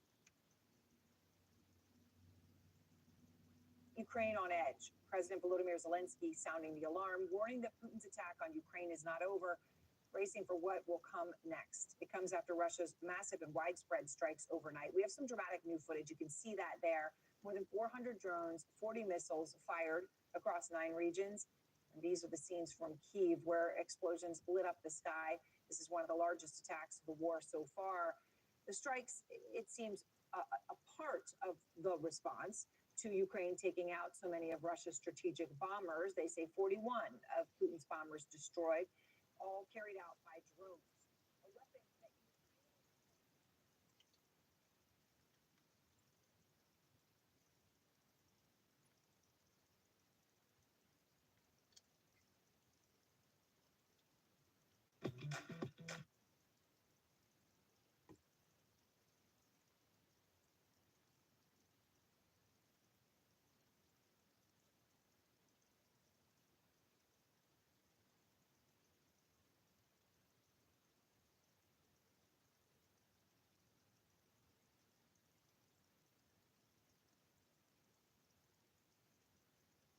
Of defense, national.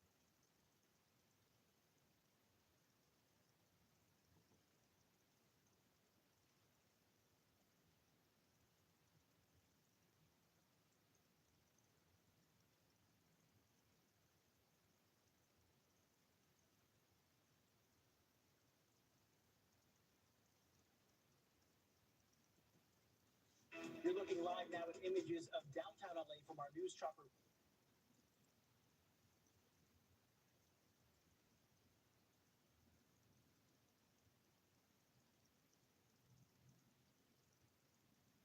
suggestion that police are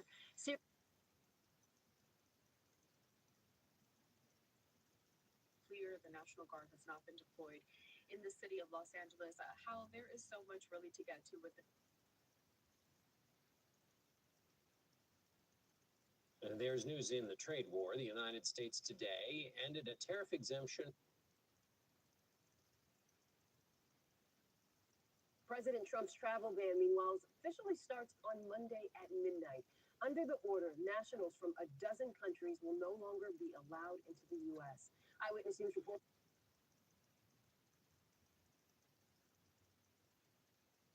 Today, access to food and other aid in Gaza is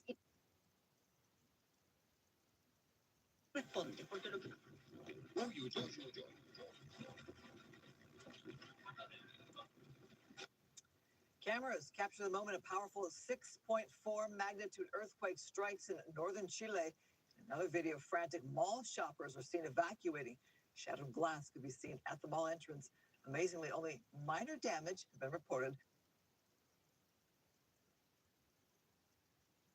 You stand on the stage every night in front of all these seats. I'm wondering, what do the people here tell you about this play? Like, what is the feeling they have that brings them here?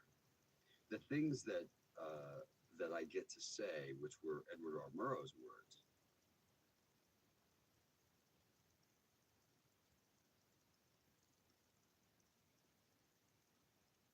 In the fourth week.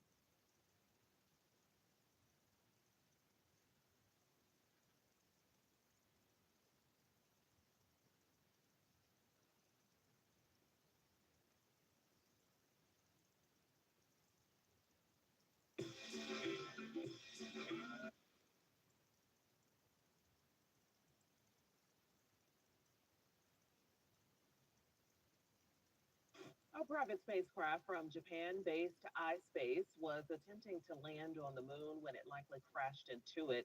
The company says it is unmanned lunar lander. Its unmanned lunar lander descended successfully, but seemed to have a hard landing. So this was the second attempt to a soft landing by iSpace. The company is working towards becoming the first commercial company outside of the U.S. to successfully land on the moon.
Welcome in here too.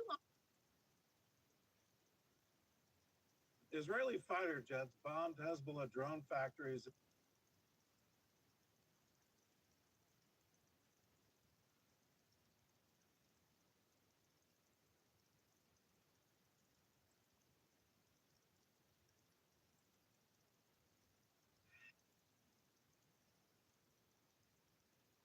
Turning now to the conflict overseas, Ukrainian officials say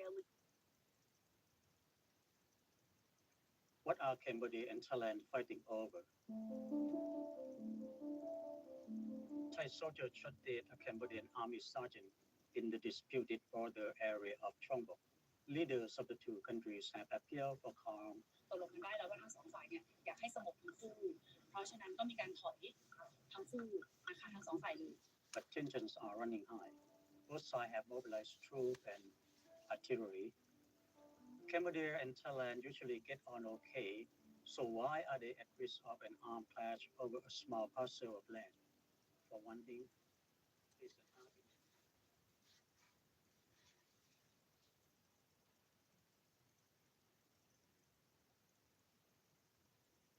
Polish voters, meantime, have elected a new president. Nationalist candidate Karol Nawrocki defeated his liberal opponent by a razor-thin margin. Nawrocki is aligned with Poland's right-wing pop.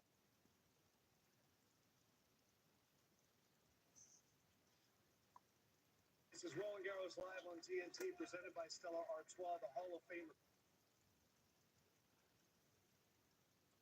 What's happening? No!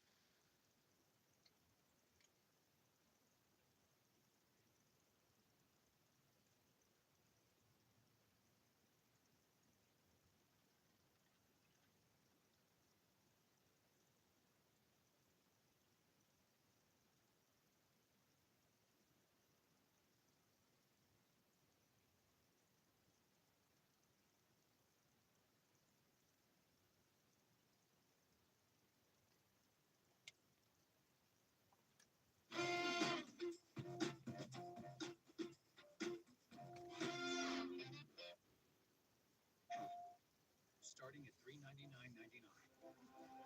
Some say you can't have it all. Clearly, if you've never been here, here every world, every story is too good to miss.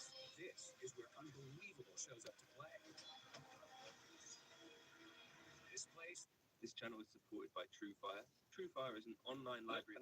You can get the TrueFire All Access Pass for as cheap as they ever do it, the $99 thing. So just jump and do that if you're looking for the best price you can get TrueFire All Access for. So I don't know if any of you guys were expecting what happened with the Kemper thing, but I've seen a few opinions on it, and I kind of wanted to do a video reflecting on it, and I kind of guess ask and look at what might be a little bit disappointing to people about what people are expecting, and I guess what people might be expecting of a device which comes out in 2025. Are there certain things that should just be expected now, or is it okay? Of course, it's okay, but is it the best move for a company to do something like this? I guess in 2025.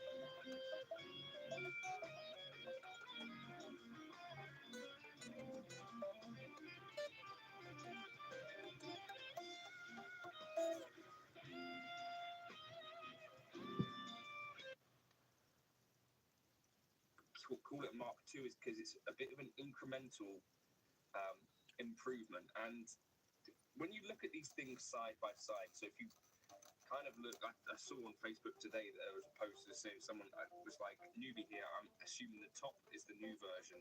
I think that's a little bit of a, like I think you'd want it to be very clear in terms of selling more of these, that the newer version is improved in some way. And I think some of this is down to marketing and aspects, like clearly differentiating the product. I think it's kind of brave that Kemper have done this in this way, because it's like, look, it kind of is what it is. It's not providing, I think, enough reasons that someone who's been using a Kemper for all of these years would go, absolutely, this is exactly what I needed. I'm going to jump straight on the Mark II.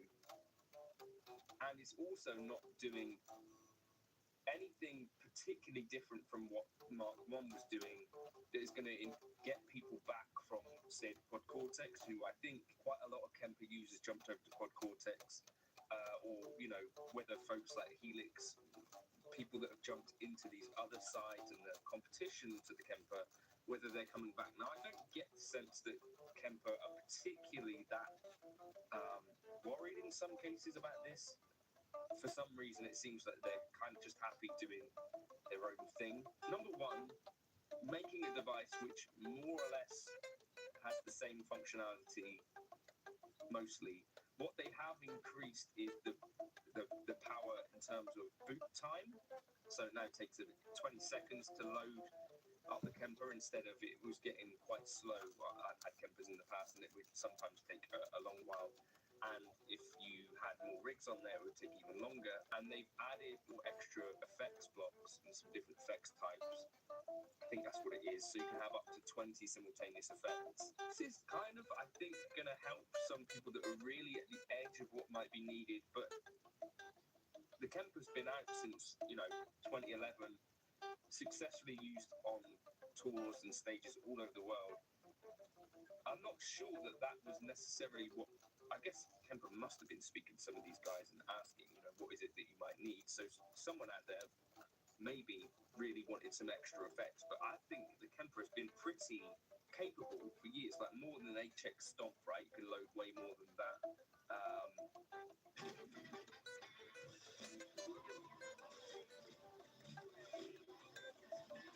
Hortons, the sea belongs to everyone.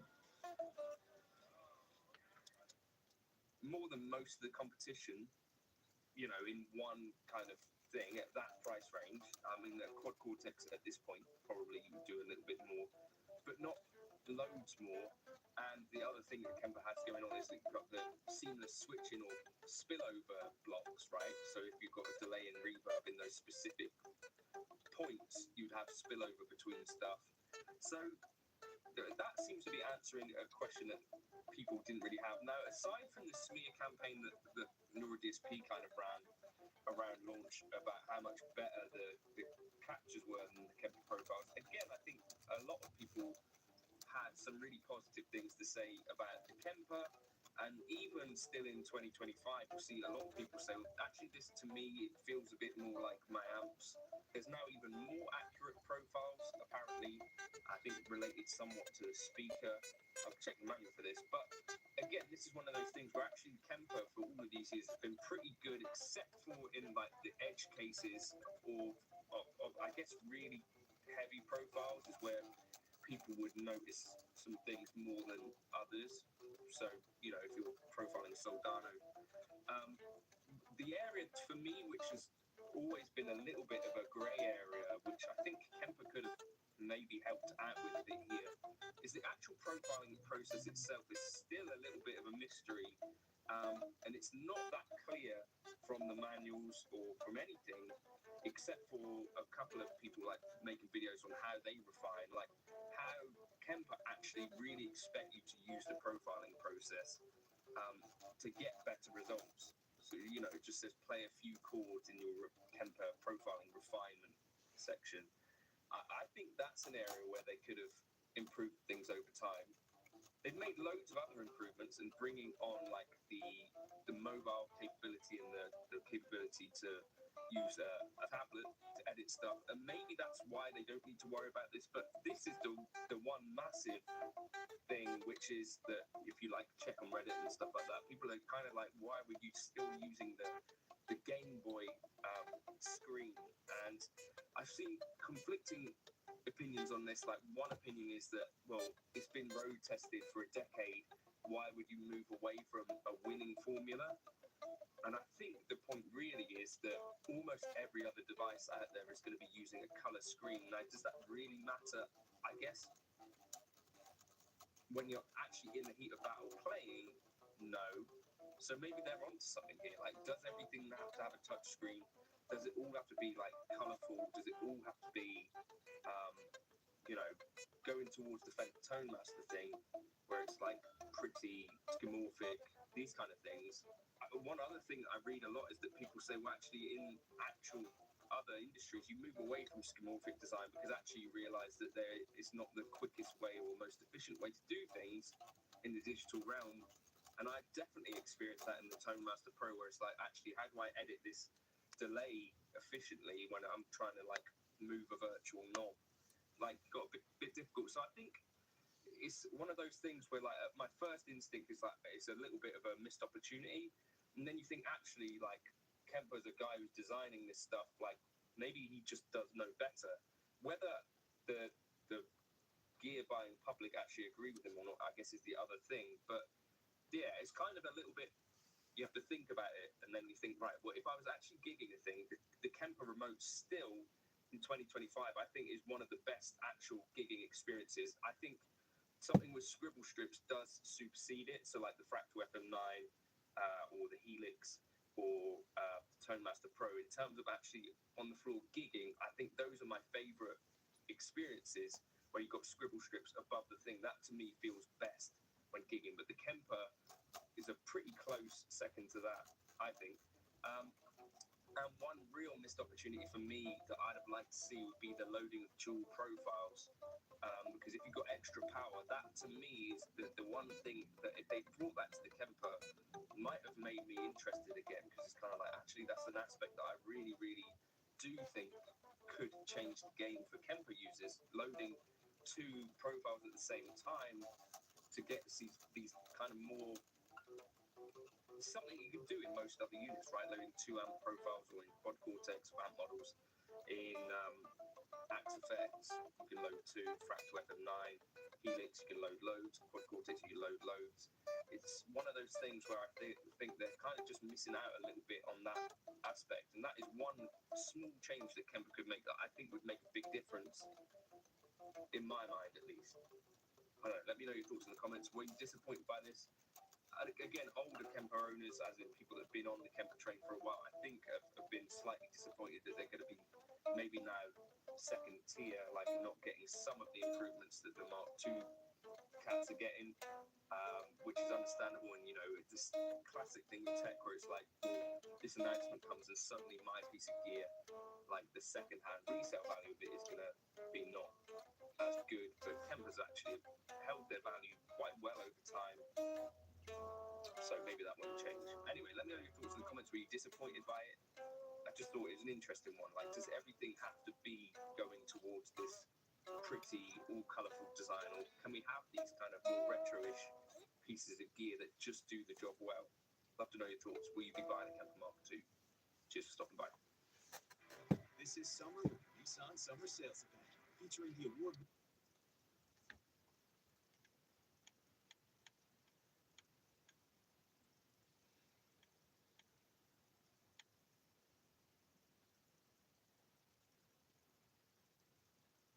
This channel is supported by TrueFire. TrueFire is an online library of enough. You can get the TrueFire all that. This channel is supported by TrueFire.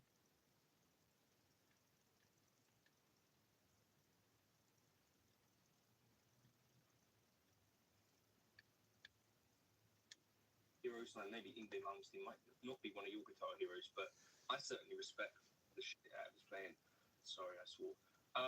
Anyway, so I've done videos talking about like John Mayer and Keith Urban. There was a conversation that was had when they were watching a guy playing live, and they just said that you can tell this guy really knows that guitar, and it kind of led to this kind of point that they were making, that having fewer guitars or just having like one main guitar can really be a thing which helps to increase the bond between the player and that guitar. I kind of concluded from this that I might like to have fewer guitars, and I kind of whittled down my collection to like maybe 12 guitars or something like that is what I actually have that I consider mine. There are other guitars that are here on loan from companies and stuff like that, but I did see this come up because I think it's kind of interesting to hear like people talk about their philosophy on stuff. And Yngwie Malmsteen has hundreds of instruments that he keeps in his studio. They're in my studio, they're all over the place. They're mostly in the studio where I record. I use maybe 2 or 3 of them. Most of the guitars that I use live are Yngwie Malmsteen signature models. There was a time when I was collecting. I don't really collect them anymore. I just have a bunch of them. And I think it's a really interesting idea. But there were some other points where I've noticed and read that he kind of numbers his instruments, and I kind of thought this would be kind of an interesting thing to talk about.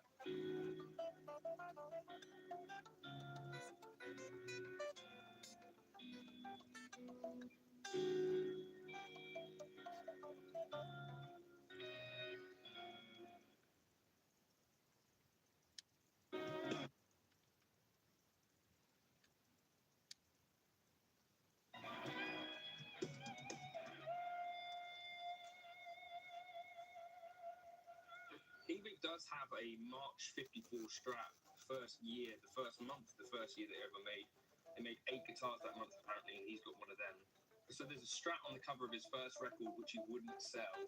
But he said, I don't play it myself, but it seems to be very valuable to other people. So I guess he's just collecting that essentially. When I was younger, I used to get really kind of like, I'd have one guitar and number it 1 and 2, 3, 4, 5. That would be like touring and recording guitars. And they had to do the solos with this one, the rhythm tracks with that one. And I felt uncomfortable with that. So I decided I'm not doing anymore. I'm just using factory guitars. That's it. So basically when my tech gives me a guitar, I don't even know which one I'm playing. I don't even know. Let's say, God forbid, something happens to a guitar, you can never get over it. Oh, I can't play because it's not that guitar. I used to be like that years ago. Now I'm just like, hey, give me a Strat, that's it. So I do think even Yngwie is kind of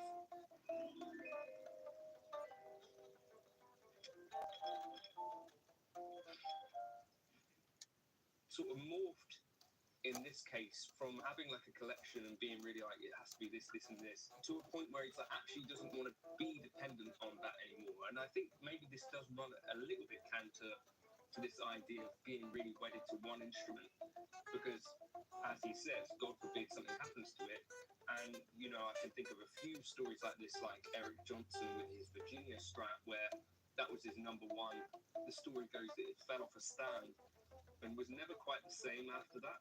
I guess Eric Johnson got over it eventually, right? And like he seems to be fine playing other stuff. There are other stories out there a little bit like that of guitars that have ended up being lost or stolen, right? I'm sure you can think of some of them. I can't right now. Anyway, but then I do still think that there is like a utilitarian argument for kind of sticking to one guitar, you know, as much as possible because you kind of get to know the guitar better. I still think that's the case, and obviously, like, Yngwie doesn't need too much help in that regard, right? Like an amazing player, and like he's come from that point of view. Like, I don't want to be in that kind of comfort blanket state that Andy Timmons was talking about, where he's played like the same guitar for 30 years, like the exact same guitar, the Ibanez AT prototype. That's been his number one, that had many refrets. I guess I get kind of both sides of the argument, and so that's why I'm going to go out and buy 15 more Strats. That's how I'm justifying that. But no, seriously, I think Yngwie's obviously in a position where he's got a studio to keep all of this stuff. But it's kind of an interesting, I thought, another angle to this, where it's like, well, maybe being completely like obsessed with one guitar in general and getting overly anal about it is not the best thing either. Because what happens, you know, once this needs a refret, I'm going to have to not play it for a couple of weeks. So, yeah, I do have another Strat, which I would put up there with this one, the yellow K-Line. That one's with Charlie Allen at the moment. So I do have like a fallback Strat that I could play. I generally don't tend to gig this one live particularly anyway, just because I don't want something to happen to it. And in some cases, I think that's okay, right? But yeah, this idea that if you were on a tour, would you take your favorite instruments with you anyway, or your most valuable ones? To me, I think in that case, I'd be a bit more like pragmatic about it. Like, if it's going on an airline, you see horror stories about stuff happening on airlines and stuff like that as well. I think I would just take a production guitar. Like, if I had a signature guitar, something off the shelf in that way would be a good bet. I think John Mayer has also talked about the goal of making something number one. So he's occasionally given away his number one guitar, apparently, and then you start like the process of bedding another guitar into your kind of thing. But he talked about that as being like a process over time of bonding with a guitar, which is kind of interesting too. But do you side with Yngwie, or do you side with Andy, John Mayer, and Keith Urban? Let me know your thoughts in the comments. And I guess this is also a question for you guys, because I'm presuming you're somewhat like me in that you might have like 5, 6, 7 guitars. Do you find yourself playing 1, 2 more than any of the others? Like, do you have shelf queen guitars? I'd love to know your thoughts on that. Cheers.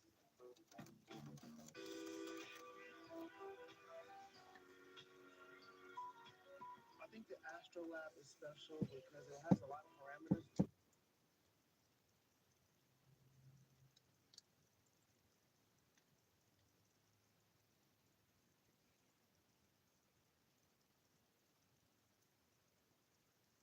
All right, guys, how you doing? It's Rabir.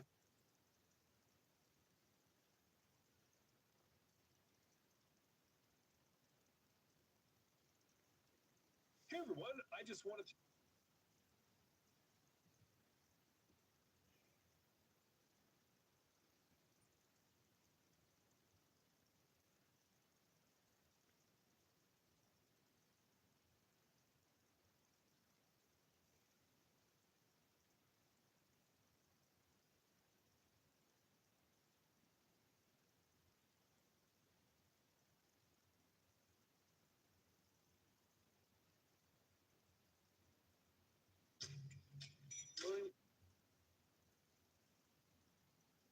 One of my favorite Reddit.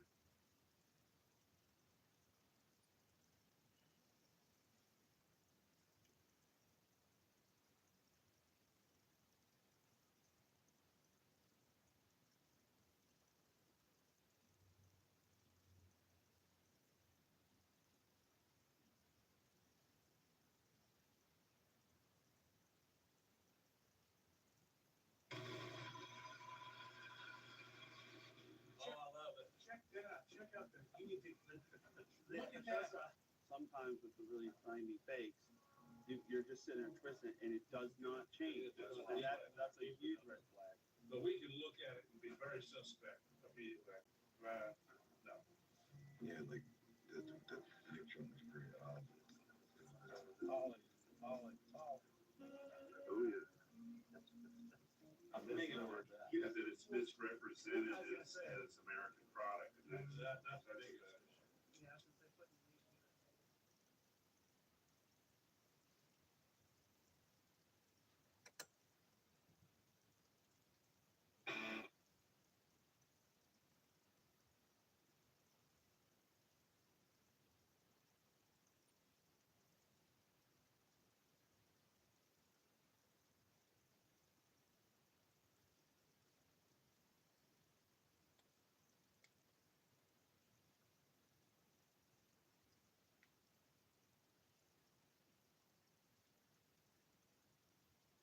these ICE protests over in Los Angeles.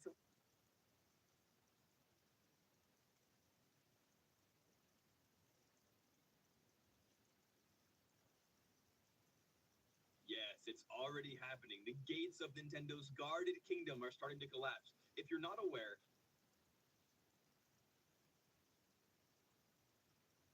It's an interesting time in the history of the world, but we have a situation with Iran that something's going to happen very soon, very, very soon. You'll be talking about that pretty soon, I guess, and hopefully we can have a peace deal. You know, I'm not speaking out of strength or weakness. I'm just saying I'd rather see a peace deal than the other, but the other will solve the problem.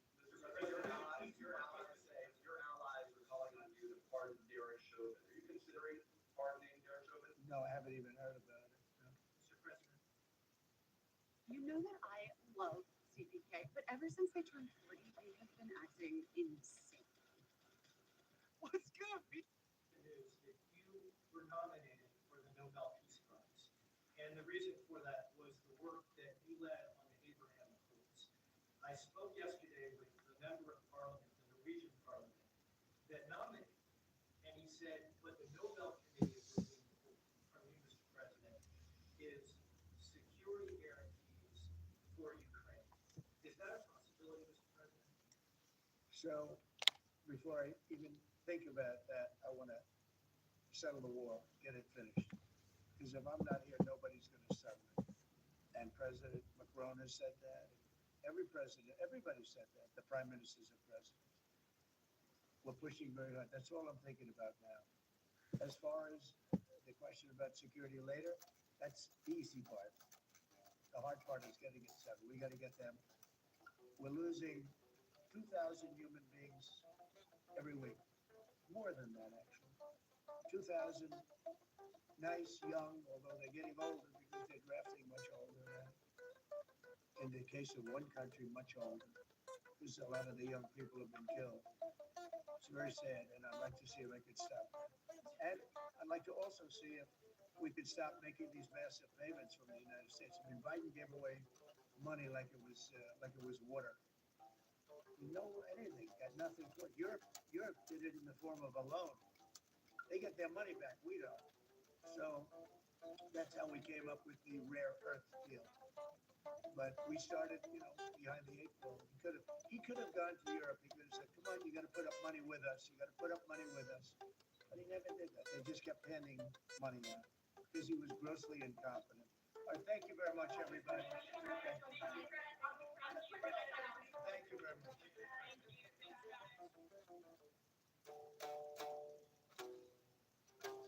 Questions?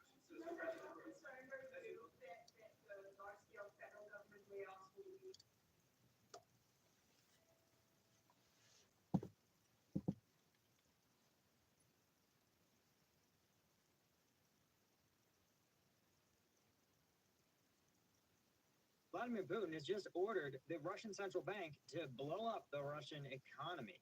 Just why is the worst damage to Russia in this war coming from Russia itself?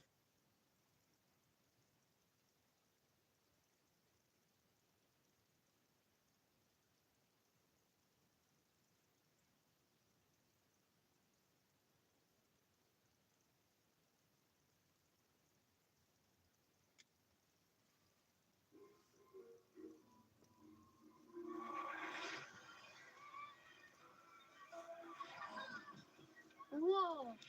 Vladimir Putin has just ordered the Russian central bank to blow up the Russian economy.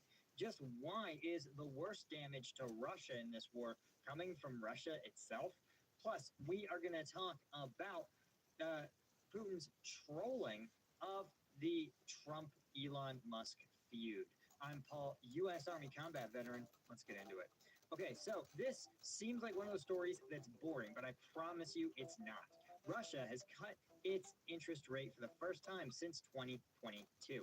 Now, the overall story is that this Russia's central bank today lowered its interest rate from 21% to 20%, which is generally something you do when there is easing inflation. You might recall President Trump is tweeting like it's going out of style at Jerome Powell, the Fed chair, to lower interest rates to improve borrowing costs. And ultimately, this is a huge slash in the rate because it is a 100 basis point. To give you an idea for context, in the 2022 hiking cycle, right, from a few years ago, the Fed raised rates faster than any time in history. And every single quarter, it was raising between 25 and 50 basis points. So a 100 basis point swing is pretty massive, right? But what's more significant is that it's not clear that the inflation problem in Russia is going anywhere. Now, the official Russian state data claims that inflation is actually plummeting, dropping from 10% in January, nearly 11% in January, to just 6.2% in April. But this is so dramatic a shift that it is difficult to believe that this data hasn't been manipulated. And let me show you why. Here is some somewhat more independent Russian core inflation data. And you can see, now this chart is not well laid out, but you can see the highest bar here is 9.5%, and the absolute lowest is about 8.1, right? So this October number is 8.18%, right? But this is the context I want you guys to have. So in April, the inflation rate was 9.23. This is down from 9.65 and up from 9.55. So you can see that basically the inflation rate has been above 9%, the core inflation rate, since December 2024, right? And you can see even this local low in the inflation rate is still 8.1%. So the odds that it dropped from literally 9% in March to 6%, literally off the charts drop, was almost unbelievable. And the central bank themselves seem to confirm this. Listen to this statement, and we'll translate it from econ speak to actual speak. Quote, while domestic demand growth is still outstripping capabilities to expand the supply of goods and services, the Russian economy is gradually returning to a balanced growth path, the central bank said in its official statement. But here's the thing. What I want to point out is that when demand is growing faster than supply, prices rise. They inflate. This is very simple economics. If I have 5 people that want 1 apple and I have 5 apples, price of apples is going to be pretty stable. But if I double that number and have 10 people that want those 5 apples, the price of apples is going to rise. It is going to inflate. So when the central bank comes out and says demand growth is outstripping supply, i.e. inflation's still happening, they say, but, it's returning to a balanced growth path.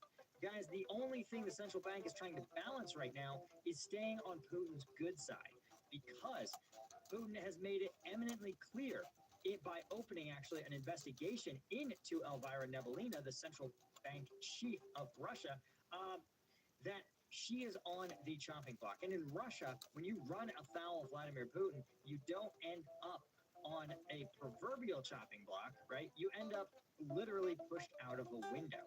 Now, what is worth pointing out is that the Russian economic minister, right, this is a Putin lackey, urged, but you should read that as instructed, the central bank to cut rates to boost growth, aiming to achieve a 3% growth target set by Vladimir Putin. Here's the problem this is the fundamental problem with dictatorships, is that oftentimes when a dictator stays in power long enough, he believes that just because he can order his chef to make him any food he wants, that he has that same power over the economy. You cannot order a country to grow economically, especially not when you're like Russia and you are spending huge amounts of your money and huge amounts of your labor force to fight a war that is that is a quagmire. Now, privately, it says Putin has expressed displeasure with the decline in private investment due to high cost of credit, right? Russia has been forced to slash key projects across various sectors in the face of an economic slowdown, brought in part by plummeting oil prices. Because remember, oil prices represent the ability of the state to spend. Major Russian exporters have cut down on rail shipments of metals and oil products beyond earlier projected reductions. When lives are on the line, our courageous first responders answer the call. As they rush to protect us, Braun Ambulances leads the way, protecting them and their patients. Introducing Braun's Impact Airbag System with Rolltech, an option designed to protect EMTs in every seating position. The purpose of the airbag is to provide better coverage and safety for the occupants. The airbags are deployed at the appropriate timing based upon the conditions of the site impact rollover event. The deployed airbags will absorb the energy of the occupants when impacting the solid surfaces and reduce the excursion of the occupants' bodies. And we didn't stop there.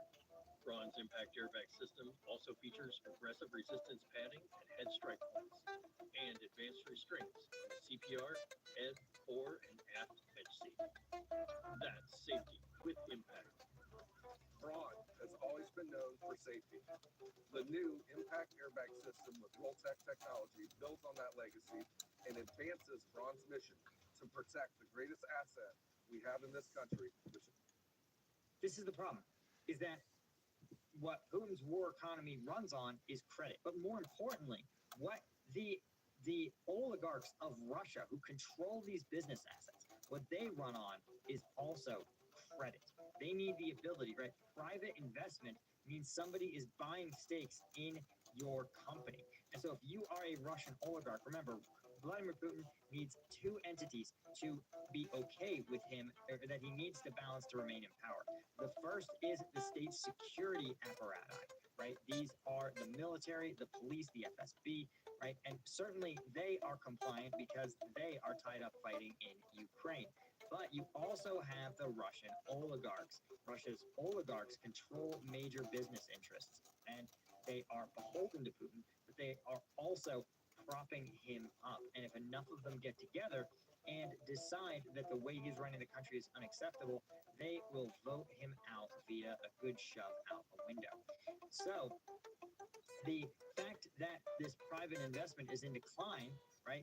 Because the idea is, of course, a Russian bank will take out a loan and then it will invest that money into commercial enterprises that will grow. So if you take out a loan at 2% and you invest it in a company that's going to grow 4%, you make a little money. But more importantly, the other people making that money are the oligarchs. The oligarchs need constant influx of cash, right? Not just to fund their projects and expand their businesses, but also to fund their own lifestyle, right? So the fact that the Russian central bank has interest rates at 20%, guys, there is no investment in the United States that you can count on to reliably produce a 20% return.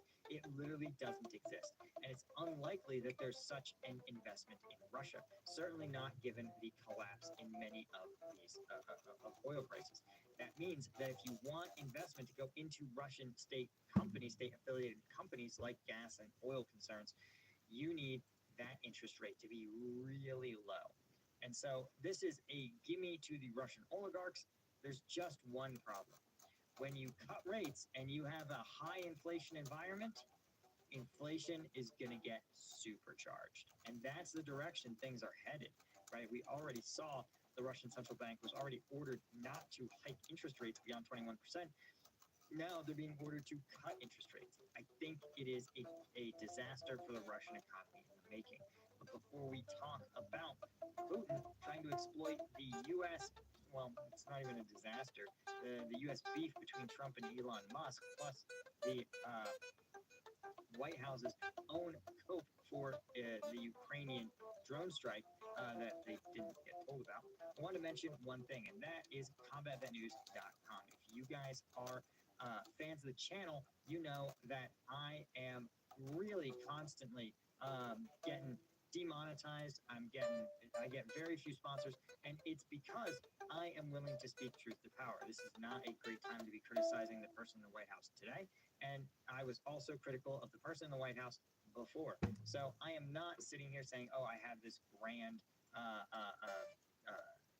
no one is out here really saying, oh, let's affiliate ourselves with this guy. But that's okay, because I have you guys backing me up. Best of all, every Tuesday and Thursday, I find uncensored combat footage, some of it sent to me from units on the front line, and we do a deep dive analysis looking at the raw, unfiltered combat footage. So if you want to support the channel, become a member of the specialist tier. If you want access to the weekly Q&A and the shout-outs at the end of the video, become a lieutenant or Chronicles here. I appreciate all you guys that support me over there, and the link is in the description if you're interested.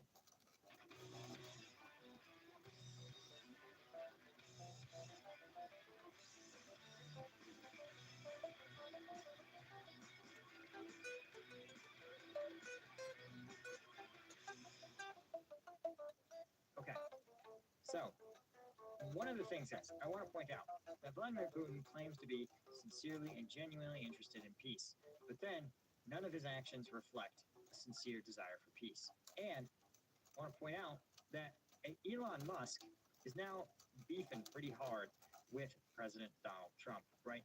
And so it's fair to say, though, that Elon Musk has no role in government. He's just a rich guy now. And Putin is out here taking Musk's side. Do you think? Right? This is according to Dmitry Novikov, Deputy State Chair of the Duma Committee on International Affairs, who says, quote, I think Musk is playing a different game. He won't need political asylum, although if he did, Russia could certainly provide it, right? This is a fascinating kind of role. Again, he also said, hey, you know, Dmitry Medvedev, the Deputy Chair of Russia's State Security Council, also said that Moscow would broker a peace deal between Donald and Elon.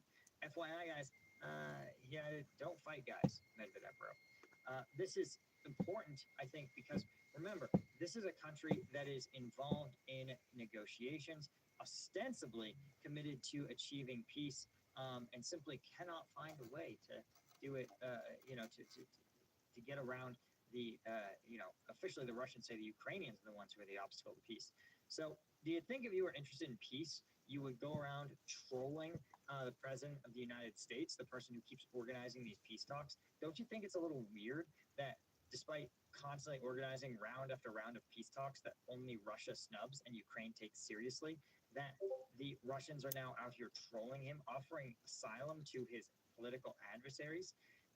That's what's called a clue, guys. But we've talked about that on this channel ad nauseum, that Vladimir Putin's actions are those of a guy who has no interest in peace. All he does is do these performances, which he talks a big game, but then does absolutely nothing, right? Now, I want to point out two things. First, also, White House reportedly reconsidering Ukraine support, to which I say, what Ukraine support, after drone strikes on Russian bases, right? Now, this is annoying because the White House was mad because no one told them. Gee, I can't imagine why you wouldn't tell them. Is it possible that, I don't know, the White House leaks classified information about strikes all the fucking time, right? And that Donald Trump literally has said, he came out and tweeted, I protected Vladimir Putin from bad things happening to him, right? Why would the Ukrainians give information to someone who says, I protect Vladimir Putin? Guys, this is a level of absolute preposterousness that is just difficult to even conceive of. The fact, and also I want to point out that in a Truth Social post, Trump said that to discuss Ukraine's drone, this is the call between Trump and Putin, said that they discussed Ukraine's drone attacks on docked airplanes. Airplanes don't dock. They are in a hangar. They're landed. It's one of those things that if you are the commander-in-chief of the Air Force, you should probably know that you dock a ship. But I think this is just sort of a this is just more Trump administration nonsense. Even Keith Kellogg, Trump's sidelined envoy for Ukraine, warned the strikes may provoke a significant Russian response. He says, quote, the risk levels are going way up, right? This is fascinating because the one person who should be blamed for this but won't is Trump himself, who has actually managed to destabilize the situation by not helping Ukraine, forcing Ukraine to take ever more aggressive tactics to try to achieve a strategic.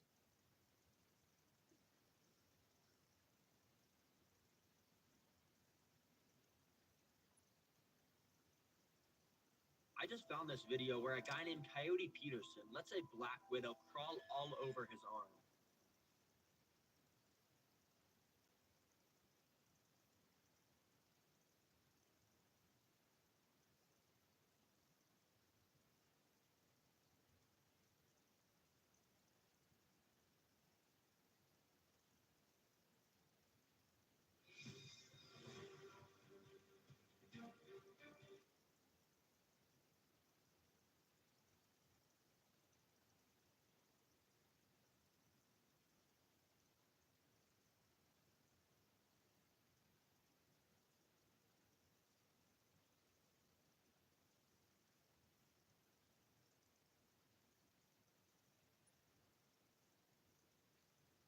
So this is not one of those videos in which we're going to be saying how Cuban.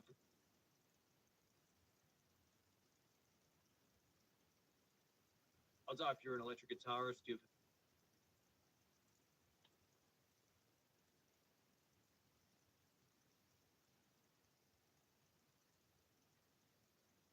The snap is so good. I love it.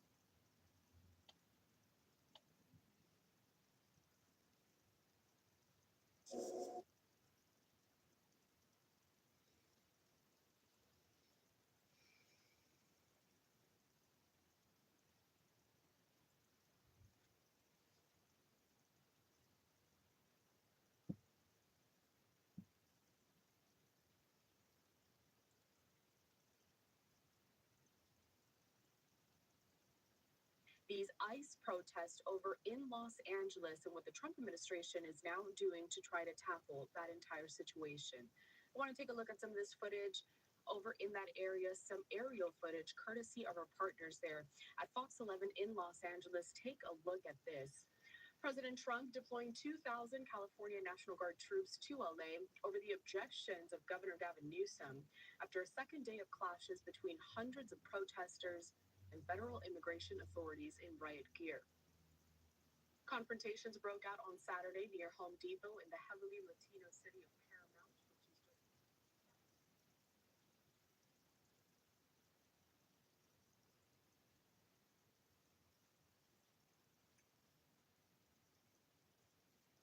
which is just And continue. Operative solution of issues on the urgent transfer of seriously wounded prisoners of war to each other outside the framework of general exchanges. The third is to transfer more than 6,000 bodies of the dead servicemen of the Ukrainian armed forces to Kyiv unilaterally. The fourth is to transfer them to special cars, wagons, and refrigerators, where they are stored. We are ready to start doing this in the coming days. We understand that our bodies may also be there, probably much, much less. But we have expressed readiness.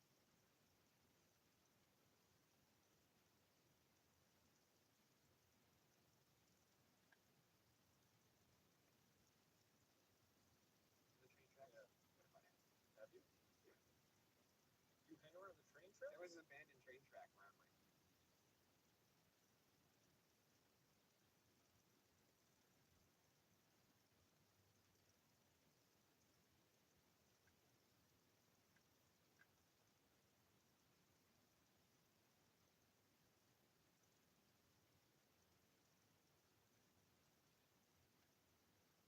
They must have amnesia. They forgot that I'm him.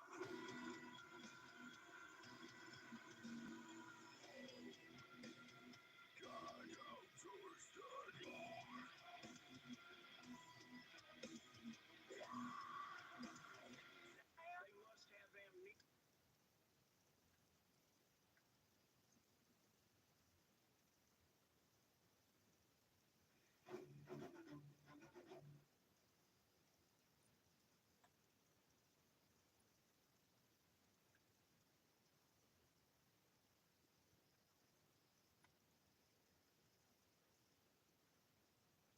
Hi, everyone.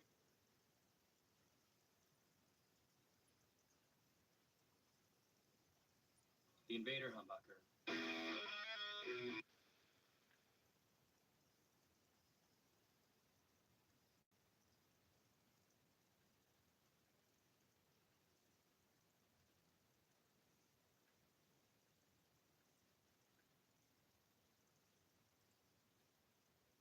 This chart explains.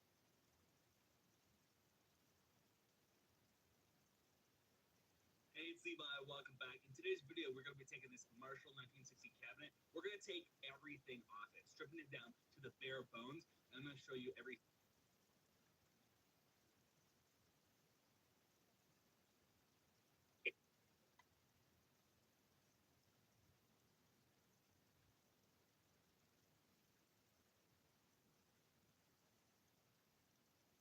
Rambo is one of the most classic organizations in the Naruto story. They are elite ninjas that specialize.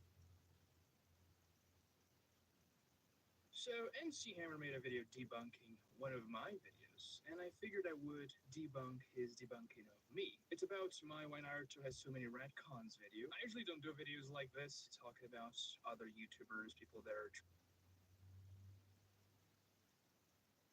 So what's up with Danzo's gigantic elephant summon? Now I know it's not an elephant, that thing is a tapir or whatever that is, but it looks like an elephant, so I call it an elephant. But to Baku, this tapir is a very unique summon in the Naruto series. Well, first of all, because we only see it once. After all, Danzo dies right after he uses it, pretty much. It never comes back, therefore he couldn't use it again. And it would be weird for somebody else to use it because it felt like this Baku summon was very much a unique summon too.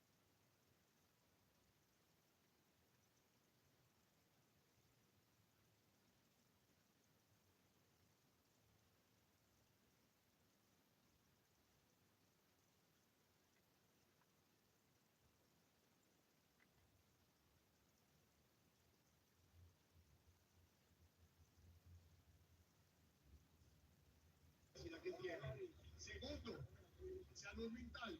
El principal problema. Colombian presidential hopeful and Senator Miguel Uribe was shot while holding a rally in the capital, Bogota. Emergency services rushed him to the hospital, and authorities have detained one person, a 15-year-old, and are now offering up to $700,000 for further information on the attack. The question now is how the different political factions react, the effect that this assassination attempt will have on the...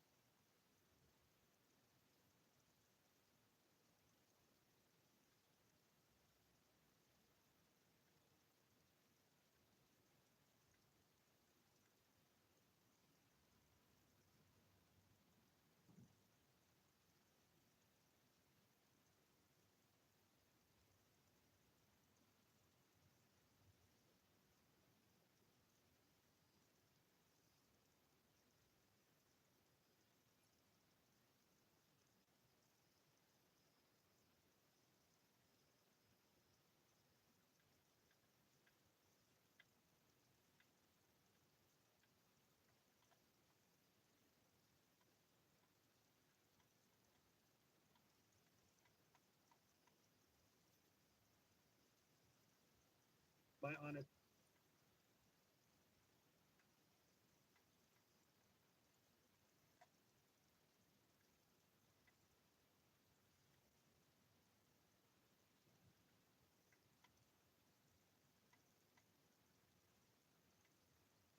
Que tiene. Segundo, salud mental. El principal problema. Colombian presidential hopeful and Senator Miguel Uribe was shot while holding a rally in the capital, Bogota. Emergency services rushed him to the hospital, and authorities have detained one person, a 15-year-old, and are now offering up to $700,000 for further information on the attack. The question now is how the different political factions react, the effect that this assassination attempt will have on the presidential race, and the tone with which the president and the ruling party take this further. Uribe's family has witnessed the violence in the past, when his mother, the noted journalist Diana Turbay, was kidnapped and killed by narco-traffickers in 1991. Current Colombian President Gustavo Petro canceled the visit to France in response to the incident, calling for his countrymen to reject political violence.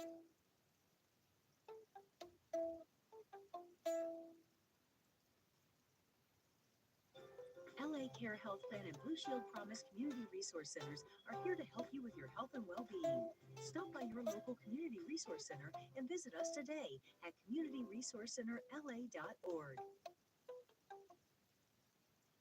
Get road trip ready with deals at Pep Boys. Right now, buy 3 Cooper Adventurer all-season tires and get the 4th tire free. or shop our manager special. You'll receive a full synthetic oil change, tire rotation, and 2 wiper blades for $140 with coupon. Need a deal on brakes? Save up to $100 on select brake service packages with coupons. Don't wait. Make an appointment online today and trust Tough Boys to keep you moving.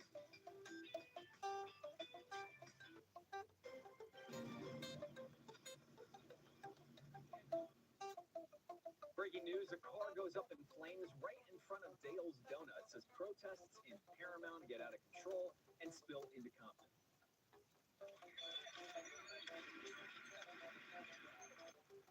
And tensions escalate, officers in riot gear firing tear gas at protesters who are pushing back on immigration raids.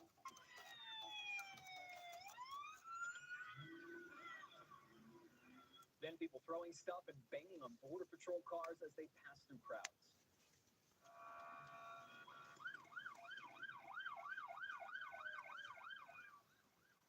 Meanwhile, another crowd tries to block a U.S. Marshal Service bus. Federal law enforcement officers used tear gas and flashbangs to clear away the crowd. Tonight, U.S. Attorney Bill Saley says federal agents arrested over a dozen people who impeded agents. Let's get right to KCAL News reporter Zach Boetto live in Compton. Zach, what's happening? What are you seeing right now? Hey, Gio, we're standing just off camera here. To our left, there are some masked people who have just bashed and tipped over this solar security camera station that was set up here at the Arco gas station across the street from where the Los Angeles County Sheriff's Department deputies are stationed. Over here to the right, you can see those deputies. They have riot shields. They're standing strong at the intersection of Alondra and Atlantic. They're trying to hold there and make sure that the protesters don't go past that point. As you mentioned earlier, let's roll some video. There was a car that caught fire at the intersection here of Alondra and Atlantic, just right in the middle of the intersection where traffic was going back and forth and where authorities were trying to push protesters away from the action. We've seen fireworks. We've seen flags out here, people on dirt bikes, people on motorcycles. We've seen spinouts, burnouts, donuts, pretty much anything that you can think happens in a major protest, we're seeing right now here in Compton. We did speak with the Los Angeles County Sheriff as well as a protester about what's happening here in Los Angeles today. Here's what they had to say. Well, we'll get to that sound. This is the United States of America. It's supposed to be for everybody. No one's better. No one's superior. We are the same. We bleed the same. We will die the same. We will all go under the earth the same. All we're doing is trying to help our people from being separated from their families. That's all we're doing. That's all. Do you see anybody being violent right now, sir? No. As the crowd has grown, it has become more violent. Individuals in the crowd that have been throwing objects at the federal agents, and we started to call in additional resources from around the county of Los Angeles. Now, just within the last few minutes here, authorities have opened up traffic here at Alondra and Atlantic. So that's why you can see cars now going through the intersection where that charred car still sits. Also within the last few minutes, those protesters knocking over that security camera. It's now resting on the power line just here above our heads. So a lot of stuff still happening here, Gio, in Compton, and with the federal authorities deploying more backup. We are thinking that this is not the end of what's happening here in Compton this evening. Exactly. Yeah, we're seeing the knocked over station there sitting on its side from SkyCal. Before we let you go, I know earlier when we first broke in around 5 o'clock, you made a mention of how there's a large number of people there, obviously, a lot of them with their phones out and other forms of video trying to just watch what's going on. Do you still get the sense that that's really sort of the energy level of folks around there right now? Because we've described it throughout the afternoon that this is an ebbs and flows, and we seem to be on a bit of a downswing right now, but we know that that can change at any moment. Kicked off concert season with serious savings. Get up to $100 off Mackie Pro audio gear at Sweetwater. Score deals on thumb speakers, powerful subwoofers, and Pro FXD3 mixers, all delivering venue-grade sound and features like built-in Bluetooth for effortless live setups. Don't miss out. Shop now at sweetwater.com. At Spartan College, how you train matters. Our program focuses on preparing you for the skills and knowledge.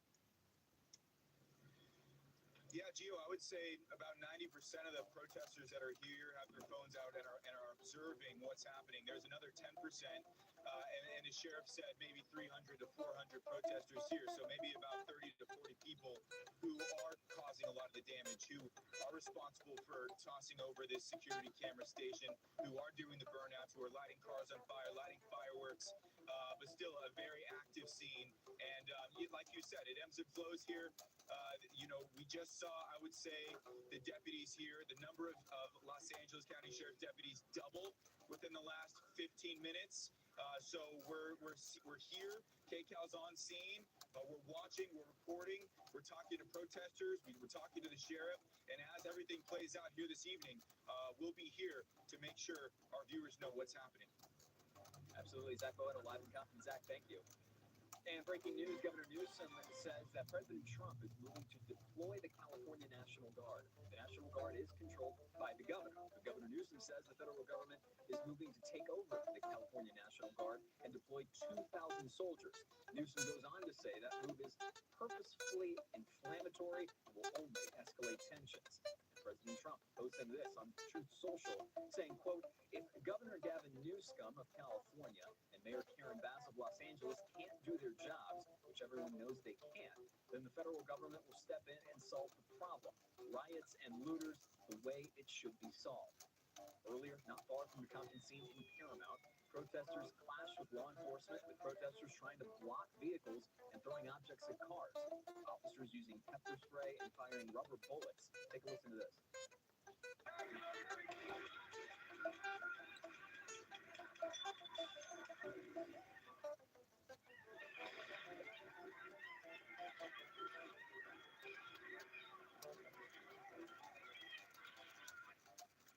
And just before officers used tear gas and rubber bullets, protesters tried to block a U.S. Marshal bus from driving through the crowd.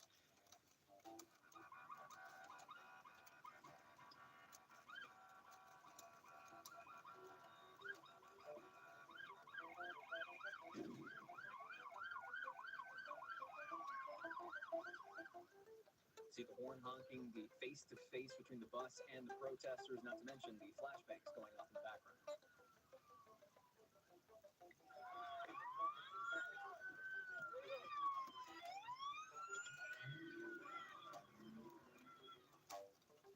And this is another moment captured on camera. Protesters going face-to-face with a law enforcement vehicle and throwing what looked to be milk and other objects at a U.S. Customs and Border Patrol vehicle. And over in Inglewood, citizen video shows someone being stuffed inside a Border Patrol car. A few people were outside of the car protesting law enforcement. It's unclear if this was part of a larger raid or who the person was being taken. We reached out to federal officials but haven't heard back yet. Today's protests come after an hours-long demonstration in downtown LA yesterday. People crowded the federal building where detainees were taken following widespread immigration sweeps in LA. The protest got tense at times, with officers firing tear gas to clear the crowd. And that protest continued into the night, with crowds gathering in Chinatown, where federal agents appeared to be staging. Protesters confronted those agents as several flashbang grenades went off. Several of the armored vehicles were also vandalized with graffiti. And the leader of one of the nation's largest labor unions remains in federal custody. Service Workers Union President David Huerta is accused of interfering with the LA immigration raids. The U.S. attorney says Huerta was blocking an ICE detention van. The union says Huerta was injured during the arrest and had to be taken to the hospital. Huerta is expected in court on Monday. Today, California lawmakers say they are being denied entry into the downtown LA detention center where detained migrants are being held. Congressman Jimmy Gomez and other elected leaders say they should be allowed to visit any facility that's detaining migrants, but we're told they weren't allowed in because of safety issues. I've been to the Middle East, I've been to war zones, so I know what it's like to actually be in a situation that's a lot more dangerous than inside this building. How many people are there? It is our job as members of Congress to provide, to have oversight. We reached out to Border Patrol for more information about the facility, but have not heard back. In a warning from the FBI, the agency says protesters could be prosecuted for attacking officers or impeding on immigration operations. Let's take you back out live here from SkyCal in Compton. You see sheriff's deputies on the move, a couple with those non-lethals up, getting ready. Who's to say what they were about to do, but this is sort of the tense situation that we're continuing to monitor in Compton right now. A line of sheriff's deputies and multiple vehicles just behind them at the intersection there of Alondra and Atlantic. Keep an eye on that as the evening progresses. Of course, stay with KCAL News for developments on these protests and immigration raids across Southern California. We'll have a live update for you in just about 20 minutes at 6:30. With ShipExcel, uncover key shipping insights that help you save on costs and make smarter business decisions. Optimize your fulfillment strategy and fuel future growth. Start your free trial of ShipExcel from Pitney Bowes today.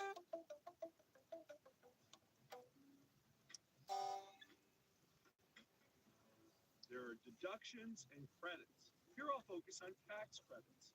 They directly reduce the amount of tax owed and in certain instances can be refundable, resulting in a payment to a taxpayer even if no tax is due. Whether you choose to itemize or take the standard deduction, you can use tax credits if you meet the criteria. An example, if you owe $10,000 in taxes and you get a $2,000 tax credit, then you only owe $8,000. Here are some of the big tax credits. One, the child tax credit, which is $2,000 per child under the age of 17. This tax credit fades out by $50 for every $1,000 that you make over $200,000 or $400,000 for married couple. Second is the earned income tax credit.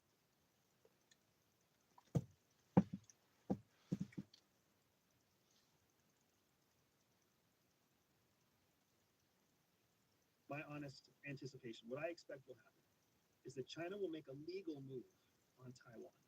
What China did in Hong Kong was legal first. They changed the laws in Hong Kong. They changed the laws in China, which then changed the laws in Hong Kong, which made it legal for them to go in and take Hong Kong by force.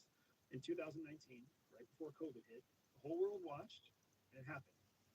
And the whole world complained and threw a fit and leveraged sanctions and said it was unfair and unjust and everything else. And then the Chinese did it anyways. And my honest anticipation, what I expect will happen, is that China will make a legal move on Taiwan. What China did in Hong Kong was legal first. They changed the laws in Hong Kong. They changed the laws in China, which then changed the laws in Hong Kong, which made it legal for them to go in and take Hong Kong by force. In 2019, right before COVID hit, the whole world watched, and it happened. And the whole world complained and threw a fit and leveraged sanctions and said it was unfair and unjust and everything else. And then the Chinese did it anyways. And now here it is 2023, and most people don't even remember what happened in Hong Kong just 4 years ago. Now they're watching what's happening in Ukraine. Now in Ukraine, some people say that what happened in Ukraine is that the world rallied behind Ukraine by giving them weapons and giving them training and giving them resources. The most limited resource in Ukraine is Ukrainian soldiers. It's not tanks or guns or howitzers. The thing that will run out first is Ukrainian fighters. That's like it's a shame to me to watch what's happening because the Ukrainian fighting force is putting up such a valiant fight. They're doing everything they possibly can to equip every warfighter to be worth 10, 20, 30, 50 Russian fighters, right? But that's their most limited resource. They're not going to be able to create more Russian fighters in the next 3 to 5 years. You can't turn a 5-year-old into an 18-year-old. So that's the resource. That's the clock that Zelensky knows he's fighting against, he's racing against, is not a clock of fighter jets or missile defense systems. It's how am I going to find enough fighters? And NATO and the West knows that they don't want to put their boots in Ukraine fighting the Russians because that's all it would take for the Russians to basically say, hey, NATO allies are killing Russians, so now Russia can kill NATO allies. And because Russia is a nuclear power, they essentially have the same trump card that we had in World War II. So nobody in NATO wants to mess with that trump card. Because when you have an animal cornered, it does amazing things, right? So what I see happening is China will make a legal move on Taiwan. What legal play do they have with Taiwan? They have a number of legal plays. First of all, do you know what the official American stance is on Taiwan?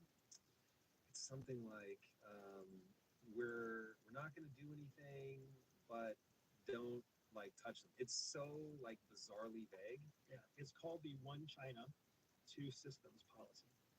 Essentially, in the eyes of American policy, Taiwan already belongs to China. Interesting. So then China also has acknowledged with Taiwan, you have your own system, but you're still part of the mother country. This is Hong Kong 2.0. Hong Kong 2.0. And over the stretch of 80 miles from coast to coast between southeastern China and Taiwan. So it's sticky, man. If China makes a legislative move that basically forces the Taiwanese system to then say, you are now communist, right? They could have the legal foundation to do that. And then a legal attack is very similar to what they did in Hong Kong. That goes to court systems. That doesn't go to bullets, right? And then when the legal system starts to go in their best interest or in their favor, now China has legal grounds to basically have Chinese police officers enforce Chinese law inside Taiwan. This whole process, my honest anticipation, what I expect will happen is that China will make a legal move on Taiwan. What China did in Hong Kong was legal first. They changed the laws in Hong Kong. They changed the laws in China, which then changed the laws in Hong Kong, which made it legal for them to go in and take Hong Kong by force. In 2019, right before COVID hit, the whole world watched, and it happened. And the whole world complained and threw a fit and leveraged sanctions and said it was unfair and unjust and everything else. And then the Chinese did it anyways. And now here it is 2023, and most people don't even remember what happened in Hong Kong just 4 years ago. Now they're watching what happened in Ukraine. Now in Ukraine, some people say that what happened in Ukraine is that the world rallied behind Ukraine by giving them weapons and giving them training and giving them resources. The most limited resource in Ukraine is Ukrainian soldiers. It's not tanks or guns or howitzers. The thing that will run out first is Ukrainian fighters. It's a shame to me to watch what's happening because the Ukrainian fighting force is putting up such a valiant fight. They're doing everything they possibly can to equip every warfighter to be worth 10, 20, 30, 50 Russian fighters, right? But that's their most limited resource. They're not going to be able to create more Russian fighters in the next 3 to 5 years. You can't turn a 5-year-old into an 18-year-old. So that's the resource. That's the clock that Zelensky knows he's fighting against, he's racing against, is not a clock of fighter jets or missile defense systems. It's how am I going to find enough fighters? And NATO and the West know that they don't want to put their boots in Ukraine fighting the Russians, because that's all it would take for the Russians to basically say, hey, NATO allies are killing Russians, so now Russia can kill NATO allies. And because Russia is a nuclear power, they essentially have the same trump card that we had in World War II. So nobody in NATO wants to mess with that trump card. Because when you have an animal cornered, it does amazing things, right? So what I see happening is China will make a legal move on Taiwan. What legal play do they have with Taiwan? They have a number of legal plays. First of all, do you know what the official American stance is on Taiwan? It's something like we're not going to do anything, but don't like touch them. It's so like bizarrely vague. Yeah, it's called the One China, Two Systems policy. Essentially, in the eyes of American policy, Taiwan already belongs to China. Interesting. So then China also has acknowledged with Taiwan, you have your own system, but you're still part of the mother country. This is Hong Kong 2.0.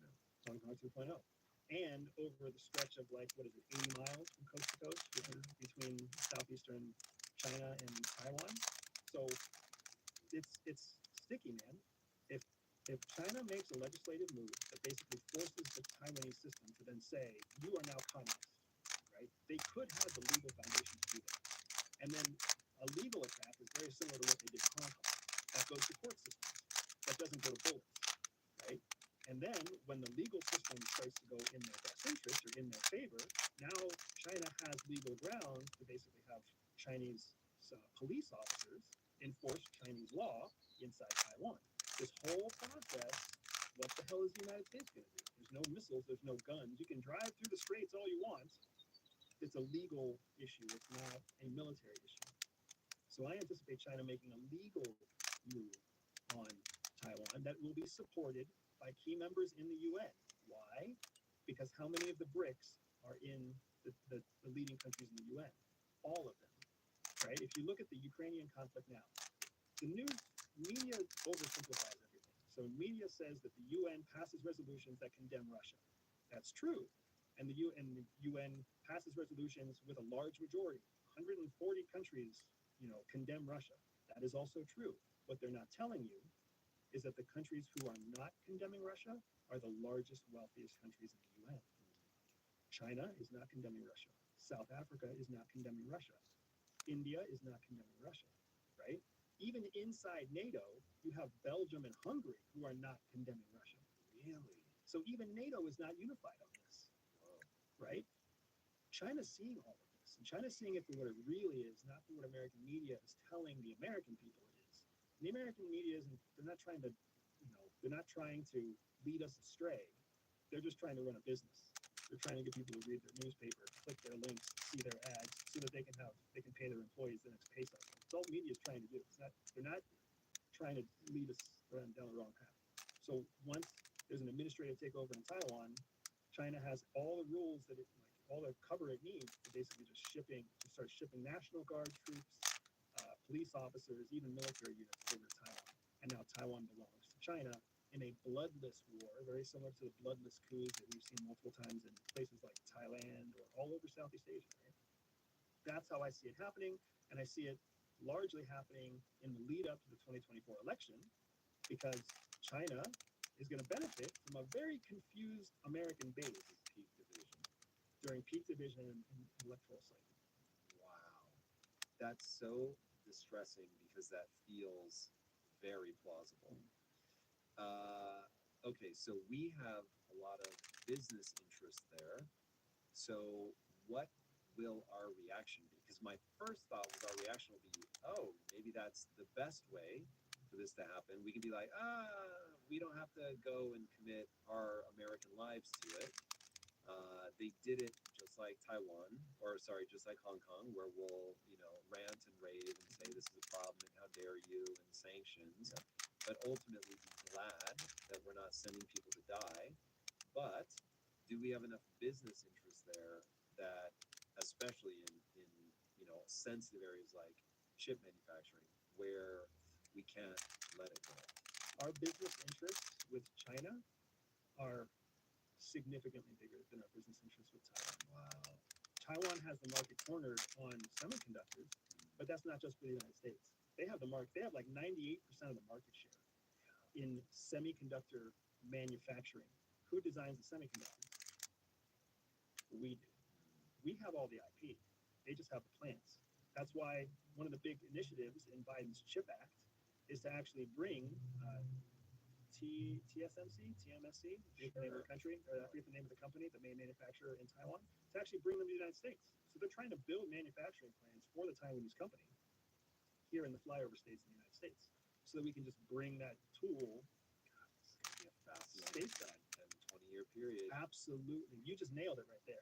It is going to be a fascinating decade, 2 decades in the future. So that's what I want to focus on. That's what I encourage my clients to focus on. It's not about what happens now or in the next 2 years. It's about what are you going to do so that your family, your business, your financial legacy, your individual legacy is safeguarded for what the world could look like 10 to 20 years from now. The world could look like the United States is still the economic and military superpower. It could look like that. You may not have to change much. But according to economists, by 2033, China will be the economic superpower. That's not far away.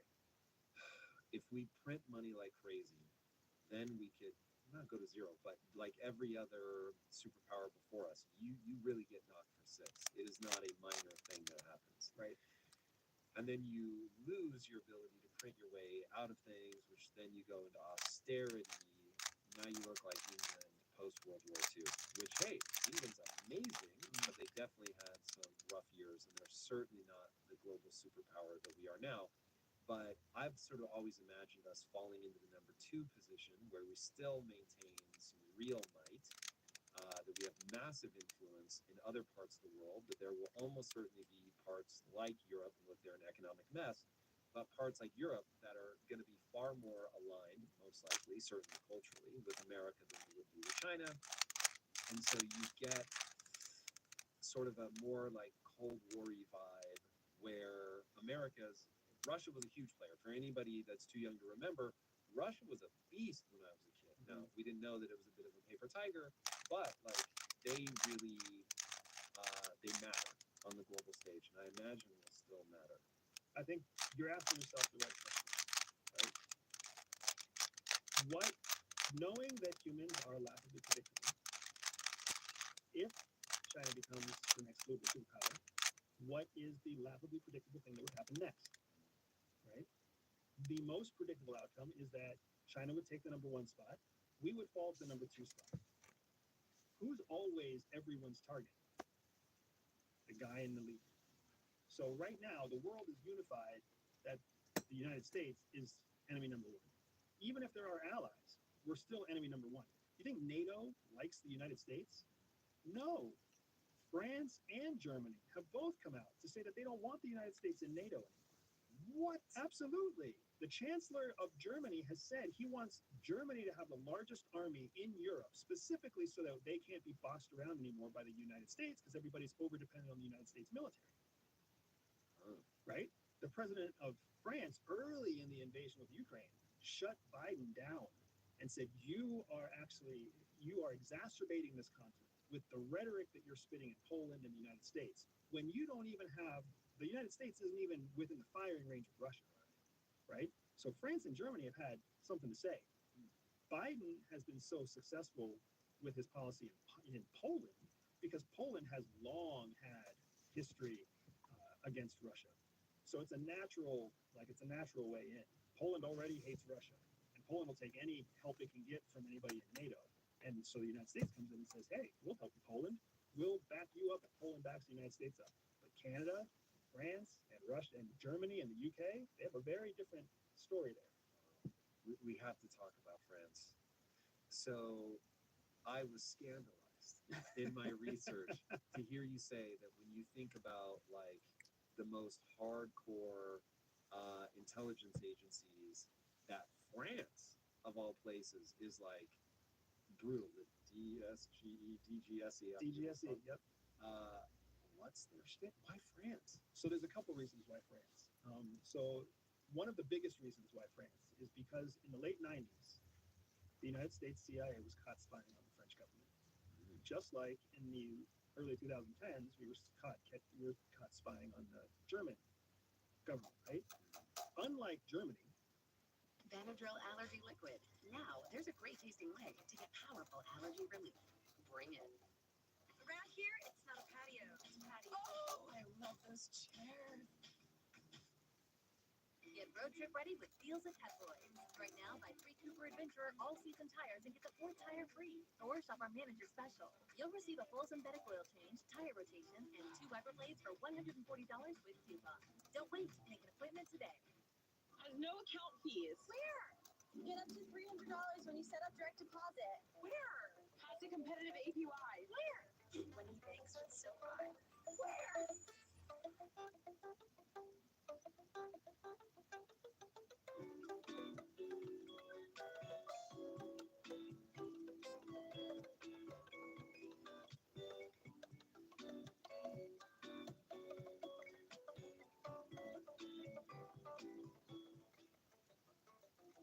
France holds a grudge. So Is France not spying on us? of course they are. Yeah, of course they are. So, but it's like we got caught, and so now they have to be mad. No, it's more like something changed. Prior to the 90s, prior to the late 90s, France wasn't so interested in the United States. They were interested in more direct threats to France. Well, now in the late 90s, there's this giant flap inside France, and now France is like, fuck the Americans, right? So they start to dedicate resources to building up an intelligence service and a skill set that makes sure that they will never be penetrated by the Americans again, right? The DGSE becomes one of the, and still remains, one of the best funded, most technically capable intelligence services in the world. Why does France have enough money to put all of their resources into their intelligence operations? Because guess what they don't have to worry about? Military-industrial complex. Because they're part of NATO, and the United States wants to keep sending weapons and troops into the European countries. So the United States has basically bought its influence in NATO by forcing Europe to prioritize, or giving Europe the opportunity to prioritize their economic growth in other avenues besides military industrial development. That's why most of the militaries in Europe are very weak and very small. Now, there are some that are modernized, which is why everybody's so excited about Sweden and Finland coming into NATO. But most other countries are outdated and underfunded. They don't need to be funded because if something happens in Poland, Article 5 of the NATO alliance means that the United States military is going to come save the day. So they're okay with that. And of course, the United States is okay with that too, because it means there's never going to be a military competitor in the North Atlantic Treaty Organization. As a result, what does get to happen is those countries can take all the money that they would spend on military defense and channel it into intelligence operations. Now, when they channel it into intelligence operations against China, North Korea, Iran, terrorism, they share that information back and forth with the United States selectively, and they build that alliance. But they also spend those resources spying against the United States. And because France specifically is so well funded and holds a grudge and is so adept specifically at targeting Americans, they have made a huge impact in the space of economic and industrial espionage against the United States. There are, if you talk to an intelligence professional, like I'm sure you have friends in your network, and you're like, hey, is France really that big a deal? You will hear the same thing over and over again. Fuck France. You will hear those two words from every intelligence professional out there because we have all been bested at some point in time by the DGSE. They either stumbled into one of our cases, they false flagged and pretended to be CIA and recruited NASA from underneath us, or who knows what, right? But they know how to target Americans. And nobody knows they even exist. It's the perfect kind of clandestine operation. Nobody even knows the threat is there. The way that information warfare works, leveraging the human animal against itself, I am waking up to a reality that I've been so focused in my life on my businesses and my loves and passions and my wife and my God, that I'm totally blind to all this. And that I have an outdated vision. Like I think of France from the 80s and 90s when I was a kid, and like we all made fun of them. They Yeah, put their hands up. exactly. They don't even fight back. 100%. And so my vision, I'm sure, on a lot of these countries is really skewed in terms of what they actually think about us. Because I remember there was a lot of that grumbling when the World Trade Center first, not 9/11, but in the 90s, when they first bombed it, where it was like, there are people in the world that hate Americans. I was like, say what? Like I had completely, my own sort of insulated vision of America and just we export culture and America's so great. And who wouldn't love democracy? Yeah, that was the first time where I was like, whoa, wait a second. Like people don't actually want this. And that is, so in recent years, I've been reading a lot about totalitarian states, communism, and like what that really looks like in practice. And it gets real scary real fast. And so looking at Mao's China, which is like anybody that wants to have their brain absolutely melted, there are 3 books that I recommend that you read where you can see just how terrifying humans can be. And that is Mao, The Unknown Story, The Untold Story. I can never remember exactly that. The Gulag Archipelago, about the Gulag system in Russia. And then The Red Famine, which is about the Ukrainian famine.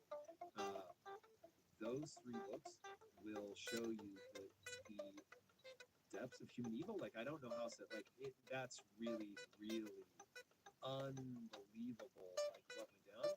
And then when I was thinking about China, and it's like, but ultimately, like that is born of the people. Like that is the natural outcome. Now look, it may come and go, and maybe it's just born of the people right now in this moment, and maybe that won't last. But like it is the system that they don't overthrow. That would be the right way to say it, because they could at any moment. Like, if the people really don't want it, they could overthrow it, and they don't. And so that was the eye-opening where I was like, oh wow, like the rest of the world does not think of democracy, just to keep it simple, the way that I do. Yeah. And honestly, now I'm beginning to wonder if even kids growing up now think of democracy the way that I do. And if demographics are destiny, I get a little unnerved because I am in the process of formulating my opinion about this. So a lot of what I have is emotions. So going back to your early things, that we are emotional creatures, and the way that we feel determines what we see. A lot of the emotion that I have that I have not solidified into an updated worldview is I'm very unnerved by the amount of division in the country. And I don't see, knowing what I know about humans, I don't see how we get back onto coming together without massive suffering. Now, with enough suffering, we will, but I don't see how we'll come back together without just a tremendous amount of suffering. I wish I could disagree with you, but I agree with you. Not only would it take a tremendous amount of suffering for us to reunite, but our biggest threats right now are also aware that as long as we don't suffer, we're not really going to unite. So they can just execute, as long as they can execute cleanly on a consistent vision, they will. Because you know what we cannot do? We cannot execute cleanly on a consistent vision. And I believe in the American experiment. And I believe that the world is safer with the United States being the global superpower. But I also think that the world hasn't come to that conclusion on its own. So maybe what we need is a different global superpower for a while, before the world is like, you know what? Maybe we don't like this, right? Maybe we want to return to another system. God, I hope it doesn't come to that. I hope it doesn't come to that either, because you and I won't be here for that. My kids will be, right? My grandkids will be the ones going through that transition. And that's not going to be a pretty transition. And who knows? It's the thing is that, again, knowing how people work, we are hardwired. Human beings are wired to survive. We are not wired to thrive.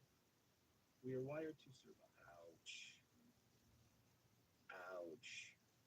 Yeah. The human brain, the processing that goes between the amygdala and the sensory cortex and all the different parts of your left and right brain that help you reach conclusions, they were all built and they have all evolved around the idea of individual survival. So whatever happens, human beings will survive, will adapt, and will survive.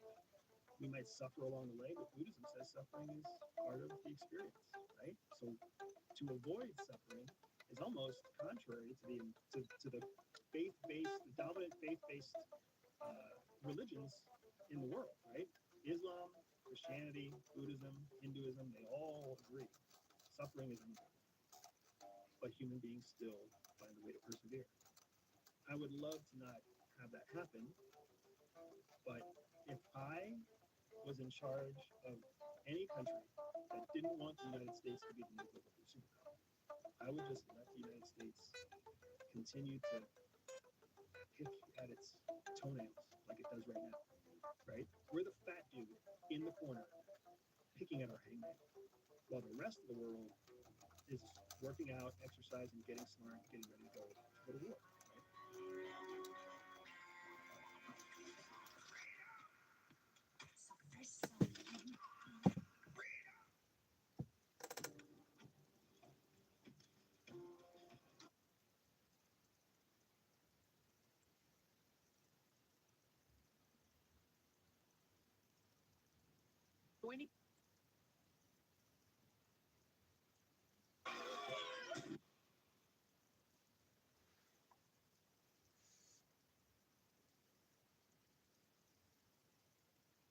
So Ukraine has done it again. Operation Spiderweb 2.0. I don't know that they're calling it that. I'm calling it that. I've seen some places in the media calling it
like one last time. If you're a person who's betting that the company and the platform that I think has had the most original ideas this whole time, and I don't say that to put anybody down, but I think if you look around, you realize the Helix has been designing every other product except for the Kemper since it came out, right?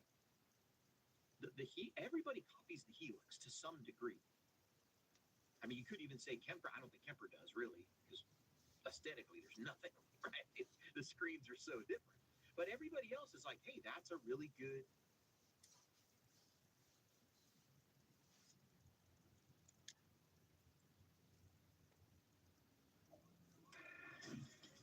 Herdez entrees, bold Mexican flavor in minutes.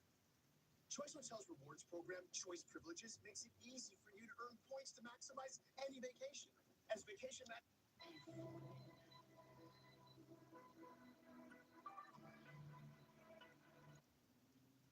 Presentation. We're going to do that. And they change it. We're going to do that. But you see where it came from.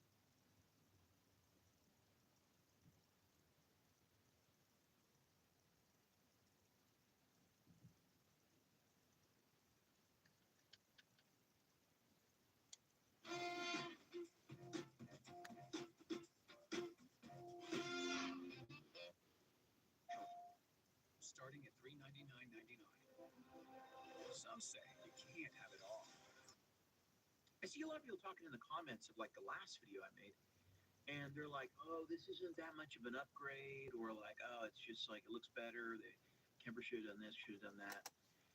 And I just wanted to share with you my thoughts about where I think we're going in Kemper world. Now, I don't have any real like inside information, you know, so a video like this is really just speculation. It's just my speculation. I'm a big Kemper fan, you know. I think they make stuff that just replicates amps really well.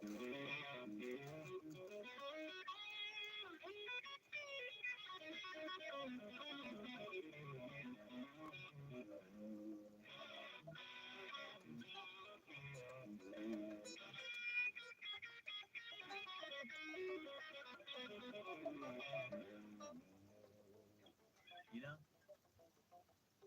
it just feels good. It's a good feeling. But I think if we take the things we know, right, which are like, let's speculate for a minute. And by the way, like I said, this isn't inside information, because if I had a bunch of inside information and I had signed like NDAs and stuff, I wouldn't be able to tell you stuff. Like I wouldn't make a video like this, you know, because it would do nothing but get me into trouble, right? But like, I got an email about, hey, like we're going to be testing the new profiling, you know? And so I'm like, yeah, I want to test a new profile. Like, I want to test a new profiling thing. I'd love to be a part of it, right? But like, I don't get some like, a lot of people think like Tone Junkie must know what's going on. Yo, I don't get some like big weekly update from Christoph, like, dear HW, here's what I worked on this week, right? It's like, it doesn't work that way. It doesn't work that way. So, you know, I see a lot of things from people on the boards and stuff. I get information there. And one of the things I think we know that's really interesting is we know that the profile player was one of these new Mark II Kempers right out of the gate, right? And we knew that it had a different processor. And there had been rumors in the past about the old Kemper processor being discontinued. And so I don't know if it was or it wasn't. There was a bunch of people saying they're not going to be able to keep making the Kemper.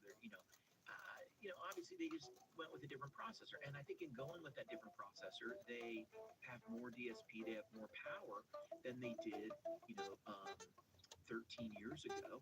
And so they've now integrated that processor into the Profiler. And that gives us the Profiler Mark II. It's the Profiler that we all have. And they're not selling the original Profiler anymore. This is the new Profiler. They've switched, the processor. And I don't know what they've had to do else that's changed, but it looks like they gave it a bit of a facelift, right?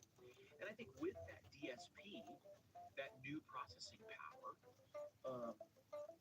and I put this in videos before because of the way the software is written,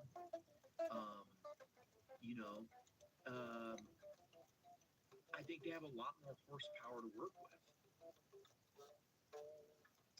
And so I think there's a lot more coming. That's my big speculation. I think we've only scratched the surface of what's going to be possible in some of these new units. Let me throw some stuff out there. We don't know, by the way, how many times they wrote a reverb algorithm or a harmonic tremolo algorithm or a spring reverb algorithm, and it had to be redone because it was too big or it didn't work. And you might remember when the Quad Cortex launched, you could only put one reverb per line. And so at the time, a lot of people were saying, well, this is supposed to be the most powerful unit ever, the Quad Cortex, right? But you could only put one reverb. And then Quad Cortex did an update where they redid the reverbs to take up less DSP so that you could put multiple. And because they had their limitation was hardware. The hardware was out there. And so they had to redo it. Kemper is the first time. Kemper has given us, I just want to throw out there, why I think there's a lot more coming in terms of updates and why I think there's a lot more coming in terms of capability, what the units can do. First is this. One is, Kemper, since I got into Kemper, they've given us speaker imprints, which was a whole new, speaker modeling thing, the Kemper cone that was all together, right? This unit had, they built in the ability for it to model speakers and calibrate itself to this other Kemper cone that Celestion made them. And so none of that capability was there up front, but they saw that, hey, none of the other units on the market have a cab that goes with it. I think at the time the Helix did, but that was about it. And Kemper being the only unit that has a built-in power amp in some of the models, they came out with their own speaker and said, pair it with this speaker. Now they have a powered version of the cab, but at the time when it first launched, there was no powered version of the cab. So they gave us speaker inputs. They gave us all new delays, all new reverbs. The new tremolos are awesome. I haven't done enough content about the new tremolos, but the harmonic tremolo is killer. It's absolutely great in the Kemper. Some of the tremolo stuff is really wild, what you can do with the stereo field and stuff. They've given us all that stuff. They gave us liquid profiling. And they gave us the Kemper drive, the Kemper fuzz. The only thing I would ask for that they haven't given us more of is more modulation stuff. But they kind of started doing some of that with the tremolos, But I remember being there and Christoph saying, well, what kind of, you say you want more reverbs, what kinds of reverbs do you want? And I described to him the reverbs I want, the pedals I was wanting. I remember, they were asking, hey, what types of drives would you like to see in the Kemper? And they ended up coming out with all the big drives. They ended up coming out with the Kemper drive that did the Klon, that does the Timmy, that does the OCD. That does, they did the whole Kemper fuzz thing. They've done so much over the years, and I see a lot of people really quick to oh, it's over. I don't know what it's going to look like in the future between, oh, there's an update for the new the Mark II, or this works on the Mark I also. I don't know where any of that's going. I'm sure there's going to be updates, continued support for the Mark I Kempers. They're still going to work just like they do. I doubt they're going to cut support. I keep seeing all these people like, tell us if you're going to cut support. It's like, how about they just tell you if they're going to cut it? Like, why do you assume they're going to cut it? I don't know. But here's my real prediction. I really think actually that we're going to get some really big updates in terms of capability. And I think just flat out we're going to get the Kemper's going to run 2 amps, one to each side. And you're going to, I really think that. And I'm going to tell you why I think that. I think that because I don't know how they're going to lay it out. I don't know how they're going to do it exactly. And I don't even know any tech spec about all of this, like, you know, this processor can do this and this processor can do that. I don't have to know any of that. All I know is 13 years later, they went with a new processor, and they'd be absolute dummies if they didn't upgrade the processor significantly. And I think we know from what I've seen written about it, it is a significant upgrade. And so now they have the ability to use there's all this extra DSP. So much so that they gave us the ability to run 8 more effects on all at once. And that's one of the things people forget about the Kemper. When it says you can run 16 effects now, you can run 16 of any effects you want. You could do 8 reverbs and all the other effects. A wah, you can transpose it down, you can use the comp. So you can do all this stuff. There's no limitation. They built it so that you can't like, oops, reverbs aren't available anymore. Delays not available anymore. Some people have done that. That's not good or bad. I'm just saying the fact that we're still able to max out the capability of Kemper, and on top of that, they were like, oh, and by the way, we can give you 8 more. Plus, we have this new profiling tech. I really think the sky is the limit. Now, some people might be going, well, it still looks too much like the old one for me to think it's a huge upgrade or something. And to that, I would just say, look, right now, where it sits right now, they don't make the Mark I, they're making the Mark II. Is it worth it to upgrade? Probably not. It's probably not worth it. All you're going to get right now, if you sell your old Kemper and buy a new Mark II, is you're going to get 8 new effects. Now, is that going to change when the new profiling's out? Yeah, that might change huge. And I'm probably going to be in a situation where I want to test out the new profiling. I want to provide feedback, and I'll probably be in a situation where I can't talk about it for a while until it's about to come out, until they want to start putting content out there. And I'm going to respect that. And so this has to be my opinion going forward, right? Is like, because I got to get locked into this opinion. Because if I start changing it, you're going to know that I'm looking at the beta thing, and it's this, and what's in it. And they might say, hey, we don't want a bunch of leaks. We just want to develop this thing, and then we want to roll it out. I'm happy to help do that. I'm happy. I don't want to get in, I'm not trying to be a hindrance to anyone. So the opinion I'm going to have to stick with is it worth it to upgrade right now? I mean, probably not. If you're going to buy a Kemper, if you were going to buy a Kemper, I'd buy a new one, knowing that there's more capability. But if you have an old one, is it worth it? Should you sell it right now and go get the new one? I don't see the rush to do that. I mean, if anything, I'd say get a player. You'll get access to some of these new effects and stuff, and you might not have a player already. Just get the player, right? So, but if you're going to buy a Kemper, definitely get a new one, I'd say. Because we know that there's stuff coming. But if you have one right now, I don't see a reason to sell it and go grab and get a new one like ASAP. There's just not enough new stuff yet. But I gotta ask myself, did they go through all this just to give us 8 new effects? No, because they went through all this to give us 8 new effects and profile. But I also look at the history of Kemper and I go, they got more planned, man. And I don't have any inside information. I don't know anything. And somewhere Christoph's watching this going, or he's saying, that idiot. I don't know. But what I'm saying is there's no way they upgraded these processors and they don't have future plans. There's going to be more stuff. There's going to be updates. Of course they hear what people are saying. Of course they hear what people are saying. And the thing you got to remember, people aren't saying anything new. They're saying the same stuff they were saying 2 years ago and 3 years ago, 4 or 5 years ago in 2016, 17, 18. They've heard all this. They've heard all this. All right? They've rolled out the new hardware. They've unified everything under one OS now. If you noticed that, it's all unified under one OS. We don't have the two OSs anymore. So everything's now under one OS. And is your old unit trash? No, it still sounds as good as ever. Does the new unit probably have a ton of potential? And are they probably planning a ton of new stuff? I think so. And is that new stuff going to be able to go to the old unit? I don't know. I think there's going to be limitations. I'm going to speculate now on this.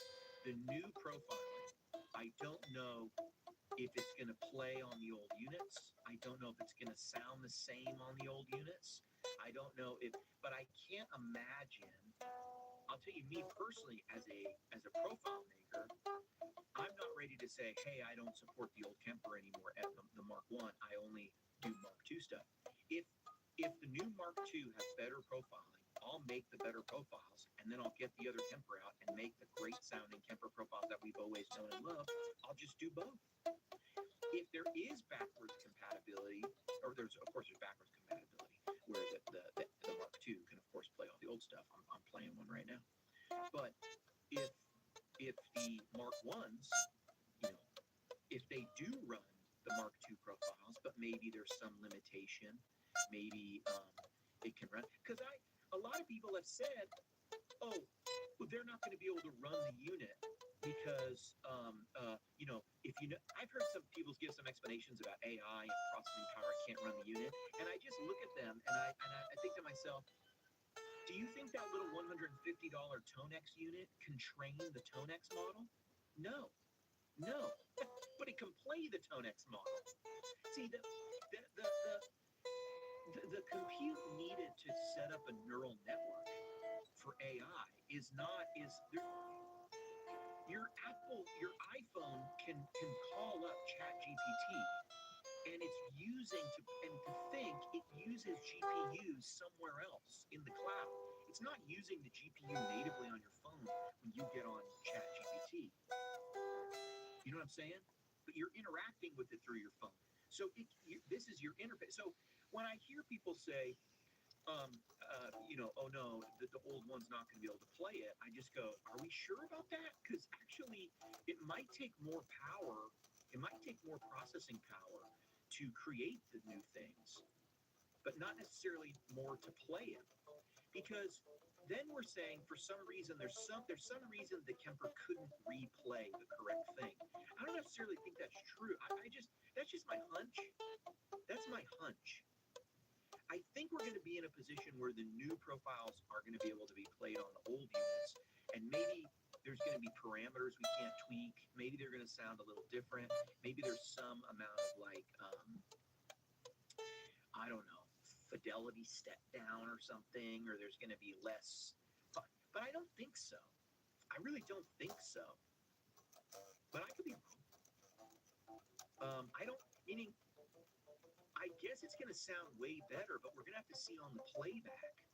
Like I think the new profiles, I can't imagine they jump out here and say, we got new profiles, unless it was significantly better. You know what I'm saying? And trust me, I'll hear if it's significantly better. I know this Kemper so well. You guys, when I plug in an amp, I've been doing this for so long now, and I'm not saying this like, oh, HW's that. I'm just saying, you know what it's like. Anything you've been doing for a long time, especially you do it as your career, you get good at your career. You're a welder out there. You weld for 7 years. You're a lot better than your first year. You weld for 17 years. You're good. There's a guy out there in a welding company somewhere. He can weld with his eyes closed while he's smoking a cigarette with one hand. He's been welding for 37 years. He just does it in his sleep. Do you know what I'm saying? I'm not at the 37-year mark, but I'm at the 8-9-year mark with this unit. You know, I'm at the 7, 8, 9-year mark with this unit. And so I'm just telling you, I know how the profile is going to sound slightly different from the main amp immediately. I know the feel of the Kemper. I know what happened. I know which knob I want to turn. I know where I want the clarity. When I just hear that profile, I know exactly where I'm going to put the clarity. I can guess where the definition control is already. I know when it's going to be a 5 or 5.5. I can hear when it's going to be a 7. I can hear when you just know stuff after a while. You just listen to the same thing in the same position all the time. You know stuff. My hunch is because it's a Mark II, the old units are going to play the new stuff. I have no one's told me anything about this that confirms that or denies it. I'm just saying that's my hunch. I think the profiling is going to be significantly better. And I think that over the next several years, we're going to see some really great features come out for the Kemper Mark II that utilizes that new processor. We're going to see new stuff. I don't know what it's going to be. Maybe we're going to see something new around. I got no friggin' idea, guys. Maybe we're going to see, these new processor, we're going to see a Kemper VST. And maybe we're going to see this new profiling, and we're going to see dual amps. I really would not be surprised. And I just want to be the guy who says, I think we are going to get that. Because they're not deaf. And people have been saying it for so long. And I just think it's probably going to happen. And I think we're probably going to get a bunch of new effects stuff. And I think we're probably just going to I bet there's a whole bunch of stuff in the works. Effects, new types of effects. I don't even know yet. I don't even know. Maybe we're going to get some new software, graphical GUI kind of thing, I have no idea. But I've been around long enough to know that the guys at Kemper come up with new ideas. And yet everyone, whenever they come out with something, criticizes them for why didn't you give us the same thing that other people are doing? And that's never been what this unit is about. There's so much stuff in the Kemper that is not in other units. Just the deep editing alone, the definition, the clarity, the pick attack, the tube bias, the tube shift, just those parameters are the stuff I want more out of digital, and yet it doesn't seem like the other units approach anything that way. The other units all take a very strict approach of we are copying the analog world, and Kemper to me is approaching it from a different way, where they're we're copying the sounds of amps, and then we're giving you the ability to get the sound you want. Who cares what the analog world does? Who cares what the controls were on this or that? Now, of course, we have liquid profiling. Why do we have liquid profiling, though, really? I've always thought in the back of my head, liquid profiling was the result of the community's feedback. Personally, I don't think liquid profiling is that beneficial to helping you get a better guitar sound. I really don't. Because how does it logically flow that in order for you to get a better guitar sound, you need the EQ that was designed into the Marshall Plexi in 1966?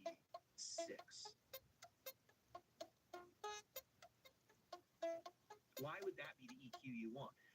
Let me ask you a question. If that's the end-all be-all EQ, why do people put 1073s on the microphones to re-EQ the guitars? Why is that? Why? Because the 1073 can choose the midpoint, where you're going to push the mids. It can choose the high and low shelf. So why would we be using those things on microphones if the best EQ is already on the Plexi? Not to mention all the old EQs are just volumes. They're just high-low pass. They're just volumes for the high and low pass filter. So I don't know. I dig liquid profiles, but the liquid profiling thing to me, it actually, I've always thought it must just be a response to the community saying we want more authentic experience. I want to feel like the box is in front of me. And that's cool. That's a cool thing. But I've never heard an engineer say, ah, damn, the guy came in here and recorded with the box and I didn't get to move the knobs. No, man, he always takes the track and uses his EQ, and the tools he's using are infinitely more flexible than the cut knob on your box. Does that make sense? So I just wouldn't bet. I think it's really dumb to take the company that obviously has the most kind of unique out of the box ideas. Now listen, it might not be the best like product in terms of ease of use, portability, whatever. But it's the only product that you can put your sounds on a USB and fly to another continent. It's right there.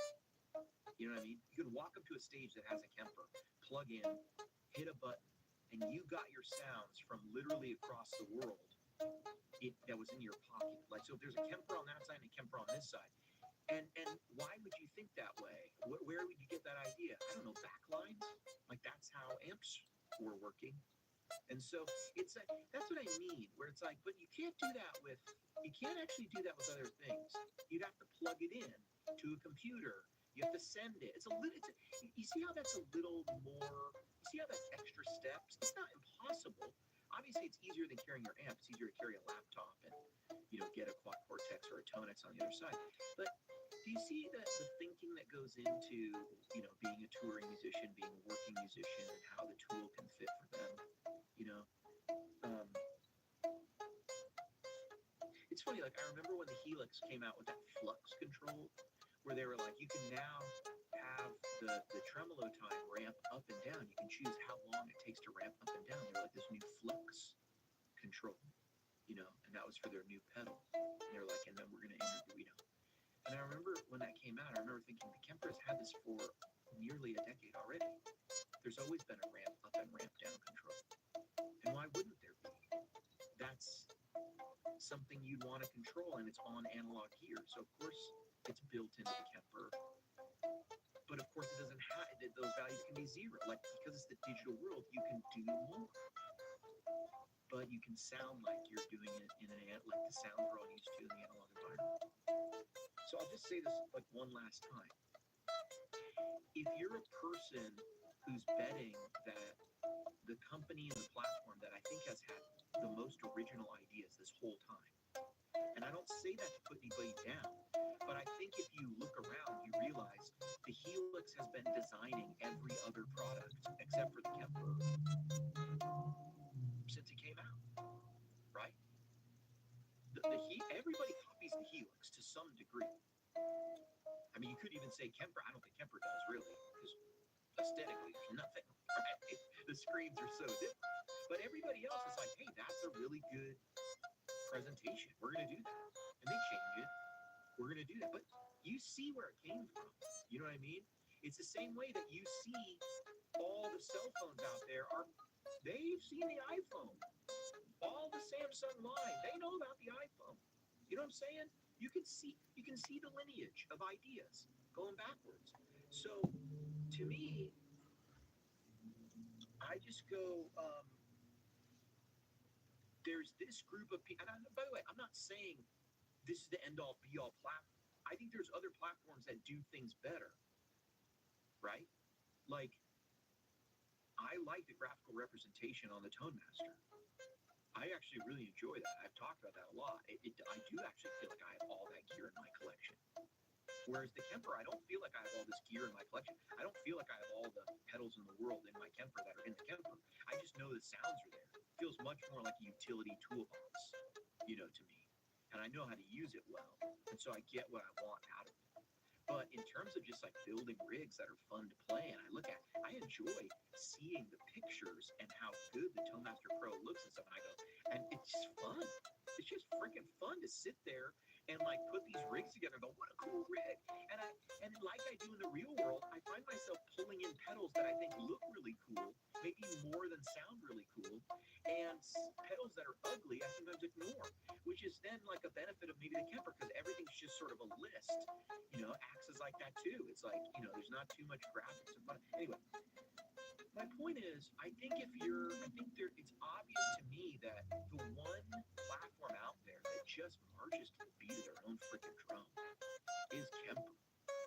They have, I'm gonna do another video like, you know, top 3 features only the Kemper has.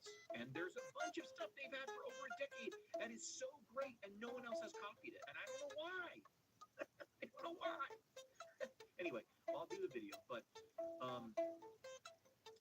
I just think when you look at this, there's clearly one platform that is just so different. It just approaches things so different, and in a way I really like. And you might go, oh, there's too many buttons. But it's unique. It's like, you can tell it's made by an engineer who's solving problems and who's practical and who's pragmatic about the problems. And, you know, I just think thinking that platform that's been the most unique and still has some of the most unique features is somehow like they don't have any more ideas. I think that's crazy. And I think when they just dropped a Mark II with a different processor that we know has more power, DSP, whatever, and we're running all the stuff that was running on the old unit, that to me means there's just a ton of potential in front. And I just think it's dumb to think that people who have had all sorts of new ideas and new executions for stuff all of a sudden just stop thinking. I don't know where anyone developed such a theory. So I just look at what Kemper's done in the last, it's like since 2016, the last 9 years, since 2018, I don't know. I just look at what they've done since 2018 even, and I look at where they are now and all they've added from like 2018 to 2023, everything they added in that 5-year period, and I think that rate of change is probably still right ahead of us in terms of what these new units can do. And that's my thought, and I'm sticking to it. I've been HW. Good night, y'all.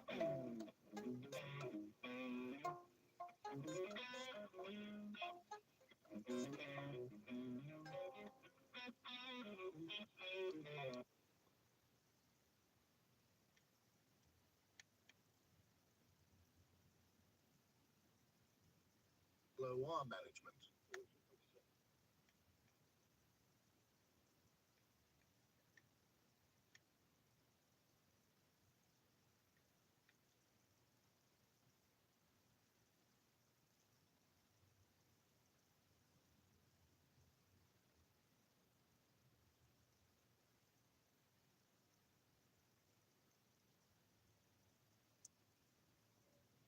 I've got a bunch.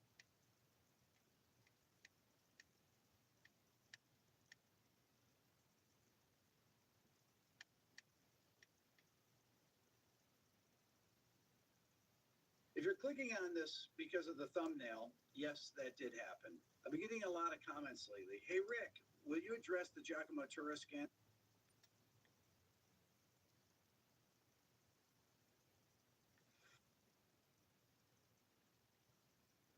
We have, oh my God, we have tear gas, we have fireworks going off, tear gas is in the air, people are dispersing.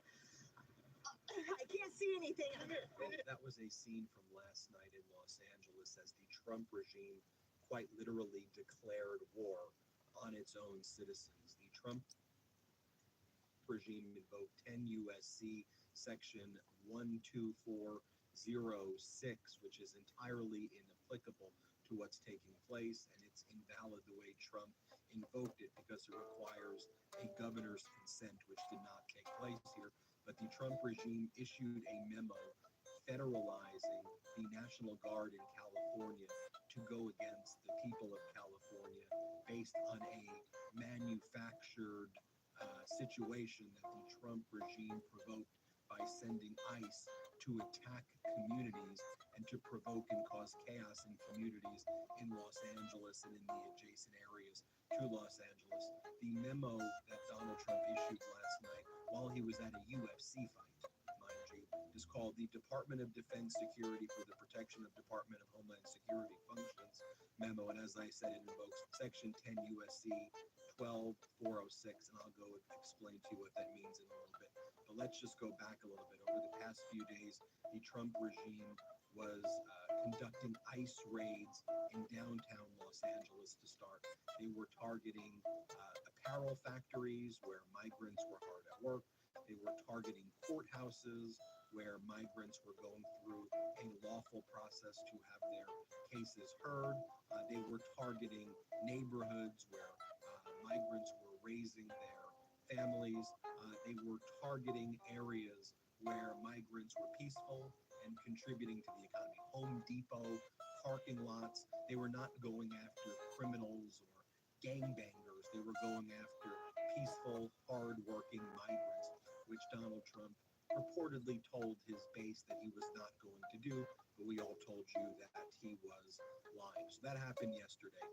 That happened on Friday. Then on Saturday, the Trump regime expanded the operation to the areas kind of surrounding the city of Los Angeles, still within the county, areas like Paramount and Santa Fe, areas like Compton, a lot of areas, Torrance, surrounding the city itself within the county.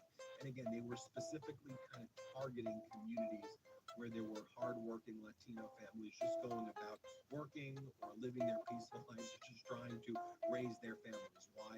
The Trump regime wanted to provoke something that they could essentially claim was an insurrection so that they could federalize the National Guard, which they ended up doing last night, and send the troops against the people of California. So let's just take a look at some of the scenes of what went down yesterday. Here was video where you can see some less than lethal rounds, which are still could be very lethal, being used against protesters in Southern California. This was in an area called Paramount, which is about 10 to 15 miles kind of south of Los Angeles. Take a look right here at what went down. Los Angeles. This is live. You see the images. It's continuing. These crowd dispersal tactics being used on protesters that are protesting in Paramount, California. Those in the area basically call this Compton.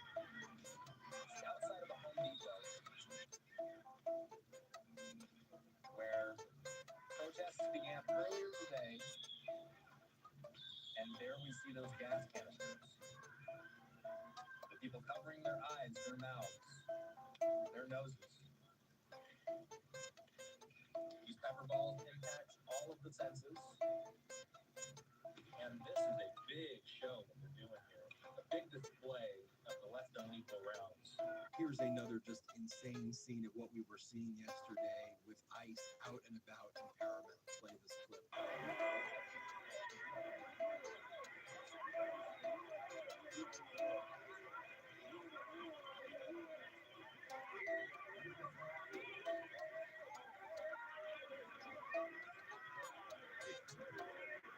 Here's another image of the ICE raid, and you'll see community resistance in front of this Home Depot in Paramount. Take a look.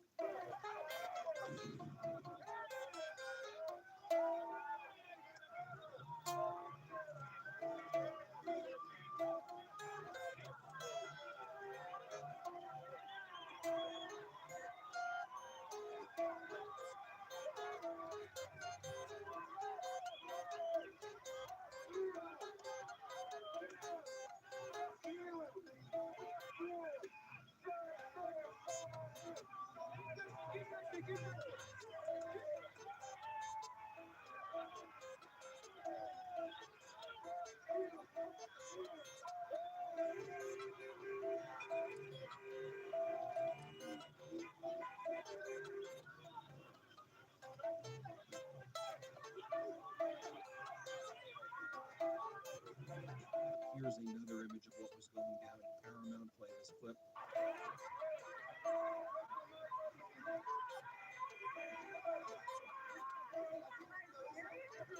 A lot of this footage was captured on the Citizen app as well.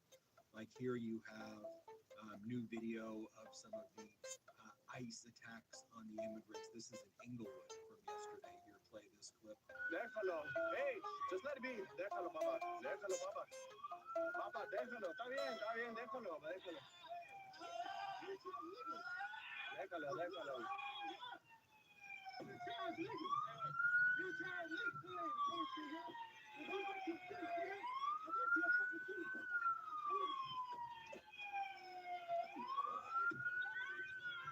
So with all of that taking place, Stephen Miller then put out a statement that this is an insurrection against the laws and sovereignty of the United States. And Tom Homan went on TV and he said, we're going to have to activate, the National Guard. We're going to have to federalize it.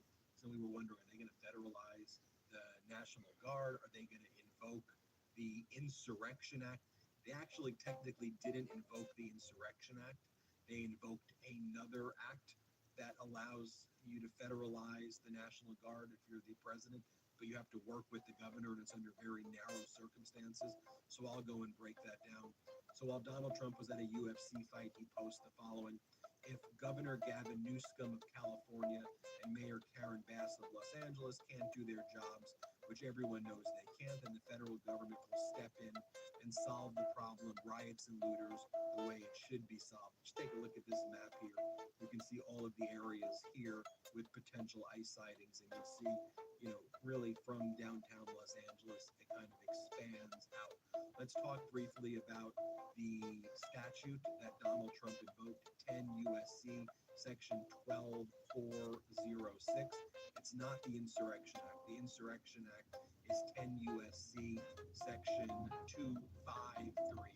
Just take a look at what 12406, what Donald Trump invoked, actually says. Here's what it says: whenever one, the United States or any of the commonwealths or possessions is invaded or is in danger of invasion by a foreign nation. That didn't happen. 2, there is a rebellion or danger of a rebellion against the authority of the government of the United States. That didn't happen.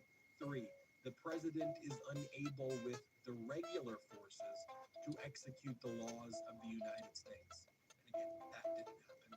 The president may call into federal service members and units of the National Guard of any state in such numbers as he considers necessary to repel the invasion, suppress the rebellion, or execute those laws. Orders for these purposes shall be issued through the governors of the states. That didn't happen. Or in the case of the District of Columbia, through the commanding general of the National Guard of the District of Columbia. So you see right there, subparagraph 1, 2, and 3, I read them for you. None of those were met to be able to invoke 10 USC 12406. And then it says that the orders for these purposes shall be issued through the governors. These were not issued through California Governor Gavin Newsom. Gavin Newsom came out with a statement that Donald Trump federalizing the National Guard is wholly improper. It's to sow chaos, and that Governor Newsom is very much against it. So what Donald Trump did in federalizing the California National Guard unlawfully, when you go and you read this memo, it says that the members and units of the National Guard called into federal service shall be at least 2,000 National Guard personnel, and the duration of the duty shall be for 60 days or at the discretion of the Secretary of Defense, Pete Hegseth. In addition, the Secretary of Defense may employ any other members of the regular armed forces as necessary to augment and support the protection of federal functions and property in any number determined appropriate in his discretion. Again, that is not permitted in the section that I read you, 10 U.S. Code 12406.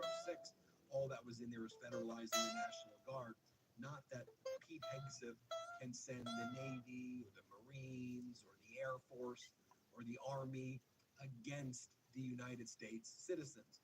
But that's actually exactly what Pete Hegseth wants to do. I'm not being hyperbolic.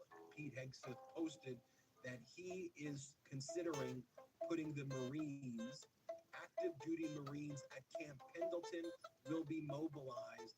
They are now on high alert to attack the citizens of the United States of America. As we wrote on the Midas Touch channel, Pete Hegseth is now threatening to send the Marines into Los Angeles. Make no mistake, this is a declaration of war against the United States. Here's what Secretary of Defense, former Fox host Pete Hegseth posted. The violent mob assaults on ICE and federal law enforcement are designed to prevent the removal of criminal illegal aliens from our soil, a dangerous invasion facilitated by criminal cartels, aka foreign terrorist organizations, and a huge national security risk. And he puts that in caps. Under President Trump, violence and destruction against federal agents and federal facilities will not be tolerated. It's, and he puts this in caps, common sense. The Department of Defense is mobilizing the National Guard immediately to support federal law enforcement in Los Angeles. And if violence continues, active duty Marines at Camp Pendleton will also be mobilized. They are on high alert. So I'm not being hyperbolic. The United States Department of Defense is threatening to send the United States Marines against American citizens in California, literally going to war against people in California. Now, I want to be very clear. How did this all start? ICE raids sent by the Trump regime to terrorize peaceful communities. These ICE raids targeted courtrooms, courthouses, ICE agents waiting in bushes as people were going through their lawful process. They were going to court, okay? They were showing up to court on time to deal with their asylum claims or their immigration, their pending immigration claims. That's where they were getting snatched and disappeared from and put in detention centers. Kids were being grabbed, babies were being grabbed. They were inflicting torture on the people. ICE was inflicting torture. Then they went to Home Depots. They went to factories where people were hard at work. And then they were snatching people and disappearing them, and they were pissing off the community. So, was there some social unrest or societal unrest that occurred? So stipulated. I've showed you some of the videos. People were pissed off that their family members were being disappeared, that people in their communities were being snatched, that hardworking people were basically going to be sent off, and they were sent to areas that they left and got asylum here, being sent off to get killed. So yeah, especially knowing that you can end up in a concentration camp in El Salvador or Libya. So yes, people in California and across the country were pissed and upset. Was it something that the California could deal with on its own through the California police officers, Los Angeles police officers, CHP? Absolutely. I mean, these protests, sure, they were somewhat sizable, but they weren't like huge, massive protests that were taking place. The fact that they were talking about sending the Marines right now to attack American citizens tells you that's what they wanted from the very beginning. It's what I've always been saying that they wanted to provoke. They want to send the military against the United States citizens. And I have one other theory that I think is pretty accurate.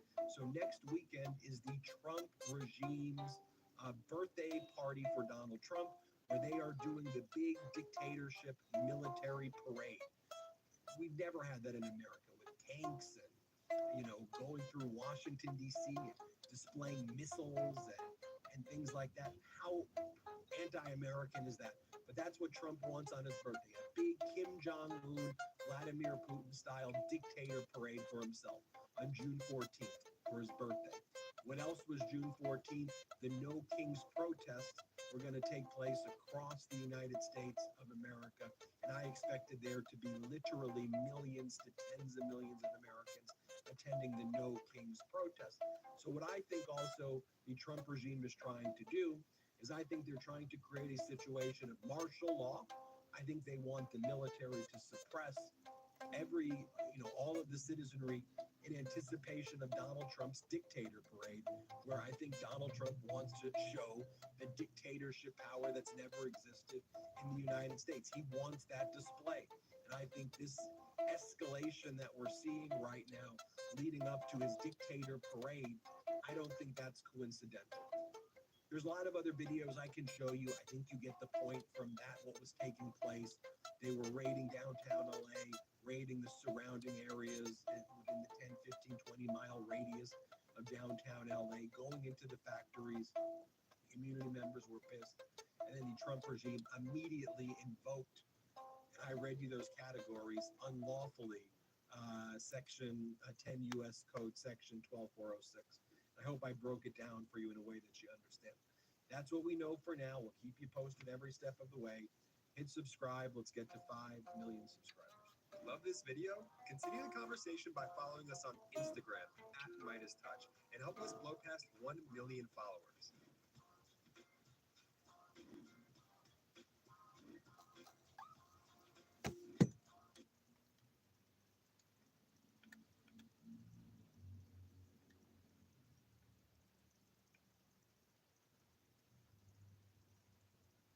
Ladies and gentlemen, we ended up getting brand new patch notes, and guess what? The hot fix ended up getting canceled. That's right. If you're new here, you do.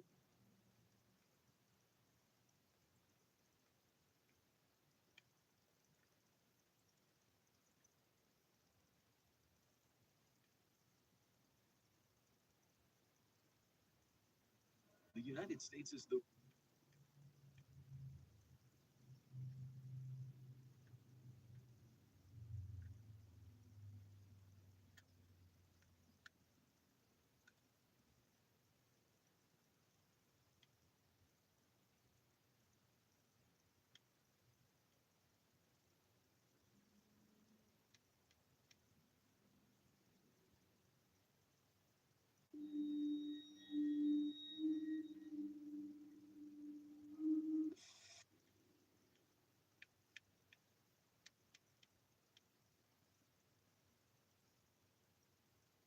Activision is the ultimate betrayer.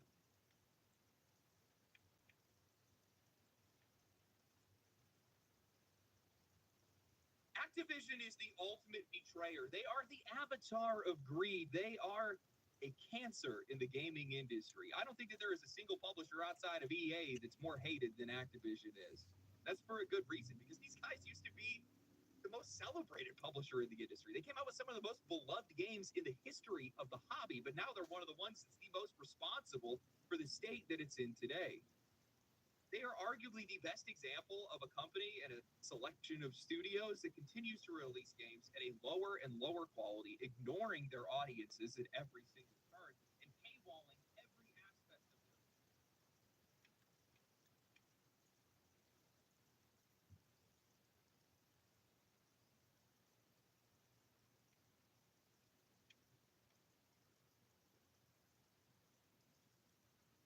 deep inside Russia. LA is in, again, another riot. This has been. Y'all, look at this. This is crazy. This is happening right now. Only Brawny has 3 plies, and it's stronger than Bounty.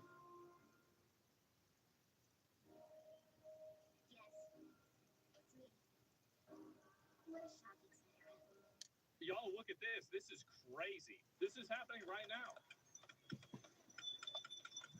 Look at this.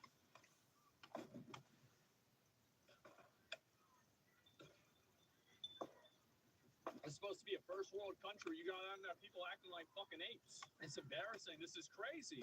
What is going on? What is this? What is this shit?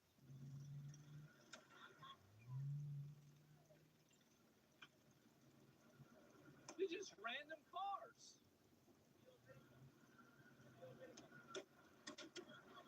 What is this?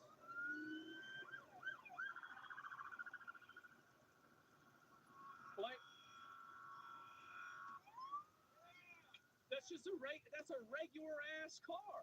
Like, as far as I know, like, this is a regular ass car. He just sitting there doing this. And by the way, even if it's not, he didn't know that. Look at this. Undercover? Maybe it is, maybe it's not.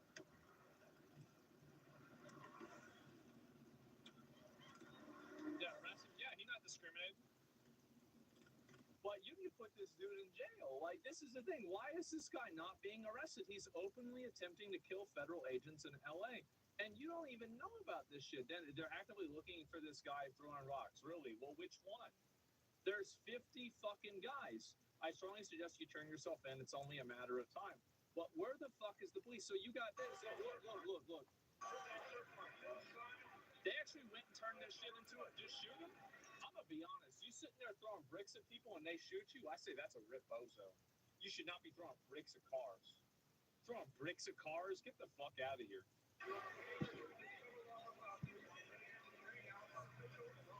Yeah, it's a fuck around and find out situation.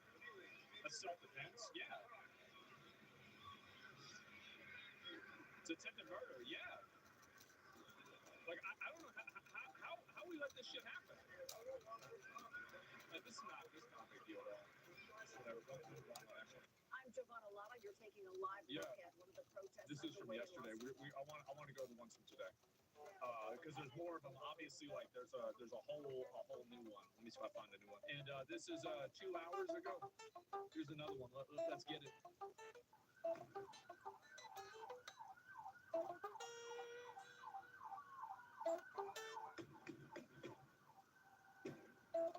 You ain't never gonna see this shit happen in Texas? Probably happened in Austin. I probably have this shit happen in Austin. Like, what is this? I mean, aren't these emergency vehicles? At least some of them? This is nuts. We seen this? We seen part of this. No, this is the same thing as we looked at before, but it's a different one. Yeah. Do you think this could resort in civil war or civil unrest? No, not at all. I think this is a problem. They could solve this problem in 24 hours.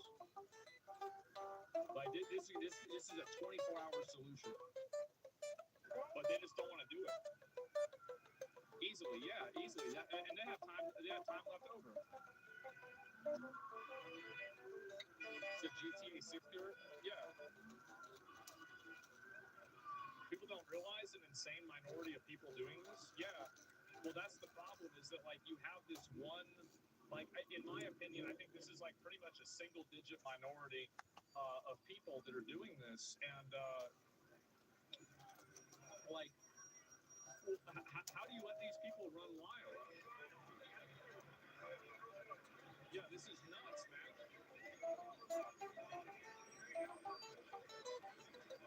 Majority at this point?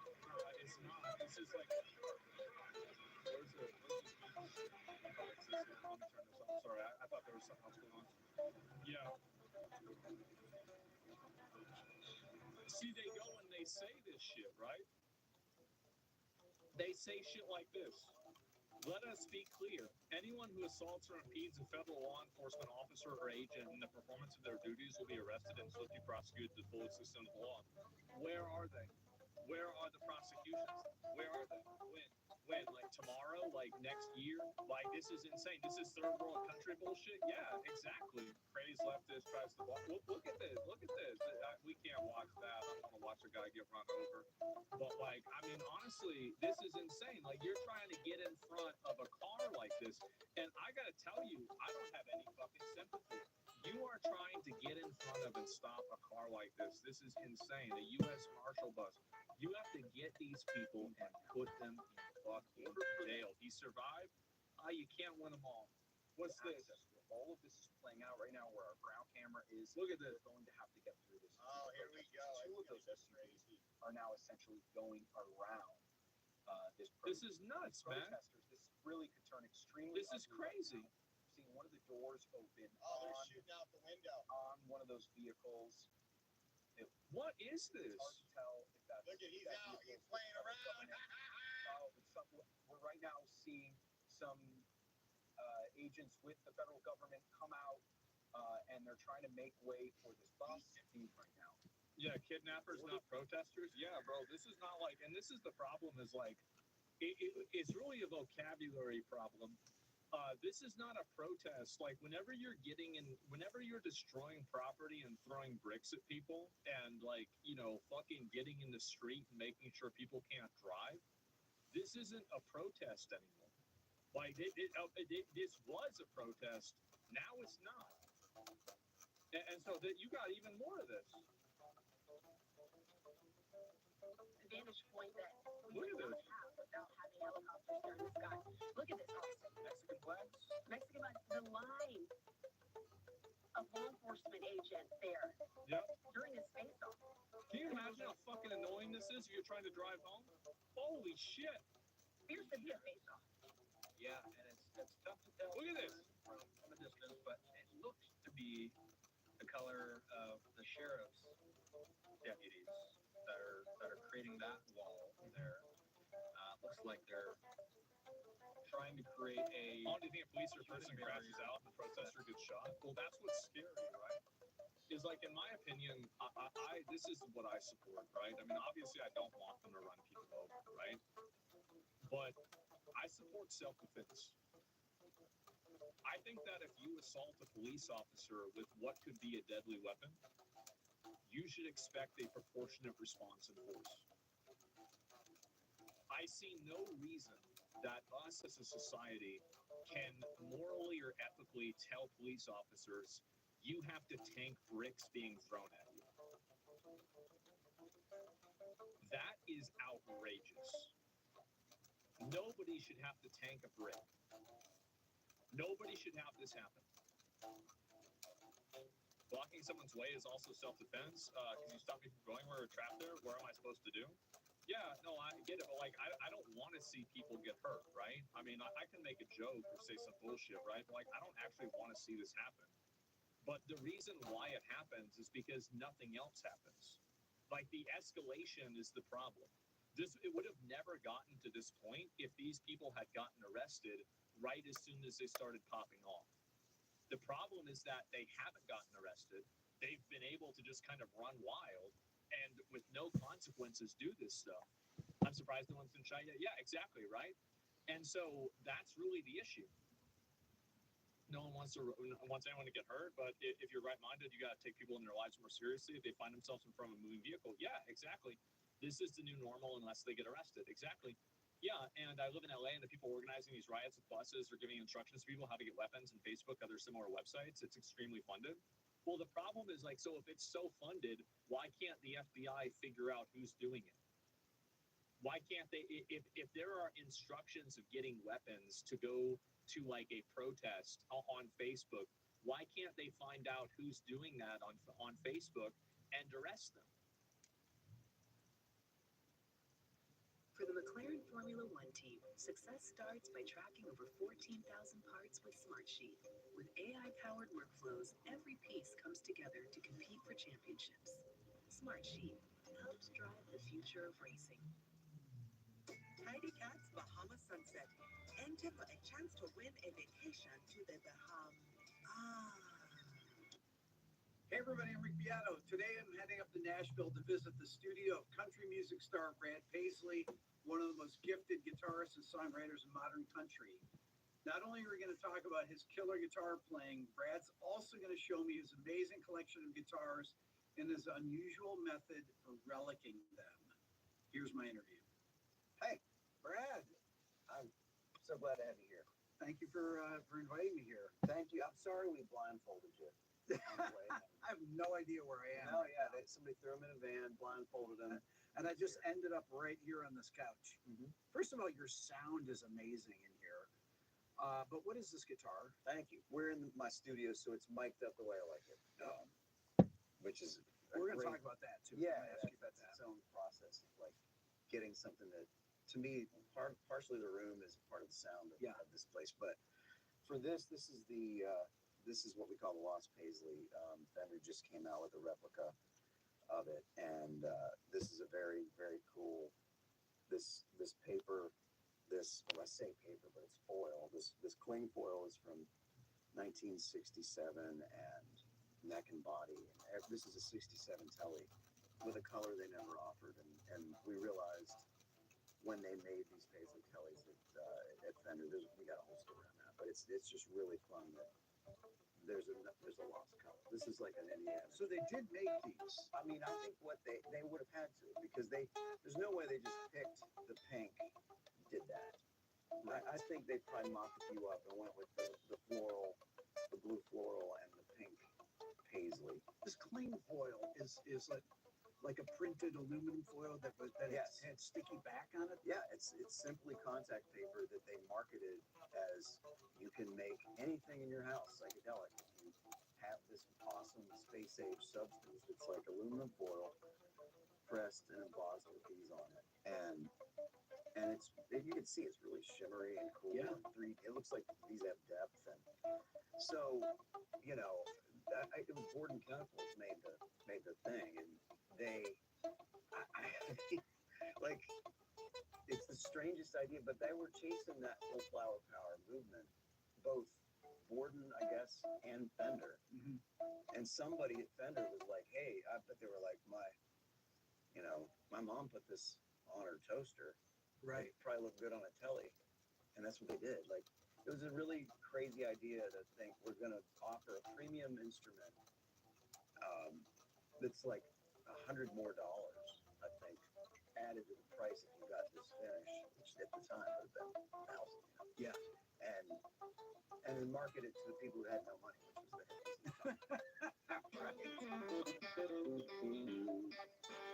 Brad, when did you actually find this guitar? It's been a year. It's been maybe a year and a half since we did the process. So what happened is this paper, this whole thing was on an ammunition case from Vietnam, the Vietnam era. Okay. This is going to sound like I've lost my mind. Okay. That was gifted to a 6-year-old girl. Okay. From her grandparents. And we know that because it was signed on the inside. And a man in LA named Alan Cross, great guy, found this and said, I have this ammunition case. And was like, knew what he was looking at. He was looking at this. Yes. And said, and tried to find the right person to do this. And then once we got into contact, he said, he was the greatest guy. I said, man, it would be amazing if that existed. And he said, well, I think you should have it. And anyway, Alan's also got a guitar. Okay. As does Zach Childs, that lucky, whatever he is. So there's three. And, but this is the one that's actually a 67. The others are, reissues. But the Fender Custom Shop has worked tirelessly with us for almost a year now to get this exactly right. And the ones that are making it great. And then there's a really fun other tier of this because of how much we learned putting this thing together. That there are going to be 19 when I make it. And so. Did you relic this guitar, or is this all your own? No, this is an old neck. And now this wear yet. I relic this. I did all of that stuff. So that's its own. That's the fun part. I noticed you have a ribbon mic on there. What do you have, a ribbon and a dynamic? You have 57? 57 and a ribbon. The ribbon is there to give it a little bit of, what is it, Dave? What's it? A yeah, I have no idea. Replica of an RCA. It's like an old RCA ribbon. Yeah, looks like a peanut. So it's like you put that on it, and then, so that ribbon mic is purely there. It gives it a little thicker thumb. Yeah. And then, like, on the files that you'll get today, playing, like, you can solo it in here. It would be you'd have to really brighten it if that was a one mic you stuck on it. Yeah. It's thicker than a Royer, right? Which you could mic an amp with a Royer and just get away with that, and get a little bit of both. But by having the 57, that is such the iconic thing to me. That sound of a 57 on an amp goes all the way back to whenever they first made that. And a Shure 57, like, really. But then you add that as a little fun. And then there's a stereo ribbon mic in the worst master bathroom in the history of houses. Which is giving you the reverb that people hear on this is actually your bathroom. Yeah. Okay, so you have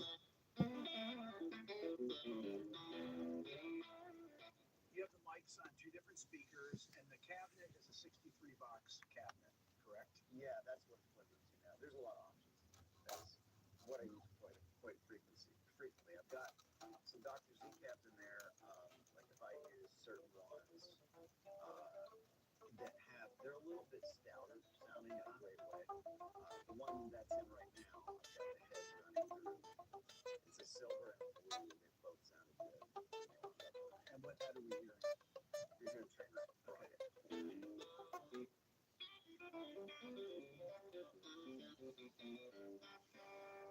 Okay. Train wreck James Morrissey.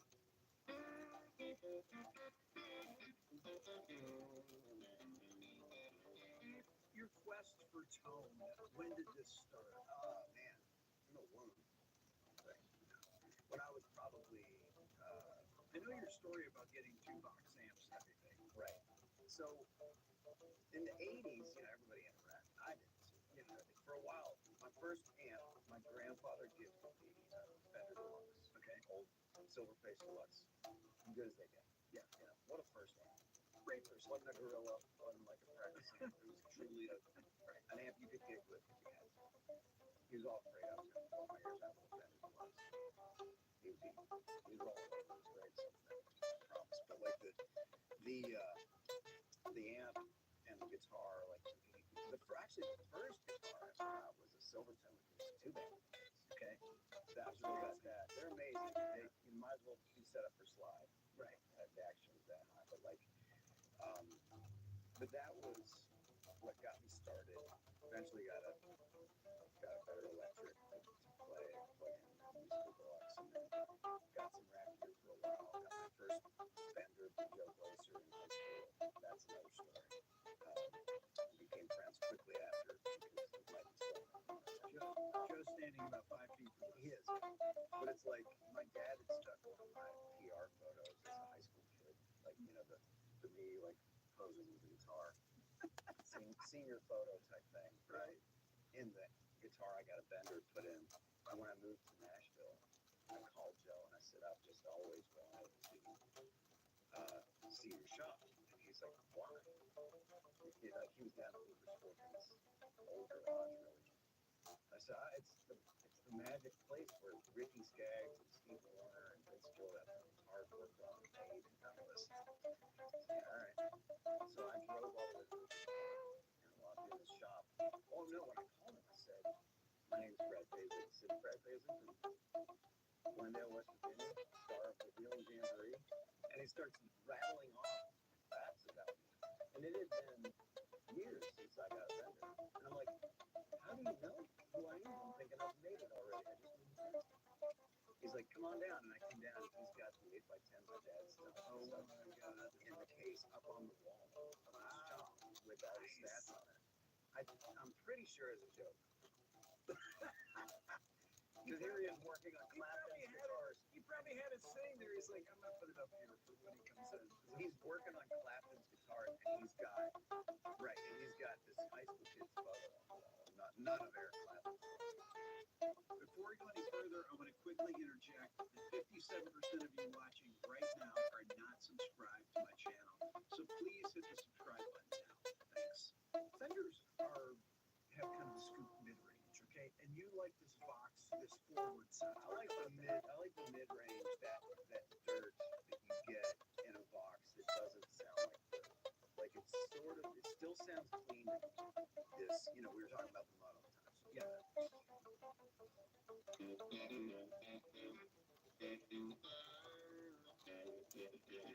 hit it hard. There's the immediacy to it.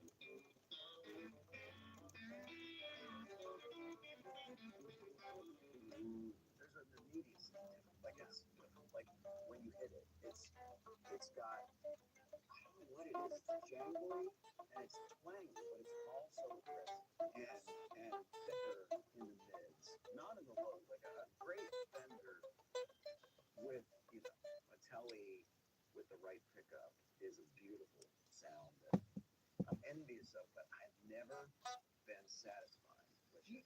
Do you think the box, that mid-forward thing, does something? It makes you really want to dig in? Like you've got to play harder. You have to use the right kind of pickup with it. There are guys like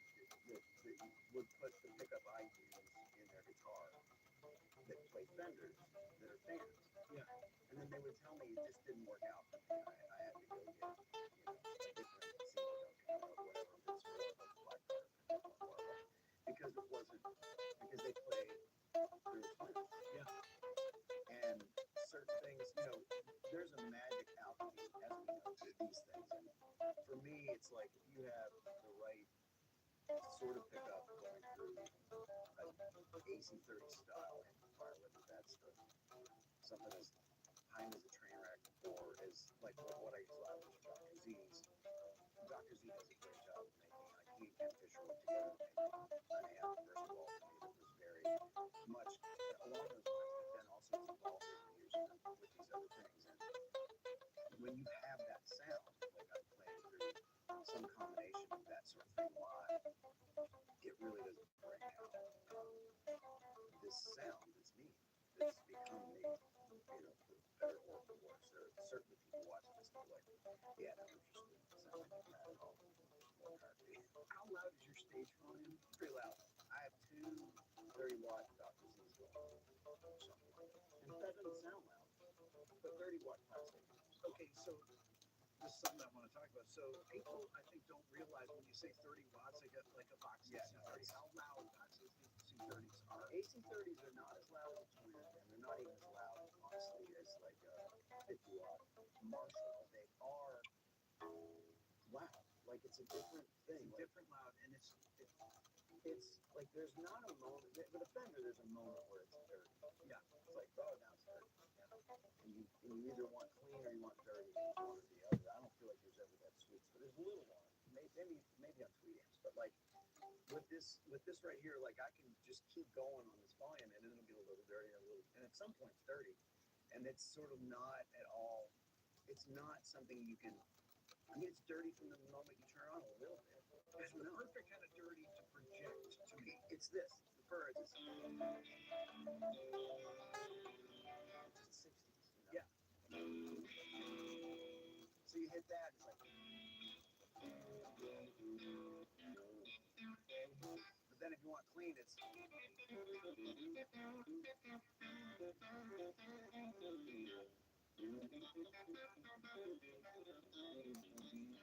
Like you get every note.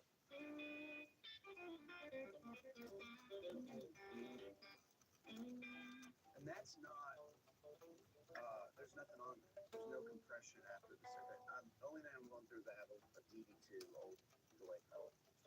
Below that. Hear that? Yeah. Just because I like what that does. I can take that off and still sound really pretty good with the bathroom. It's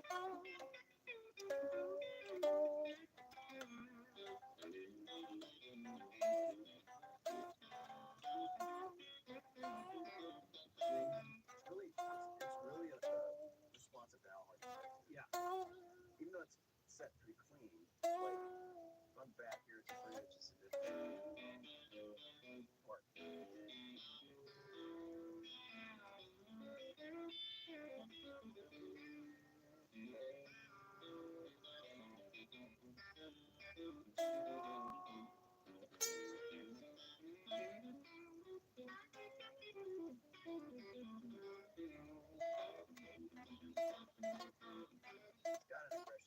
Now, did you used to go out with your 63 box? Yeah. And those are not good for. No, they weren't. Like it was breaking a lot, and I took it to. There was a guy in town, a great amp tech named Kai Kennedy, who he gave me the greatest trick when I took my amp in to get it serviced and needed some caps fixed and stuff. It was all I was touring with for a second, and that's its own story. But he said you need to run it. You don't need to run this over 110 or 114. So in that sense, we would run a Variac and get it more like around that every day. I'd have to personally go out there when you're new and you don't have a tech or anything. I'm dialing up the Variac to 113, and it would fluctuate throughout the show. But then there wasn't any ground boxes. Right, just plug in and do it. And after a while, after getting really frustrated with what that amp was doing live, as good as it sounded, I looked for a replacement. I went to an old music store here in town named Mike Keeney's Music. It's gone. And drove there because they had Dr. Z's, and I had read about Dr. Z amps. They were getting rave reviews, and I walked in, and there's a 30-watt version of the Harman gaming mix. And it was an interesting thing because it had two 10s, but I brought it home and I plugged it, I wired it up to a 212 box cabinet. And it was like, oh, this, so I put that out for a while. But then it was after wanting more of that Class A SAG and stuff, that natural compression that we really sort of perfected designs. And he started working with me. The next thing I knew we made was Z-Rack, and Ken Fisher heard me and said, not in person, but he heard my music and he called me. And I had called him in high school about it, how I wanted a train wreck. Talk about a train wrecks for people that don't know what a train wreck So is. a train wreck, they're really fascinating beasts. There's only around 80, I think, total made. There's only about 8. You have 75. Yeah, oh no, I have 2, 3, depends. So they all have an engraving. They have, they've got essentially names. They're in a handmade wood case by, and then that's its own deep dive to wood. Yeah, there's a whole mythology with that. But they're like the one on the top over there is a Liverpool, and it is it's more of a dirty amp. It doesn't have, it's not really, it's cathode bias, but it is solid state rectifier. It's not made to be a box. It's made to be sort of a bluesy amp, and it's great. I use it on records sometimes when you hear something dirty, it is like that. And it's doing what it does. It's kind of like plugging in a dirt pedal to an amp, but it's the amp doing it. It's perfectly tuned. Then the Rocket was Ken's attempt to perfect the AC, to take an AC30 and sort of perfect the rough edges of it. And I think it did. I mean, this amp that we're through, it's like,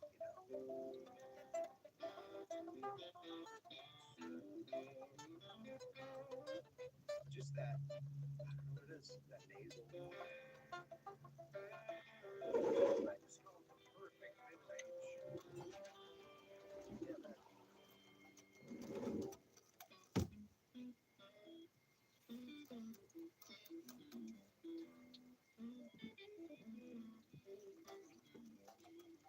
Basically, Ken made very few amps because he was such a tortured perfectionist when it came to like no two were alike. He would put one together, I'm really, really good friends with an old friend of his, and I'm lucky to be able to like now go in and sort of we're really looking at what he did and figuring that magic out, and it was one at a time. No way to fully replicate what he did, but he had talked with Z about like, I'd love to help you make an amp for him. Is this what the Z-Rec is then? Yes. And so he came up with a circuit for Z to do. And named it the Z-Rec. And then Z started making those, and still does. They are, for the money, Z's great. I used to talk to him about, like, maybe we should do a really special high-end model. He just doesn't do that. He makes work-man amps. And you gotta really respect that. But when we got that together, then Z also did a couple other amps for me over the years, and another one is one of my favorites that he doesn't make anymore. It's the GB4, and I still use it. It's a great amp. And how many watts is that? It's a 30 watts?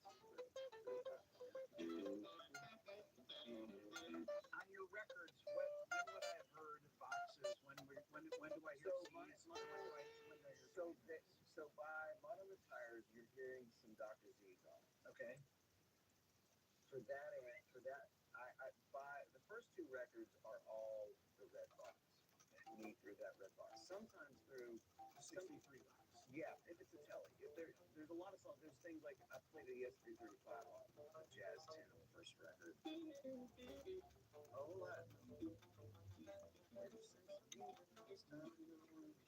but it's like that. That's a 335 through that red box. But then if you hear like a Gretsch or a 12 string, it might be through another amp, something else. But then by Mud on the Tires, I start adding Dr. Z's to the mix, and some others. Like on the Mud on the Tires solo, one of the things that's really cool about that is I think that's the red box with a Z, an amp he made then called Z28. Just a little bit of that with a JBL. And that was me trying to get what that ribbon likes. Right, get the extra. Yeah, so it's in a separate room and it's barely on. Yeah. But it gives it, it gave that red box a little more fun. That's a great sound, but it's its own thing. Like I never did that long. There'd be no way to make that work all night. There'd be songs where it's like you kick in a tube screamer and you're like, I really wish that 15 was on. Right. But that was some of that. Then on like by the time I get to Ticks, I think I had the Rocket by then. And at least a little bit. So you're starting to hear that. And just a more diverse sounding guitar. Now, when you would go out on tour, would you wouldn't bring all this stuff out of me. You always, now and then, like this tour, I'm gonna bring out a Trainwreck song. This one, And how many guitars will you bring out with you typically? That's a good question. Dave, are you still here? No. He's catching a plane today because we started off tour this week. But I think probably like 2. Okay. There's gonna be like there's a couple acoustics for a song or two that I do like that on a black gig like that. And then a bunch of stuff I've got. So this is the fun part about the early days. So I'm touring with one amp, one guitar. I did my whole first year of touring with my 68 Paisley Telly and that red box and a pedal board. And I don't know how I didn't have to cancel shows. Yeah, how did this thing happen? I don't know. How did it break down? I don't know. If I were to break a string, I don't know what I would have done. And then my friend Bill Crook from West Virginia, who at the time was a sound man, and he started to build guitars and said, "You need a backup when you build them." And he got benders put in them, and he built the kind of black Telly. That were Paisley. They were like a different, like a total black, white, and maroon, and like a yellow. And so I had those. Finally, I had backup. And Glacier put benders in them and took them out and had 3 options. Okay, wait. I was living high on the hog. Okay, so I don't mean to interrupt. For people that don't know what benders are, because there's people that are okay. You have B benders and G benders. Right, and pretty much everybody played a B when I started. But some of the guys that have the double benders, like Jimmy, who's amazing, who's on he would use G as much as explain what it is. So it's the string. That's one of the jokes we tell in the Fender video to watch videos. It's like, why a E string? Why a G string? It's like, why would why we like the G string? No, but it's like the G for me is a thicker sounding.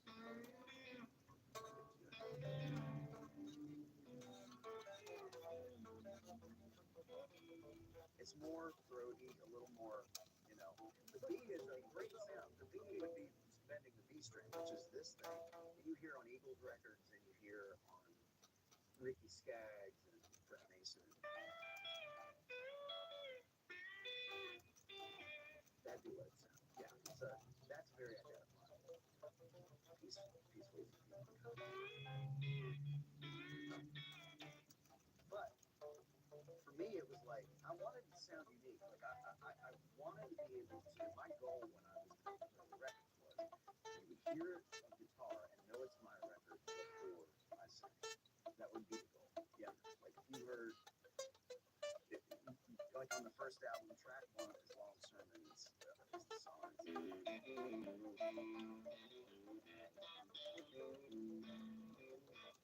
I was like, that was me trying to come up with a part that sounded like Venus. That was my 68 Pink Paisley through the red box. But and you know, in that sense, I wanted to be identifiable, and so not many people playing a G. I started to just get those put in the guitars that I was using live, and really used it to like come up with parts that's the sound. Like when you talk about the Modern Tires solo, yeah, I'm excited to hear your story on that. But it's like, but it's that. At the end of that song, it's hard to play that solo. You can. It's hard to play that without. Okay, so I need to tell this. I told Brad this earlier. I need to tell this story here. So when my son was 2 years old, my son Dylan is now almost 18, and a savant. He's an amazing guitar player. So Dylan's awesome. He's a great kid. But he heard Mud on the Tires, the song, on YouTube or something, right? And so he's like, play Mud on the Tires, over and over.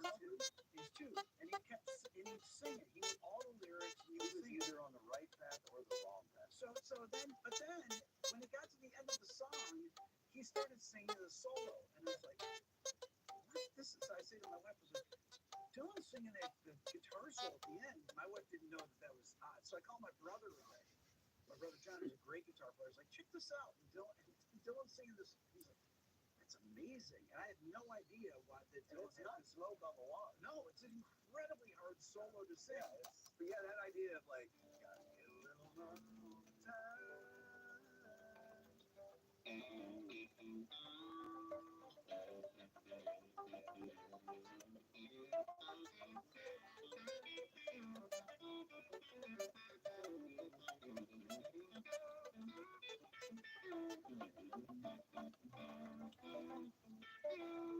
That's the part that I do a lot.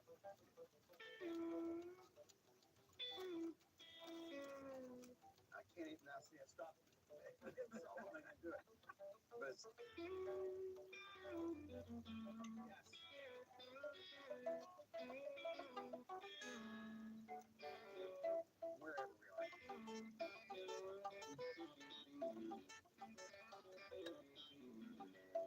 There you go.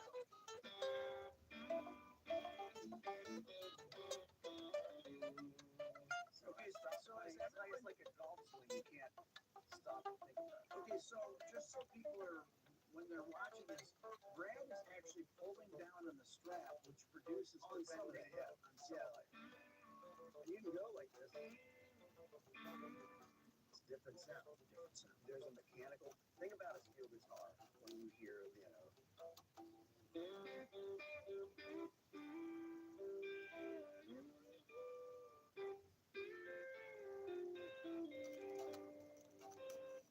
that idea of being able to yank down on that thing at any point. It's part of a sound thing. It's a choice. It's immediately country too. So, yeah. Like we used to cover Pop Teachers in our show, and I would do it on a television. I've seen you do it. Oh yeah, no, yeah. I don't know how close I really got to it, but it's that. So you do all that, but then it gets to the solo, like you're gonna.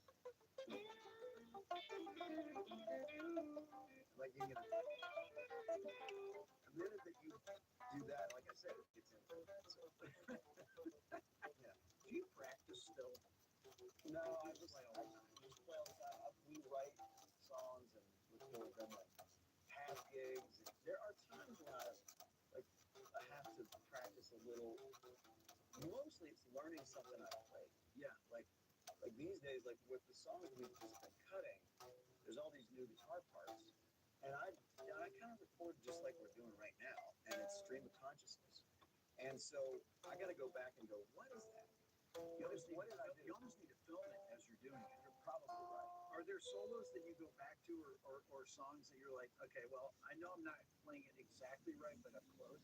Yeah, and like with Mud on the Tires is a great example of something where, like the solos on that, I just kind of felt like, I mean, they evolved. That part where I stopped, right? That's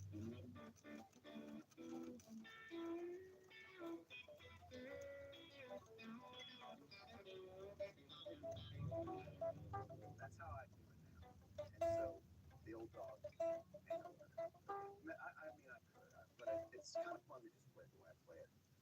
And then it's close enough. And the same with like The celebrity solos, I don't even know exactly what they are. The first solo on Celebrity is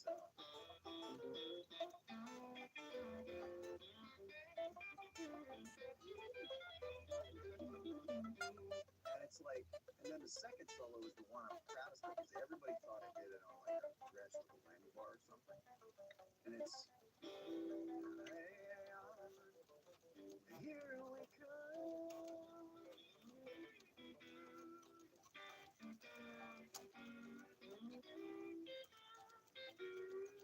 That's the solo. So it's like I'm not sure how close that is to the record, but it's close to this one. When you're a celebrity.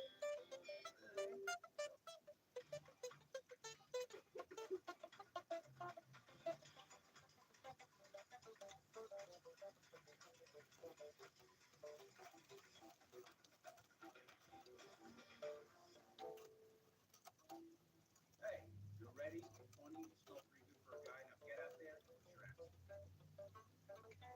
Sizzling summer savings are going on now at Ashley's Stars and Stripes sale. Create your stylish summer sanctuary for less with hot buys for every room.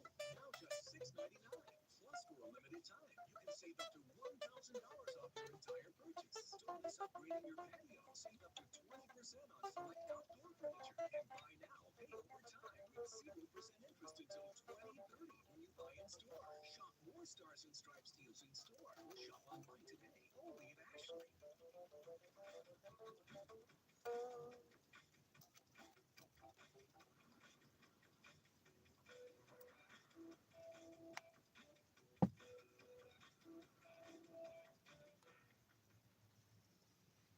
But yeah, as far as that goes live, there are no note police out there. Okay, and when you're getting ready, rehearsing for a tour, is the whole band, are you like, okay, how does this go again? Oh, let me play it on my phone. Do you ever find things like that? We did something this time that was really cool.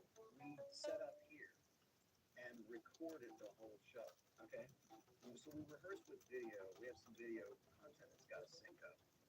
So there are certain things. We are essentially deep down a jam band, right?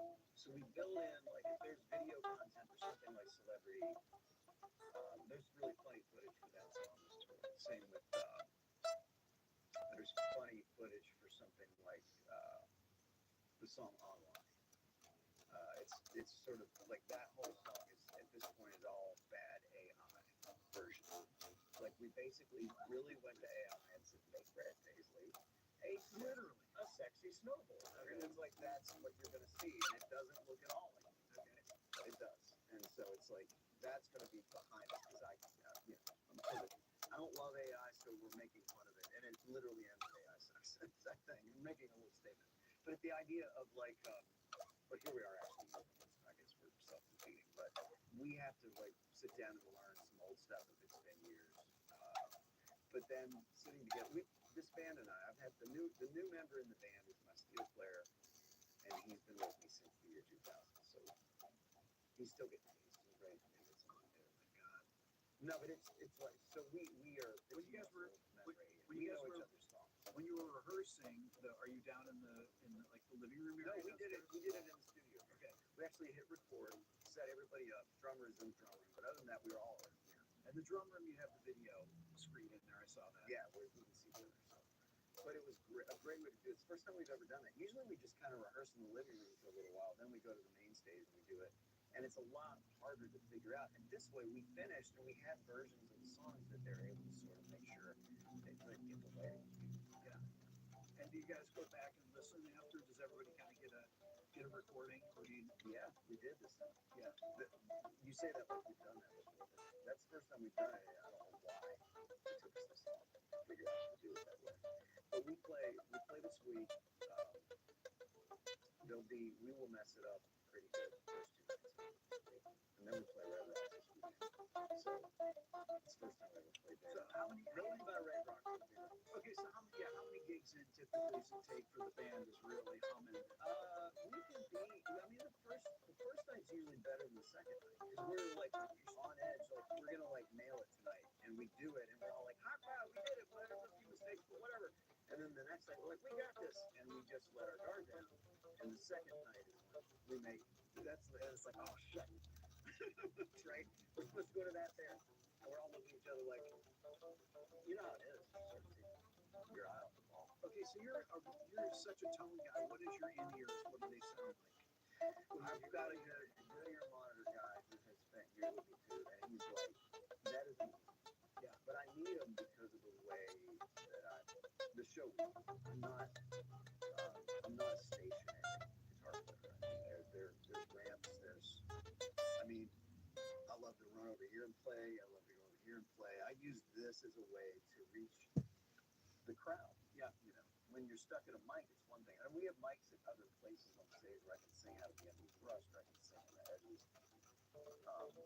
Like he does a good job of like making sure that I've got usually with my live rig, one amp's got like a Royer and a 57 on it.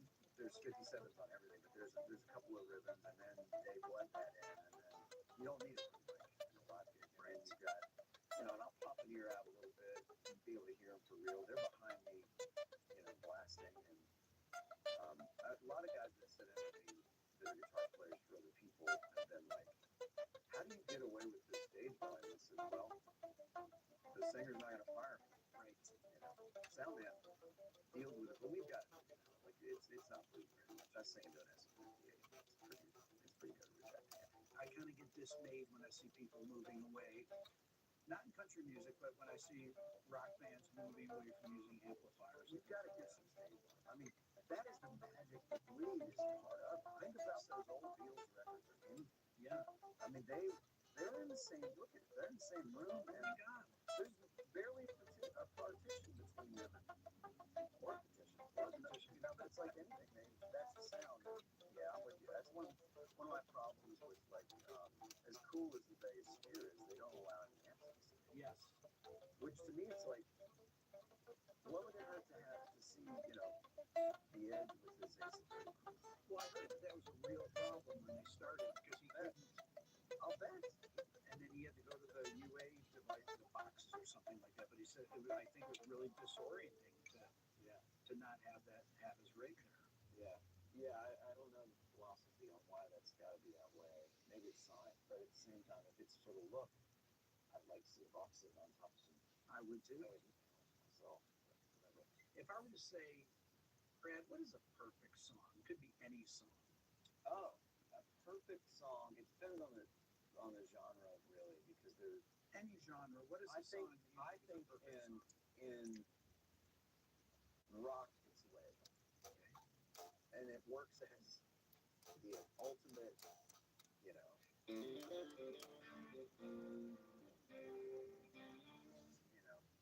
that works as that. That lick, what the hell? Perfect lick. It's the perfect lick. It's not even, and then there's, what do you do? It changes keys. Yes. Like the lick was not at all, like, how did they blend those two together, right? Yeah, right, who thought this will work? That's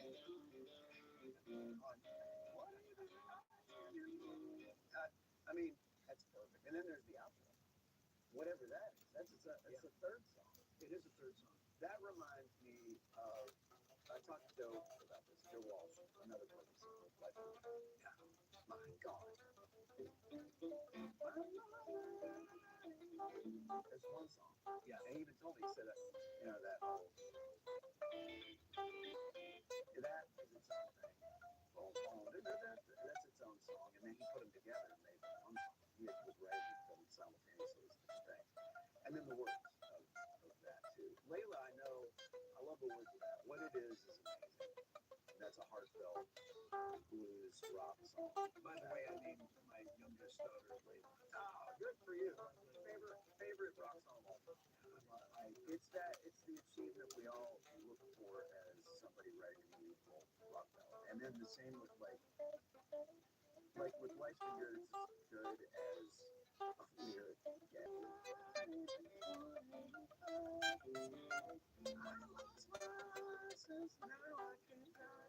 It's just the idea of like his whole thing, I go to parties sometimes before hardly lucky I'm saying that at all.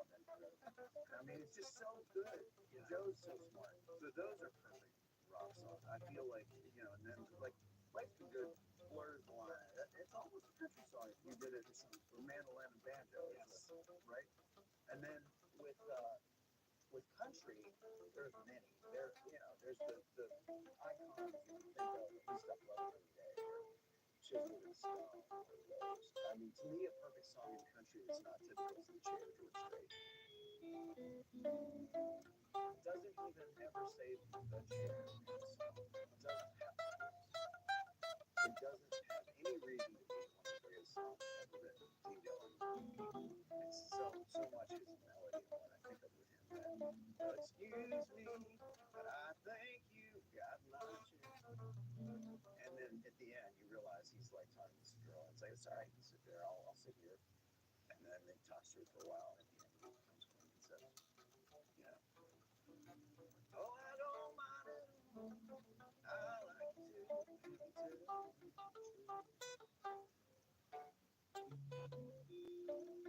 I mean, that's what that was. I mean, what a romantic, amazing. I don't know. The Chair's perfect. There's several Vern Gosling songs.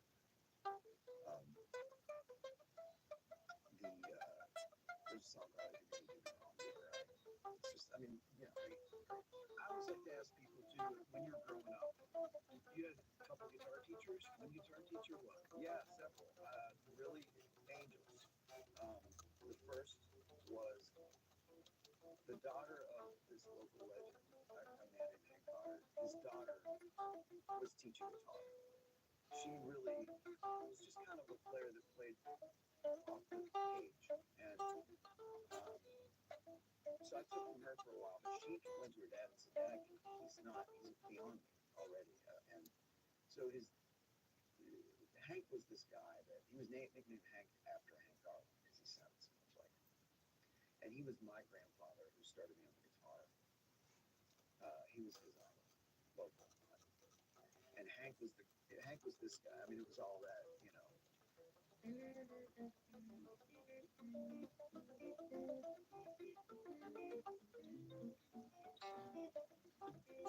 that kind of stuff. We're all love that. And Les Paul and Chet. That, you know.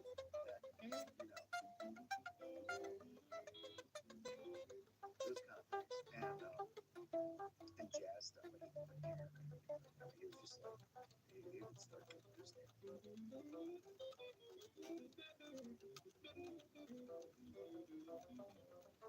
just crazy stuff. And so he took me under his wing and I ended up singing in church and then getting a gig.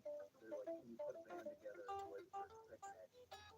That was a big deal. Okay, were you? And he ended up in the band. You're the kind of kid that would climb away from school and around. So this is only here because ironically here, this was not a problem. That's it. He played a Firebird, just like the one over there. And that's my first band. Wow. They were all in there. They were all Korean War veterans. And there I was, you know, 12. Oh my God. You have that guitar still or no? I do. Oh my gosh. And we nicknamed ourselves the C Notes because we charged $100 fee. Wow. Nice. That's a good deal. And you came home from school and you played guitar for well, it took me a little time to fall in love with it. Okay, I was 8, and my grandpa gave me that Sears Silvertone and said, I really want you. He gave it to me for Christmas. I want you to learn how to play this. You will get through anything in your life. And whatever's bothering you, smell it, transport it. What a gift. I mean, what a like life. Yeah. And so I always stuck, you know, it's like you're learning the Mel Davis book, you're learning, you know. yeah, that's why when people start abandon it, it's because of that. So I quit for a summer, like that next summer. I took some lessons from another guy that I don't remember his name now. And it was just a local music store, and I remember he would talk on the phone to his girlfriend for 15 up to 30 minutes in the other room, and then come in and be like, "Did you learn it?" And what ended up happening is I would sit there and I realized he was going in. So then Hank took me under his wing, and the next thing you know, he's teaching me the thumb style chess stuff. And then after Hank, so we had that band for a little while, and then I moved on to a band closer to my age as time went by, and got another teacher named Roger Ward, who was a monster guitar player. He's we were talking about him downstairs. Roger is this guy who could come from Nashville and rule blues as a session player. He was that good. Everything from Honey Row to rock to, I mean, he masters what he attempts, and with feel, and a great guy. And so I played with Roger. And Roger's who tapped out a lot of things. By then it was less lessons and more like, I have a question for you this week. And he's like, okay, what's that? Like, so what is Chet doing on Make Video Dixie? You know, that, or Jerry Griffin.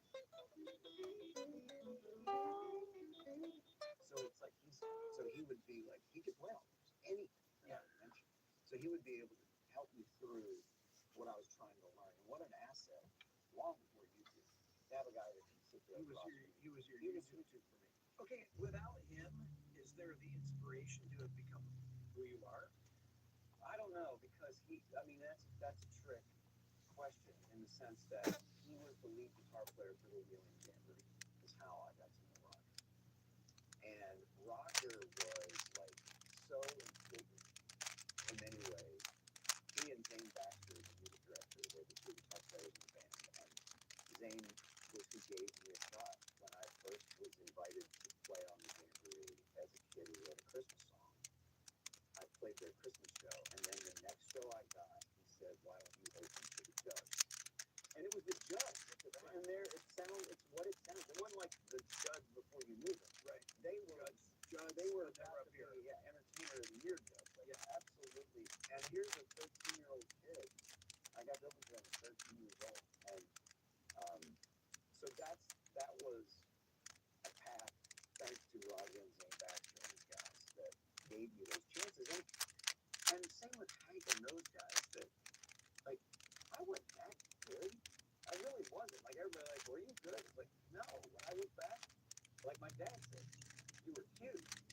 That's it. And he used to say to me, Sunday, you're not even cute, so be good. But that was the thing. Roger, I got to watch a guy with total class be the best, like, guitar player you've ever seen locally now. So that's amazing. So that really was a And I wanted both. Like, I didn't want to just be a lead singer with a great guitar player behind me. I wanted to do both. And as soon as Steve Warner moved to town, and I got to meet him as a kid, and I opened for him, and got to know him, and became dear friends with him. As soon as he came through town, it was like, oh, that's what I want to do. You can do both. There he was, playing all his leads and his incredible songs. And then Vince Gill was right after Steve, and Skaggs, and it was like, oh, this is the deal. That's what I want to do. I want to be one of those guys. Do you think And I'm that still trying? I don't think I'm there. Do you think country is the fact that a lot of it in contemporary country music has kind of gotten away from that with people that are players? No, I think we're back to it a little bit. It did for a while, yes. Yeah. You got guys now. There's some players showing up. I mean, there's some amazing players out nowadays that. Yeah, and they're also, you know, what's neat is there's some influences coming in. There are great players in our format now that, you know, weren't sheltered and only listened to country. You know, they're guys that, I mean, John Mayer is a major influence on country players. Really? Oh yeah. Like, and that's great. Like, any of that soul you want to incorporate.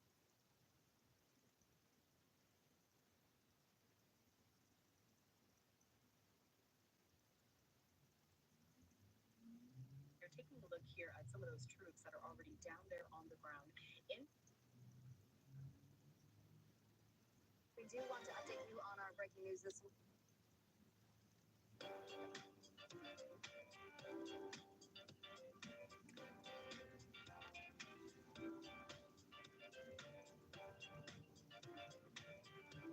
We do want to update you on our breaking news. this morning. 2,000 National Guard troops that President Trump ordered to LA have now arrived in downtown this morning. The president ordered them after a second day of violent clashes between immigration protesters and ICE agents. KCAL News reporter Elise Martinez live downtown with new information about the Guard. We can see them behind you. How are things looking this morning, Elise? Good morning to you both. It's a lot calmer here than what was going on last night, but the remnants of last night still here, especially in the air. Every once in a while, you get a whiff of tear gas and you start to cough and your eyes start to water. So I do apologize if that happens while I'm speaking, but I will get through it. But I do want to show you what's going on behind me. There they are, the National Guard, the Trump administration making good on its promise to send 2,000 National Guard troops into LA after a second day of protests and clashes with federal agents during immigration raids that started on Friday. There they are. There were several of their armored vehicles lined up. Those have left, but the remaining ones are still here, at least half a dozen. And you can see the National Guards, men and women, standing there in the parking lot in front of this federal building where those protests took place. You can see all the graffiti on the building. You can see the remnants from the protests last night. We do have some new video of the National Guard rolling into downtown LA just before 4 a.m. this morning.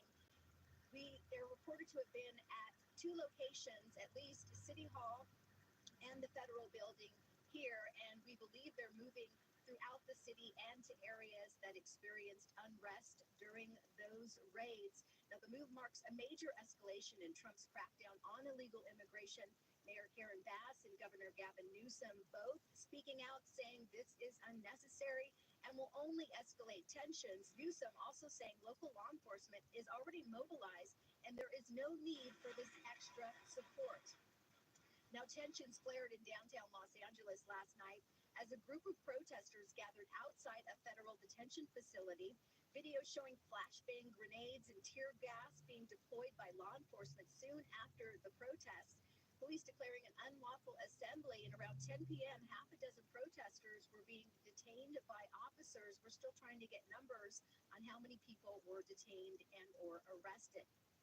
Fidel Gomez is among the protesters, calling for the release of his uncle, SEIU President David Huerta, who was arrested Friday night. Here's what he had to say. He's physically okay. We're here in solidarity with him, here in solidarity with the immigrant community. He's been an activist his whole life. He's put his body on the line, literally, for the immigrant community. And our family is a union family. We support workers. We support immigrants. And again, we're trying to get more information on him as well to see whether or not he has been released. But back out here live, again, the National Guard is here and they will be moving throughout the city of Los Angeles. We don't know for how long, but we do know there is another protest set for this afternoon. So we will keep an eye on that. That's the very latest from downtown Los Angeles. Elise Martinez, KCAL News.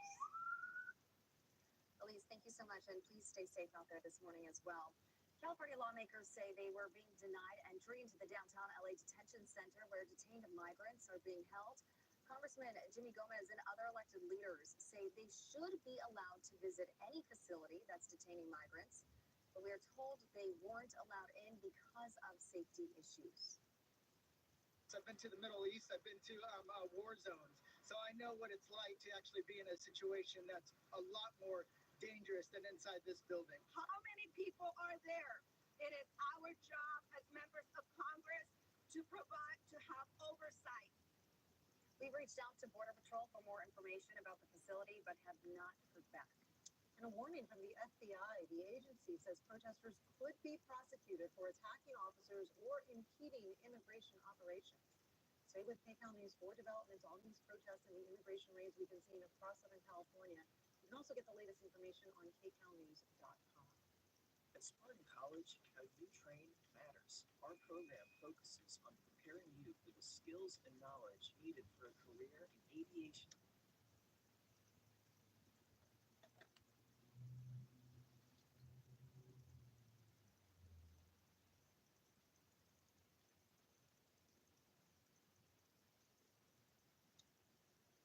guys, today we're going to check out a pedal that works with pretty much any amplifier. It's the Jeff Loomis Devil's Triad Essentials pedal by All Pedal.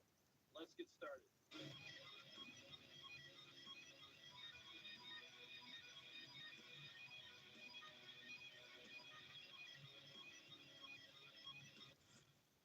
Thanks for joining me for today's episode. And full disclosure, I am being paid for this demo, and I got sent the pedal here, and I get to keep it. But as you guys know, on this channel, I still give you the honest truth when it comes to anything that I review. So what I'm going to do today is prove it to you that this thing actually can work with pretty much any amplifier. I have 3 amps that I chose for this video. So I chose a classic voiced amplifier, which is the Mezzabarba. That thing is amazing. It's kind of like that Soldano thing, but it's, in my opinion, is better. And I also have a big, fat, juicy amplifier, which is the Rev. And that thing sounds amazing. I'll be doing the purple channel on that. And I have a pretty sculpted and very aggressive amp, which is the EVH Stealth. I'm going to do the blue channel today. And I'm going to show you how versatile this pedal actually is. So let's take a look at the pedal here. So you have level, gain. You can use this as a preamp if you want. I'm not going to do that in this video, but you can certainly do that just by cranking the gain and then messing around with the tone stack here. You do have bass, middle, and treble. Let me put the bass to neutral. And then you also have pre and post knobs here.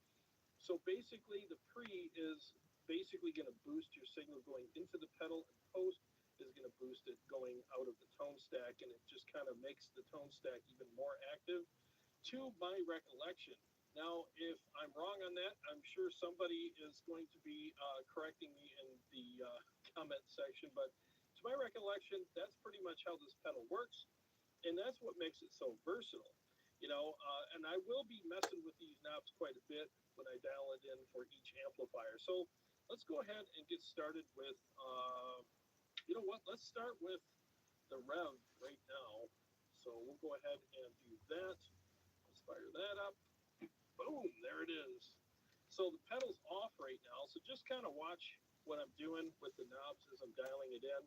And you also have a drive section and a boost section, and the boost section is going to work with these 2 knobs right here, and that really adds to the fullness of the pedal and the signal coming out of the pedal. So here we go.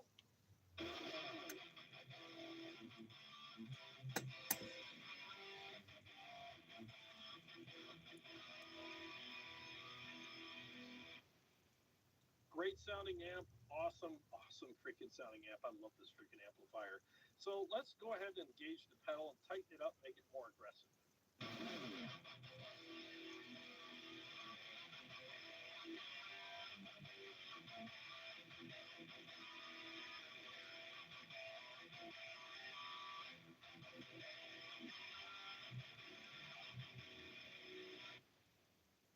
Okay, so actually that sounds really good, but I think it's a little overly sculpted here. I mean, a lot of people might be happy with this. I'm going to turn the level all the way up. It was about 90% up. Now it's all the way up. So let's mess with the tone stack real quick before we add the boost section.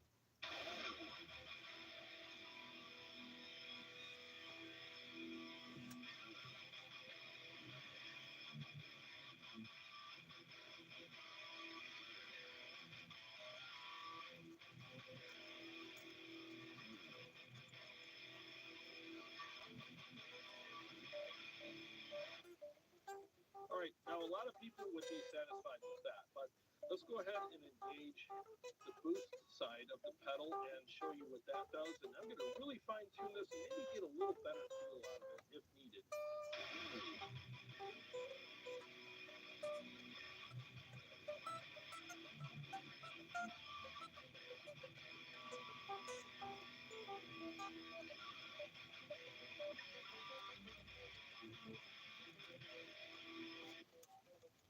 That feels even better. So now watch what happens when I turn the pre knob all the way down.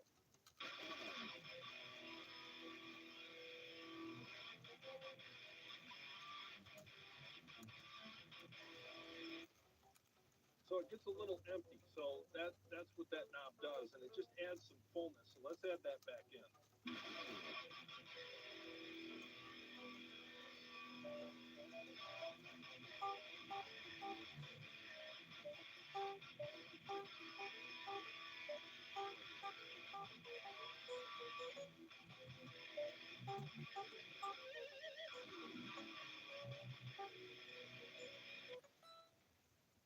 feels amazing. So let's go ahead and turn the boost off while I'm playing and turn it back on and show you what the difference is.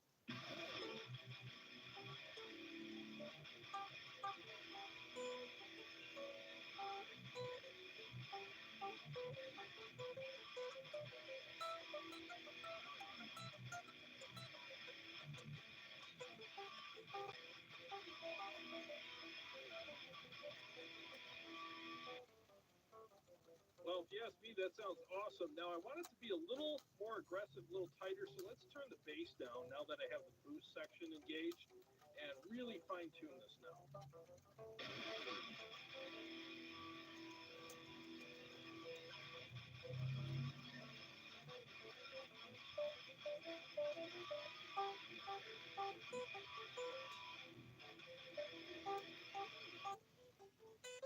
Well, there you have it. So let me show you something kind of cool here. So I'm going to turn this pedal off, and then I'm going to show you how versatile it is. Now, the Warm Audio Oddbox is amazing. It's a great pedal, but it's only really good for sculpted amplifiers. It's not super versatile.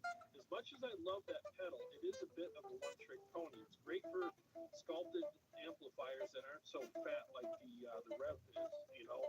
And it just kind of makes it mushy. So let me show you the difference between that pedal and the all pedal Devil's Triad Essentials thingy.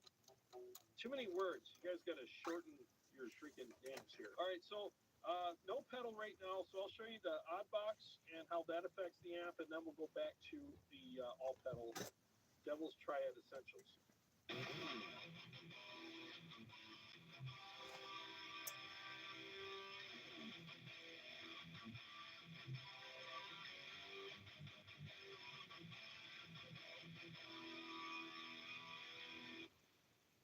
Okay, it made it more responsive, but it's kind of mushy and too full at this point.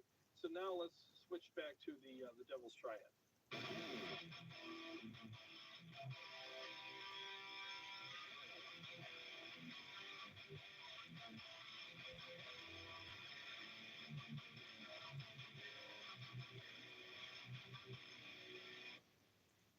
Yeah, it's got that perfect amount of sculpting in there, and I really like that. Now, if I wanted a little more low end, obviously I can add that. I mean, I still got some headroom with these knobs, so let's go ahead and do that.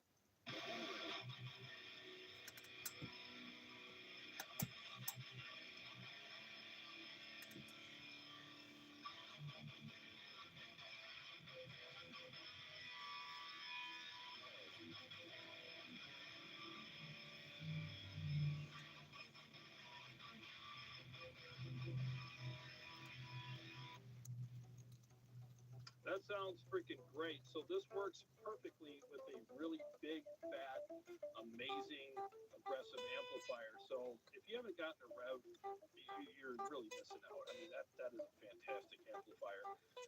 So now let's go to the Mesobarba and see how it works with that. Okay, so we'll start with the pedal off.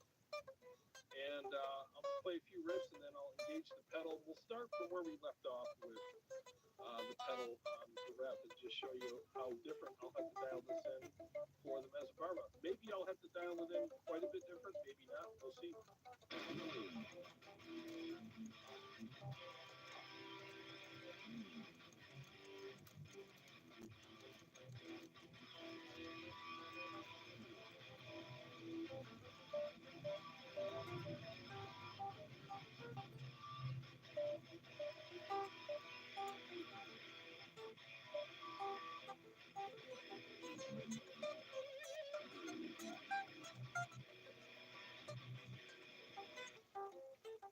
All right, we're up to a pretty good start with the Mesobarba.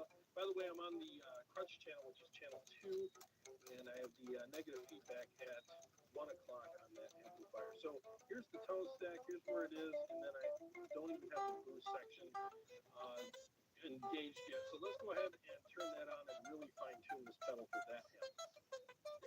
Pizza! Chuck, my dishes! Don't worry, they got new John Power Suds. It traps, locks, and removes 99% of grease, so it doesn't get passed from dish to dish. Clean and stacked. Like ducks in a row. New John Power Suds. Fan Fest at BET Experience at LA Convention Center, June 7th and 8th. Register now at betexperience.com.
All right, that's got a great feel and sound to it as well. What I like too is if you want this pedal to retain the overall tone of the amplifier and voicing of your amplifier without changing it too much, it'll actually do that, you know.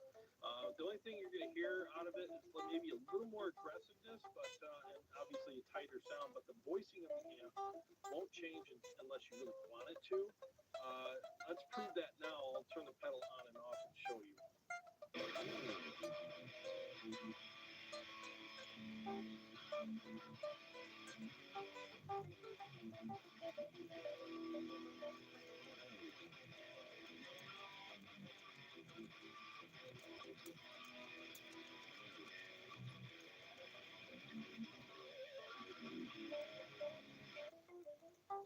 So as you heard, it retains probably 99% of the voicing of the amp.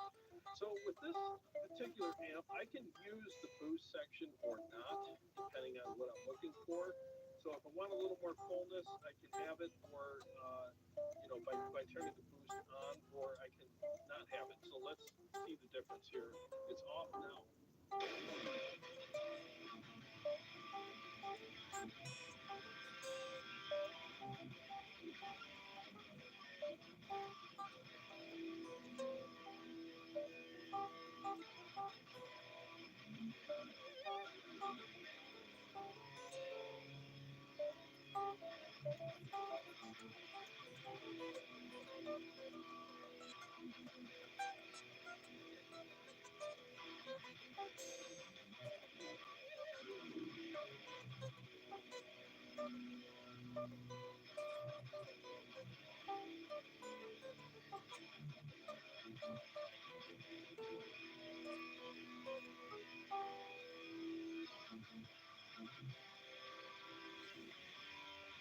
Okay, so with this particular amp, I chose these settings, and like I said, I could go either way with the boost, probably just like a, what I'm craving that day kind of thing. But yeah, it works really well with that. So now let's go on to another amp. Let's go to the Stealth Blue Channel.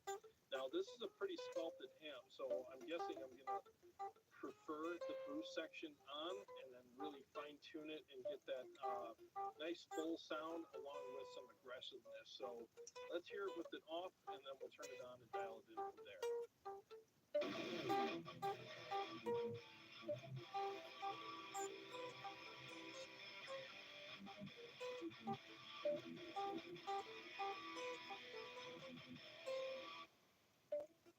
Okay, so right away, what I noticed is it definitely gets more aggressive and it gets more responsive, but it's a bit hollow. Now let's see if we can fix that with the bass knob, and then we'll go from there.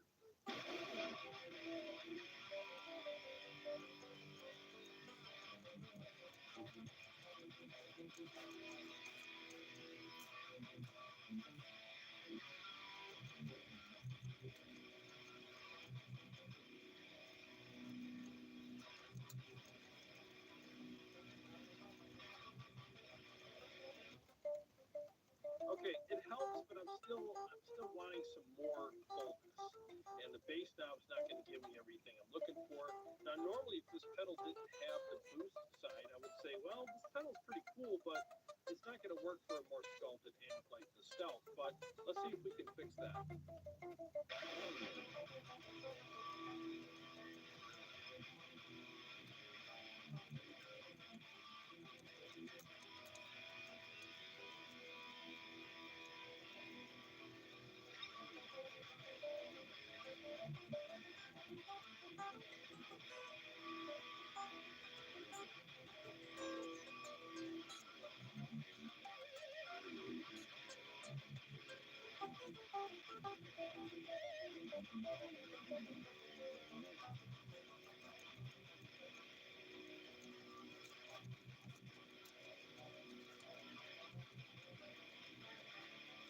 All right, PSP, that's freaking perfect. Now, the Oddbox was always the pedal that I chose for more sculpted amps like the Stealth, and it worked perfectly with them. But again, it works with sculpted amps, but not with more fuller, slightly looser amplifiers. So it was kind of like I said earlier, a one-trick pony. But with this pedal, I can use this on a classic type amplifier like the Mesa Barbara. Now, the Mesa Barbara is a modern amp, but it's classically voiced a little bit as far as the voicing is concerned, because it's kind of like their take on a Soldano. And then the Rev is also a modern amp, but it's got that big, fat, juicy thing going on. It's amazing. And it's a fun amp to sculpt. And then, of course, with the Stealth, it's pretty sculpted as it is. And a lot of boost pedals don't get along with the Stealth. At least a lot of conventional boost pedals don't get along with it because they just overly sculpt it, and it just gets really raspy and hollow. But with this pedal, you can get it to sound like that. But like I said, the boost section really fixes that. I'll show you that again. I'll turn the boost section off, play a few riffs, and I'll turn it back on.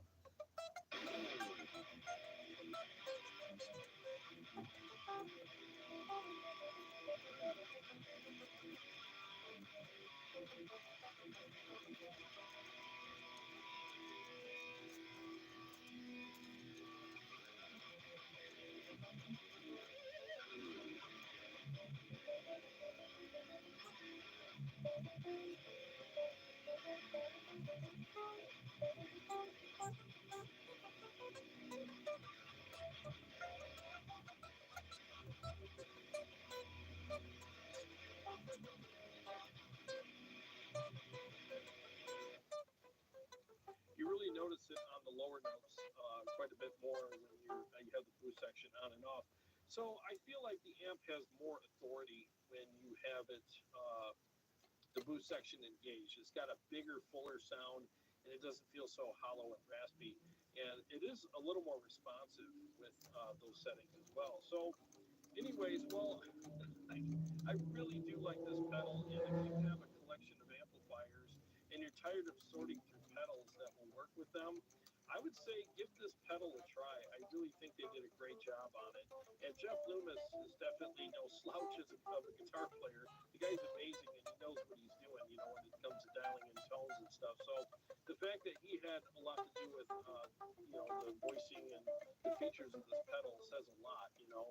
And All Pedal obviously is a great company. They make great stuff. So I would say give this pedal a try. I really think you would like it. And you'd be surprised at how versatile, is it versatile, versatile, whatever.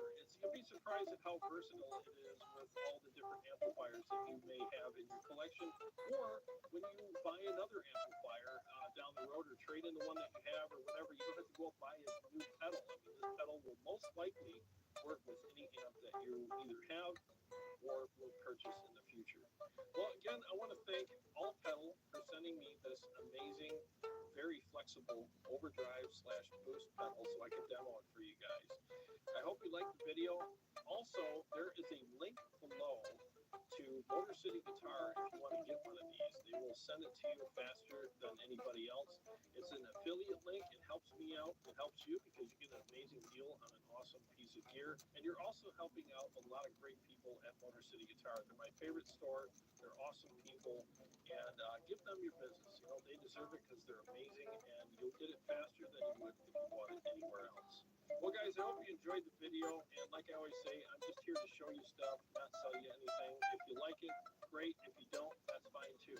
And if you're looking for the best metal tones for any digital platform that are out there, go to my website, linked below, tonewars.com, and get some amazing profiles or capture packs or preset packs or whatever you want to call them for any one of the digital platforms that are out there.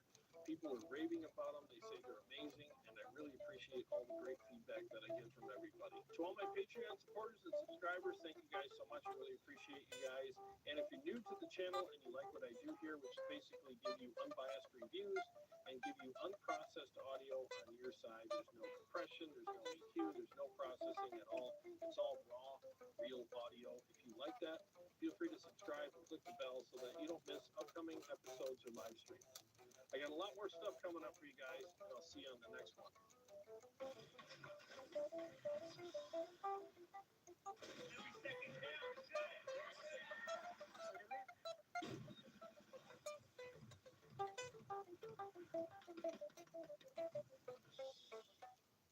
Ashley Stars and Stripes sale is going on now.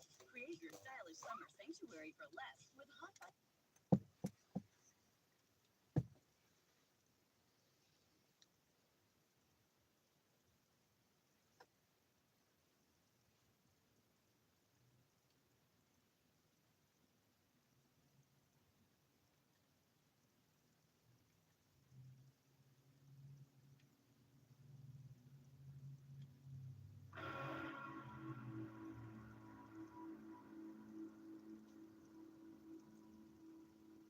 So, Eric, what has been the most rewarding thing you've experienced with Helix? So we were all here when it started. So in 2015, right the room next door, there was the big ta-da.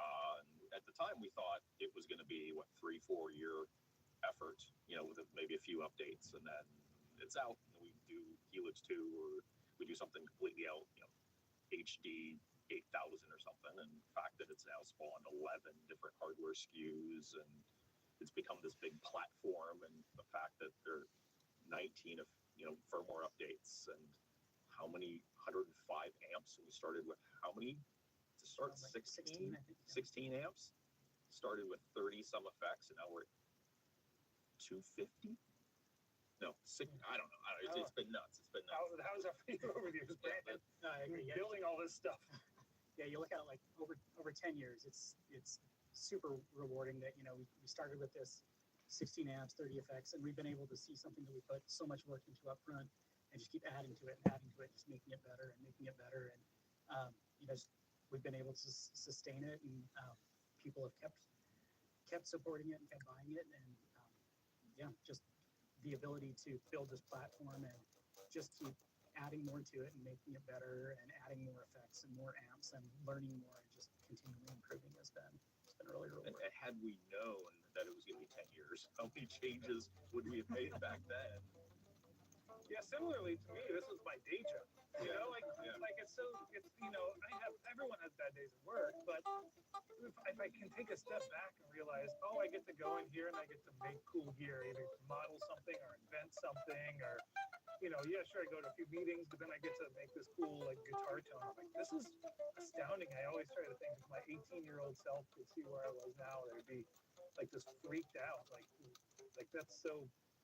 Yeah, I had told my parents, even when I was younger, like 8 or 10, I want to be a musician or a scientist. And I guess now I am kind of a musician scientist with a hyphen. I kind of feel like a lot of times they leave me alone to just kind of do the science and do the work and build amps and stuff, and they're like, oh yeah, well Ben's doing it, so it's probably going to be pretty good. And that's actually quite rewarding, not to feel like everyone's questioning my judgment. They're like, oh yeah. Well, it helps that it's been pretty much the same team for 10 years too. We know each other's strengths and weaknesses on the team too. So if you have something that you want to get done, something you want to get realized, you can go to this person or this person or this person. We all know exactly that we can make that happen. Yeah. It's like, oh, we can pull this off. Well, don't tell Eric because he's going to come back with like 80 new features overnight. Yeah, I know it works. Can you think of anything that has surprised you since that time? The biggest surprise and or delight is probably 3 out of the top 5 of my favorite bands are now using HX or Helix to some extent, and probably 7 out of the top 10, which is nuts. I'll get somebody will ping me on Instagram like, hey, did you see this? And I'm like, what? My wife's a flight attendant, so I'll hop on the plane and go see them because I missed their LA show or something like that. So, ooh, that's lucky. Yeah. But yeah, just seeing, the people that I grew up listening to, all the way from being a little kid, all the way to now, it's really, really satisfying and fun. And then we get to occasionally get backstage and say hi, which is an extra bonus of working here too. So. Yeah, I think there was a time I saw it came up on a post where Robert Fripp was using it. And I was like, oh my god! I'm pretty jaded. Like I've gotten to meet most of my musical heroes because they're small punk rockers and stuff. But when like the weirdo like old guard of prog rockers are using the gear that we make, it's like this is really cool. Yeah. Well, and you and I are big friends at Craig Anderton. I remember when he was actually pitching digital mixers back in my retail days, and you would read his big book on circuit design. Yeah, he had the pedal book, like build your own pedals. And now he's like writing the de facto standard how-to guide for Helix. And like, Craig Anderton's doing this. That's awesome. Yeah, it's pretty fantastic to have the person who unknowingly taught you a lot about building effects to be using your gear as like their main piece of equipment now. That's very, very strange. Like, oh, see, I made this because you showed me how.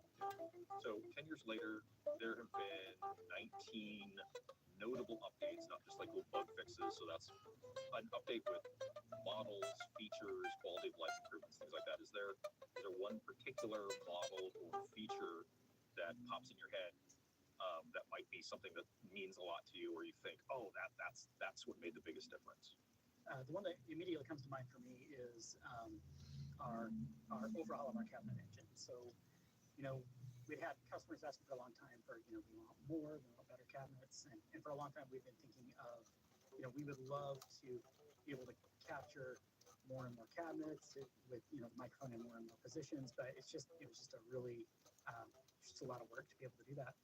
So, we were able to get some additional equipment later on, which made it so we could take something that would have normally taken, someone days and days and days of work to go and capture, the cabinet with a single mic at so many different positions, and make it so that, someone could set it up and automate it. It would only take a couple of hours to capture a cabinet instead of weeks. Yeah. So, how about you? For me, it was the Space Echo model because it's this tape delay that has this warbly analog tape. It has 3 playback heads, and they each feed back into the record head at different times.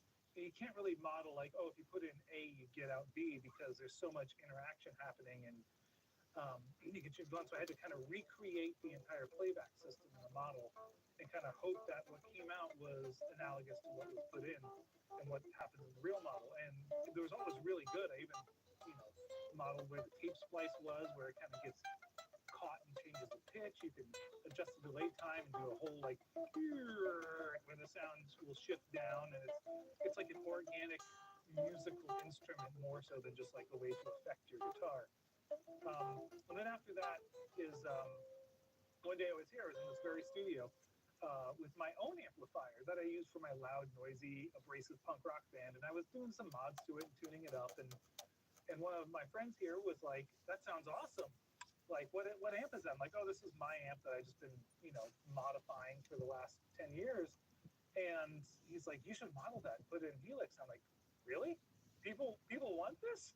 And they're like, "Yeah, this is great." I'm like, "Sure." So I checked, everyone's fine with me taking the time, and when it came out, people used it for all sorts of things that I just didn't expect it to get used for, like clean jazz guitar